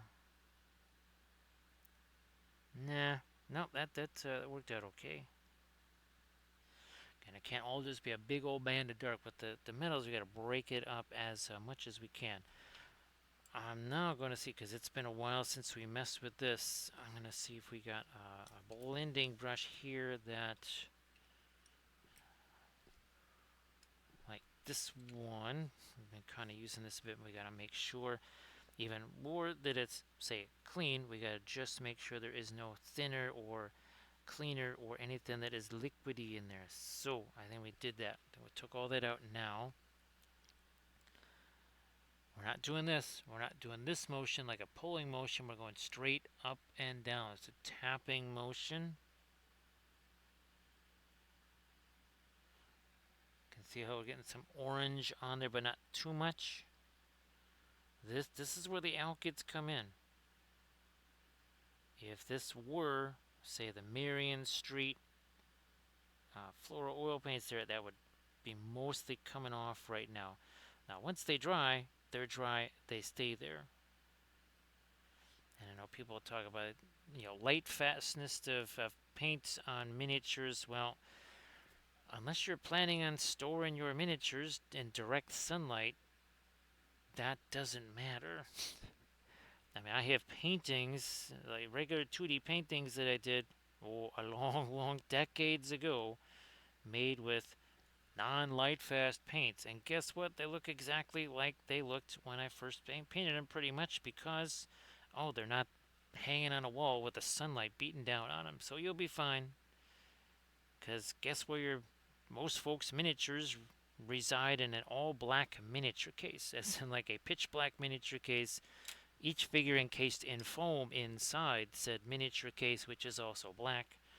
So yeah, I think the light fastness, I wouldn't really get too worked up about that. I think you'll be just fine there.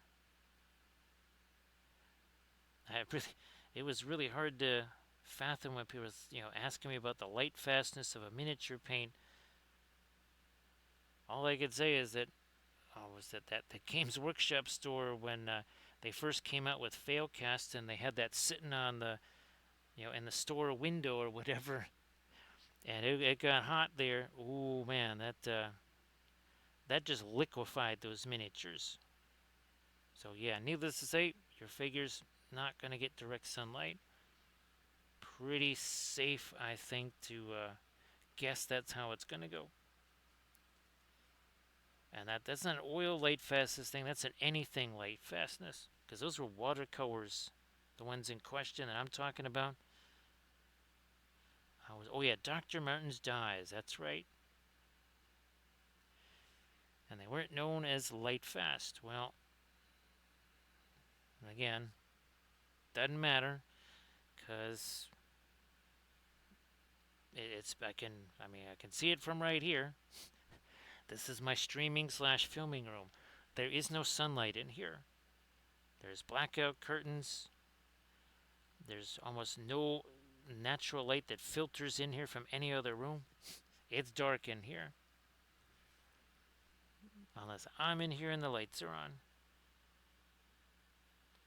So everything that is maybe non-light fast paint is going to be just fine. And guess what?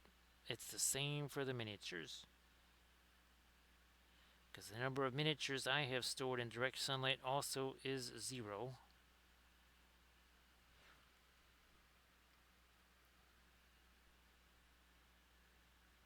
There. Now, hopefully, recoil, if I can find those the string lights and all that that I was going to use for the printed stuff. Actually, maybe I should start thinking about that for the carrying cases. And just find myself, get myself some more, oh, those little battery charger things, like the car battery charger.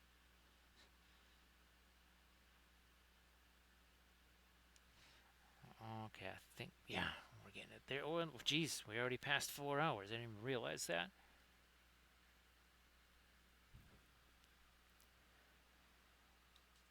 So yeah, recoil again was the Dr. Martin's dies, and I just remember again I can remember telling people, and this was not even the Dr. Martin's dies paintings. I would tell people, I say, look, you don't want to be putting those things in direct sunlight because well, guess what? It was a pastel painting I did, and those colors were supposed to be light fast. And when we took the matte off of it to either reframe or just, we took the matte off of it so we could just clean the dust out of the frame or whatever. I looked and I went, well, look at that very distinct line between where the matte was covering it and where it was not. So yes, the light fast pastels got blitzed by the sun because it was pretty much in direct sunlight.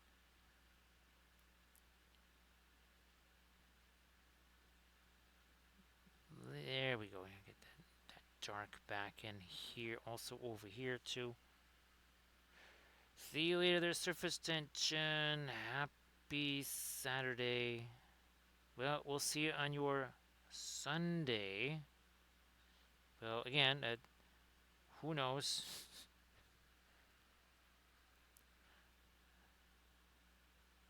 With these kind of things, again, they can say, oh, it's going to snow this much, and then it's like sunny. Or there's like a little flurries of snow. Believe me, that's happened many times. The predicted, oh man, I can only imagine. Now I'm really glad I didn't try to go to the grocery store today. I just realized, yeah, that's the other thing that happens here too. It's going to snow, maybe, and people will buy 20 gallons of milk, enough bottled water to fill up 75 Olympic sized pools. Again, not quite sure why they're doing that. I mean, even if you're preparing for a nuclear winter, I just don't think you would need quite that much. It seems excessive. What is not excessive is getting a little teensy bit of extra light along that edge.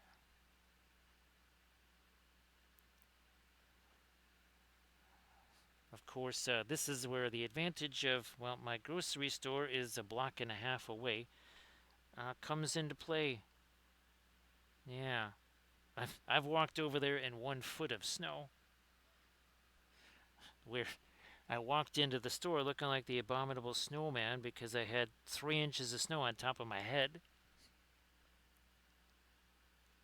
That was actually where I learned when I do snow effects on miniatures. That's why, like, say on there, if they have a cloak with a hood on it or something, some or a backpack or whatever, I make sure I pile up the snow on there. Because me just if it doesn't even have to be snowing that hard. I'm just walking to the grocery store. I come in there. I'm like, why is there water dripping down onto my head? Oh, it's because there's 2 inches of snow on top of my hat. Another little bit of lightness here. And that. Now, Armored Wolf, I don't think you're getting, well, you wouldn't be getting in on any of this unless that earthquake was really powerful and moved you about, I don't know, 10,000 miles closer here. but I wasn't sure because it wasn't this year. It was the year before, right? The record-setting November as far as the amount of snow,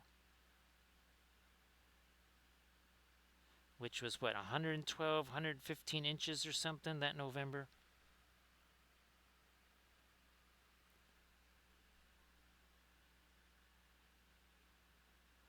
The one thing I did notice recoil when we got out of the vehicle there, when we got to my brother's house, is I heard Canada geese. The last time I heard Canada geese in November, they were headed further north. They're like, man, it's getting too hot down here. And then also too, when I was uh, apparently people have noticed squirrels doing way more as far as like storing stuff. And I have noticed that the squirrels also they seem to be, shall we say, more rotund.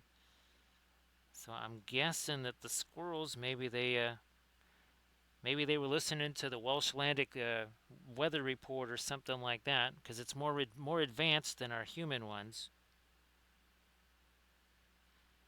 And then maybe they know a little something something there. Gonna try and clean up that little yeah, it was a little too much raggediness there. It is definitely the case there. Surface tension. I mean, they don't even have to see it. It hasn't even happened yet. It's 2 days away. And then, of course, there's the age-old question: is what the heck did they do with all this stuff? Once they've spent half of their life savings stocking up for the 12-hour event,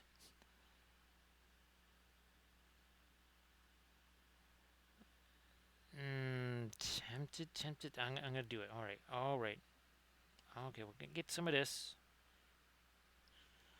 Boy, oh boy, this skin tone right here, if it wasn't for the object source lighting, this would almost be like a half-dead zombie skin tone, or somebody who's like almost frozen. Here, you'd never know because of all the orangey stuff over here.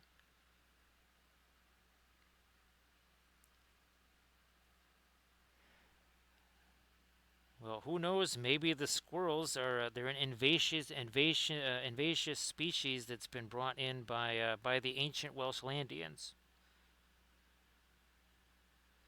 Yeah, they hitched a ride on the Welshlandian spaceships there, and that's why they're here.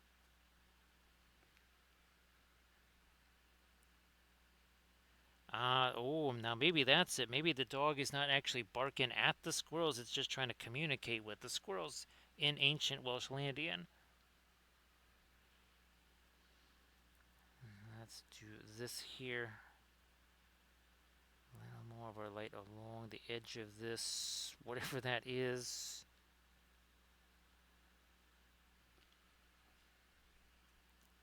A little more there.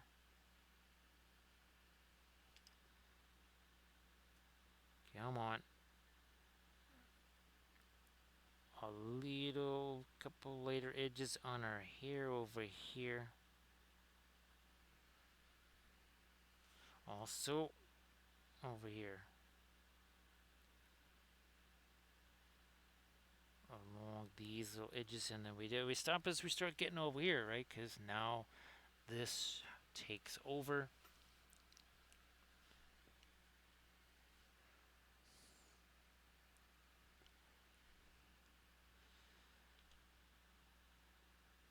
It was awful tempting. I'm not going to do that. I'm not going to do that. I'm going to get me a little bit of the lighter skin tone up in here.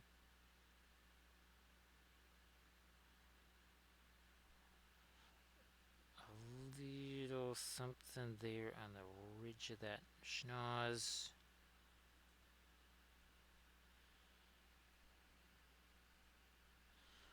A little bit of reflected something down there.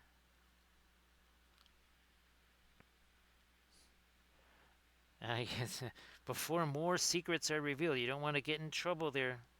Surface tension, don't get in trouble. Get clear out of here before, again, like you say, too many secrets are revealed.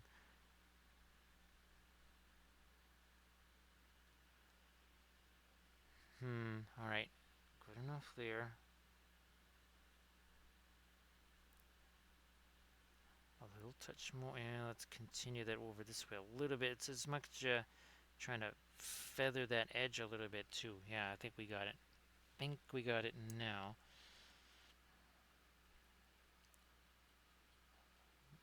One more brief shot of something lighter here. Not, yeah. Let's do some more of that over here.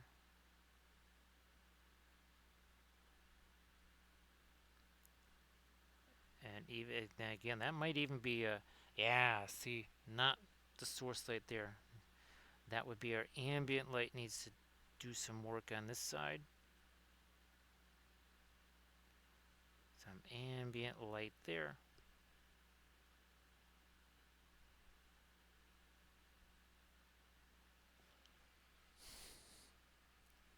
Whoops, wait a sec.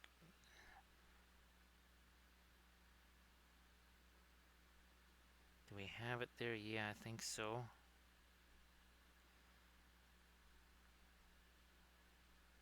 I'm just going to try to lighten up these eyebrows. I'm just basically putting that on there and then trying to let it mix with what is already there. Ah, yes. That is helpful because those were just all like super dark there. Not doing a whole bunch. We need to get a little more light on those. Yeah. Again, that made the light coming this way.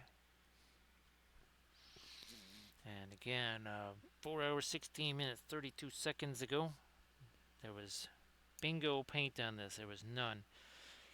Ebony Flesh. Steiner Riz Primer just brushed on there super quick earlier in the day. That's it.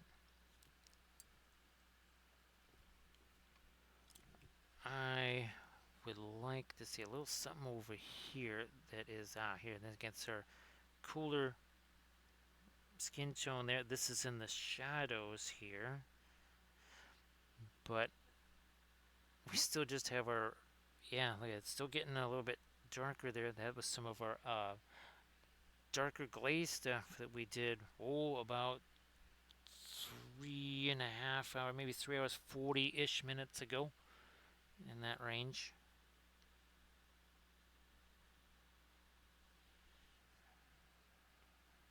Now, do we dare make that any lighter? Yeah, we're kind of doing this little micro filbert brush thing here.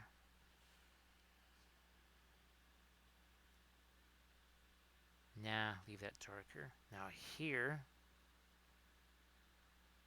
doing the same thing, just kind of, again, see, look at that, see the little dark at the end of the brush? That is the darker stuff that was down in there.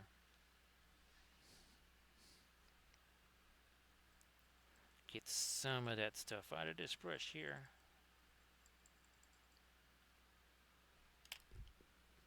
Back to, oh, you know what? I'm going to use the same deal here. Whoops, not that much of the Pearly Crimson. Come on. This too. Yeah. Just a few little lights in here, so they're kind of coming over the edge of that. Whatever that is. At first I thought it was armor. I'm just really, at first I was going to say, yeah, do the gold armor or something like that, whatever. I could have actually emphasized more. Again, I have barely any time to modify my instructions on the references down in the corners there, but I could have said something. Okay, the plinth is a much shinier metal, and that's something I would have to input in because again, when you're using something like Grok GPTs, whatever, to create those references like that, you need to maybe sometimes give it a little more instruction. You have to say, all right, look, this has to be shinier, whereas there it kind of treated it like stone because, well, guess what? I used the magic word. I said plinth. So it meant, it kind of read that as pedestal, as in stone pedestal, and that's why it did not create this. And when you work with that stuff as intensely as well I do, and what recoil does, well, you run across that an awful lot, right? Recoil, that happens an awful lot where I'll actually even question. I'll go in there and say, okay, so why in the world did you do that, or did it do that? If it's another generation program, it'll say, well, you think that term means this, but it sees it as this. So yes, you have to be well aware of how it's going to be your instructions are going to be interpreted.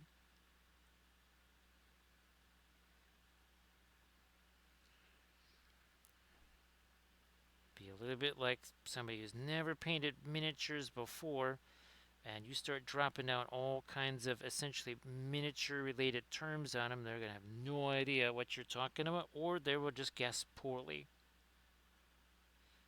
which will also lead to misunderstandings.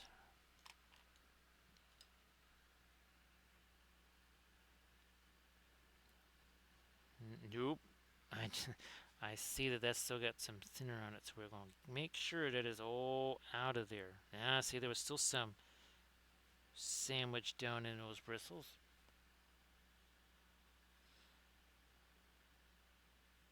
Finally can get in here to soften up some of this stuff. I'm waiting for a wee while here. And again, that's just, we're just doing this. All that is, it's not so much about physically blending the paint together. This right here, that is more about just getting rid of excess paint, which is why, now you can see it. See, I can see it darker. Look at that. See all that orange stuff? That stuff I removed from here. That wasn't on that brush until I started doing this. It was not there. We're doing some more. Look at it. See even more. See how it's getting more orangey? Why? Because it is removing paint from over here. Just doing now here.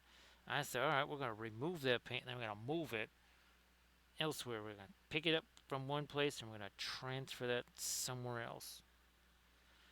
That's another thing you can do. Uh, maybe not on day one of your oil paint journey. I'm thinking probably not. Probably not even on day 2 of your oil painting journey.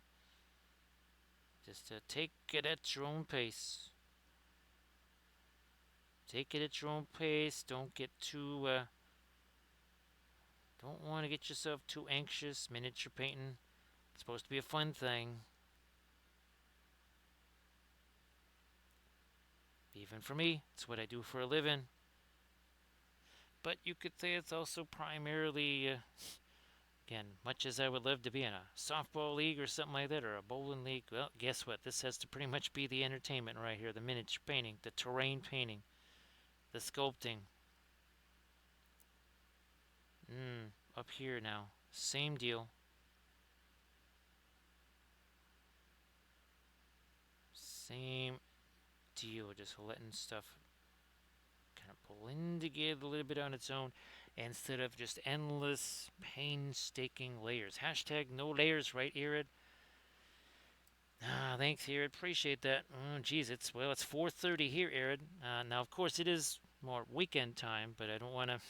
I don't want you all of a sudden like, oh yeah, like in 4 hours I gotta be here. So I always hate keeping you up super late there, and then you end up like, yeesh, yeah, wake up call is not that far away. We get, come on, that's the asphaltum mixed with a wee spot of the perline crimson. Ah, that's good, Erin. That is good.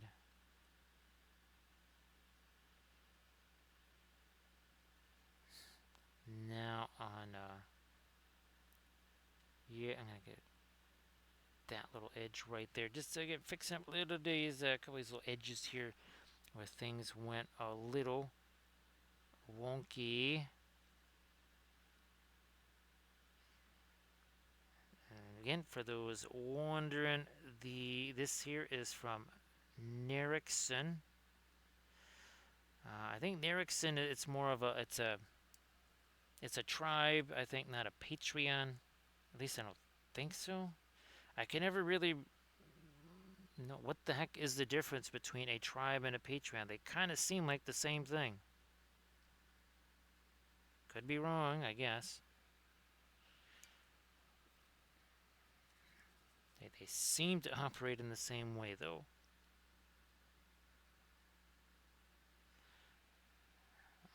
Okay, yeah, that's another thing that need a little bit of cleanup there.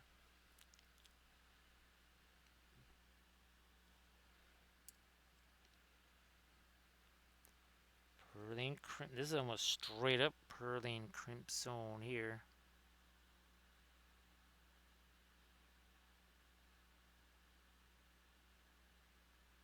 like that.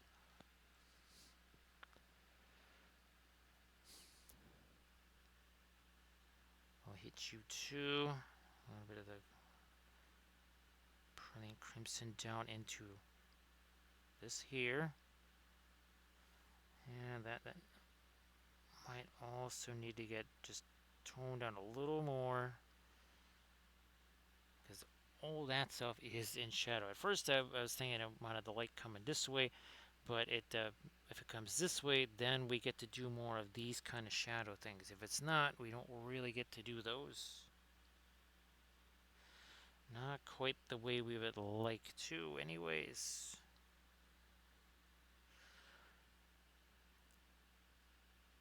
Now, seeing how this has worked out, maybe we print out a bigger version of this in the FDM style there, and we try to do a painting busts episode where we really dig into or dive into whatever the cast shadow thing. And we've done that on a couple of our tutorials already and other disciplines, doing again the cast shadow stuff. Heck, even our one series on painting Moonlight did that. Now again, I was going to paint this tomorrow. It's either going to be this or some of our smaller 28 mil figs. I might save that though for a painting large scale episode, I think, on the Patreon page. That's what it was printed out for.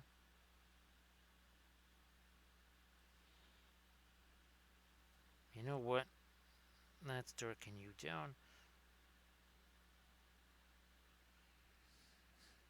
Now here we got a whole bunch of, you know what, let me get a little, here, let's try this right. This is just a pure orange.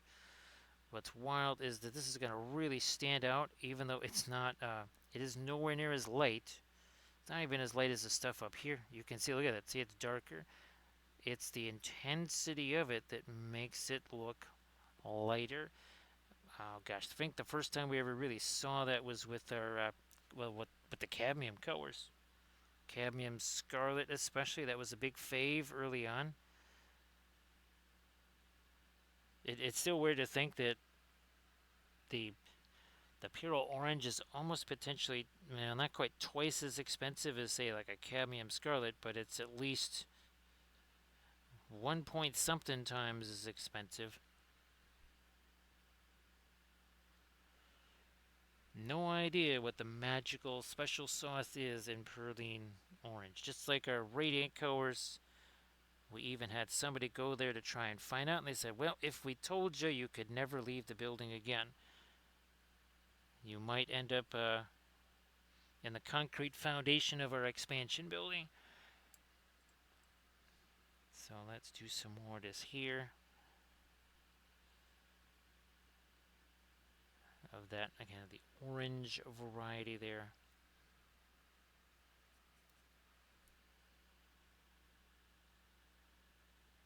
Perline orange there. Perline orange here. See that? Look at that. It's like green, orange, kind of a yellowy whatever there going on.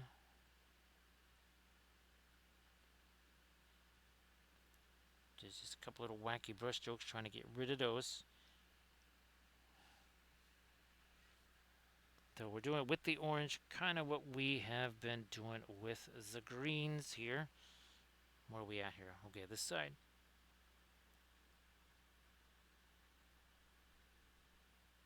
And away we go. there. Yep, like that.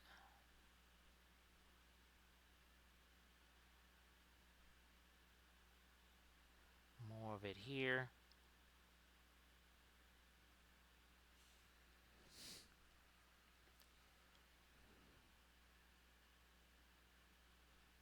Come on, that's better.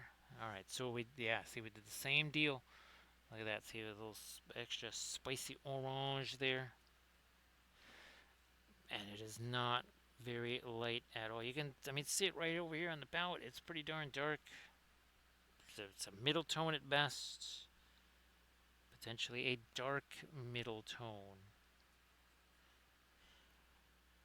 And when we're talking about stuff like that, we'll get middle tone. What in the world is all that? Your value scale of 1 to 10. Just 1 is light, the lightest light, 10 is the darkest dark. All that means 1 through 3 potentially kind of your highlight colors. 8, 9, and 10 your shadow colors. And then all that other stuff between, say, 4 and 7, that's your middle tone. And guess what? The world is middle tone. The vast majority of the world is in between the light and the dark. If everything was just light and shadow, you would look like a pen and ink drawing. Yeah, we'd all look a little bit different. Probably about the if the world was two-dimensional, that would be like the level of weirdness it would be if there was only light and only dark. You just have to kind of choose how are you rendered. Are you rendered as all the different ways that we used to do pen and ink drawings? There's the stippling method, of course. The stippling method. There was the crosshatch method. Then there was almost like, well, they where they're doing stuff for the money portraits, kind of like all the Wall Street Journal illustrations. I don't know if they're still done that way. Well, they're probably done by computer now, but essentially it was that same kind of almost like a hybrid. It wasn't stippling per se. The size of the dots, if you want to even call them that, would vary, and not just in size but also in shape, and they would be like in these little continuous lines. And actually, recoil. I should see what happens. Ooh, wait a minute, recoil. Huh. What if we were to do one of our busts? It wouldn't really show up on a miniature, but a bust, and do it almost as if it was money, right? Or in that same style. So I know it's what's the thing? What's that style that the comic book stuff? The cell shading or whatever. What if we were to do that type of shading? But we go into the GPTs and we say, all right, here, take this thing and essentially treat it black and white, and it would just be like it was, well, made of money. Yeah.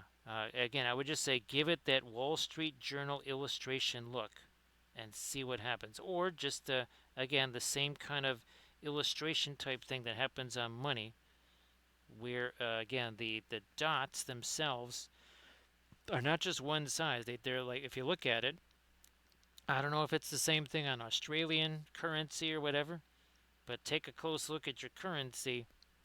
You may see that same kind of illustration style.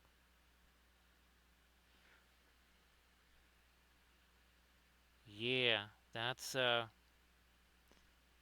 I just wonder if it could take something like this and effectively almost render it in that style. Now, I would want to be taking pictures of the back of it too and say, all right, here, you do all the different, I do the sides of it, I do all that, and you let me know how that's supposed to work out, because that would be difficult. That must be like some kind of bizarre version of a Maori tattoo or something. You know what? Dark in here. No, no, no. Our turquoise dark. So that Prussian blue, that is going to go down here.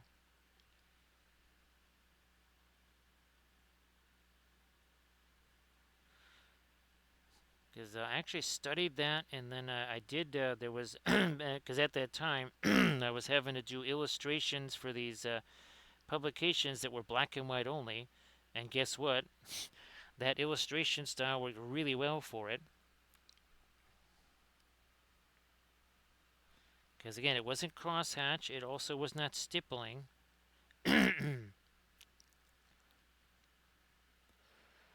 Oh geez. Oh wow. Okay. So Rico, yeah, why don't you just again, even you could just Google, Wall Street Journal or something like that, and you'll see that sort of illustration style or Wall Street Journal illustration or something like that, and you'll see a very distinct style to it. Plastic currency. I mean, I think there's holograms. Pretty sure there's holograms on our currency, but I don't know about clear windows or plasticine or anything like that. I don't think so.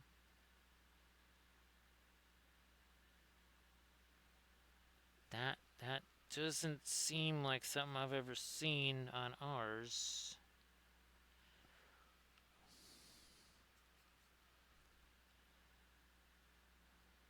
Last bit of oh gee whiz. How's about there too? Man, oh man, oh man. All right, there you go. All right,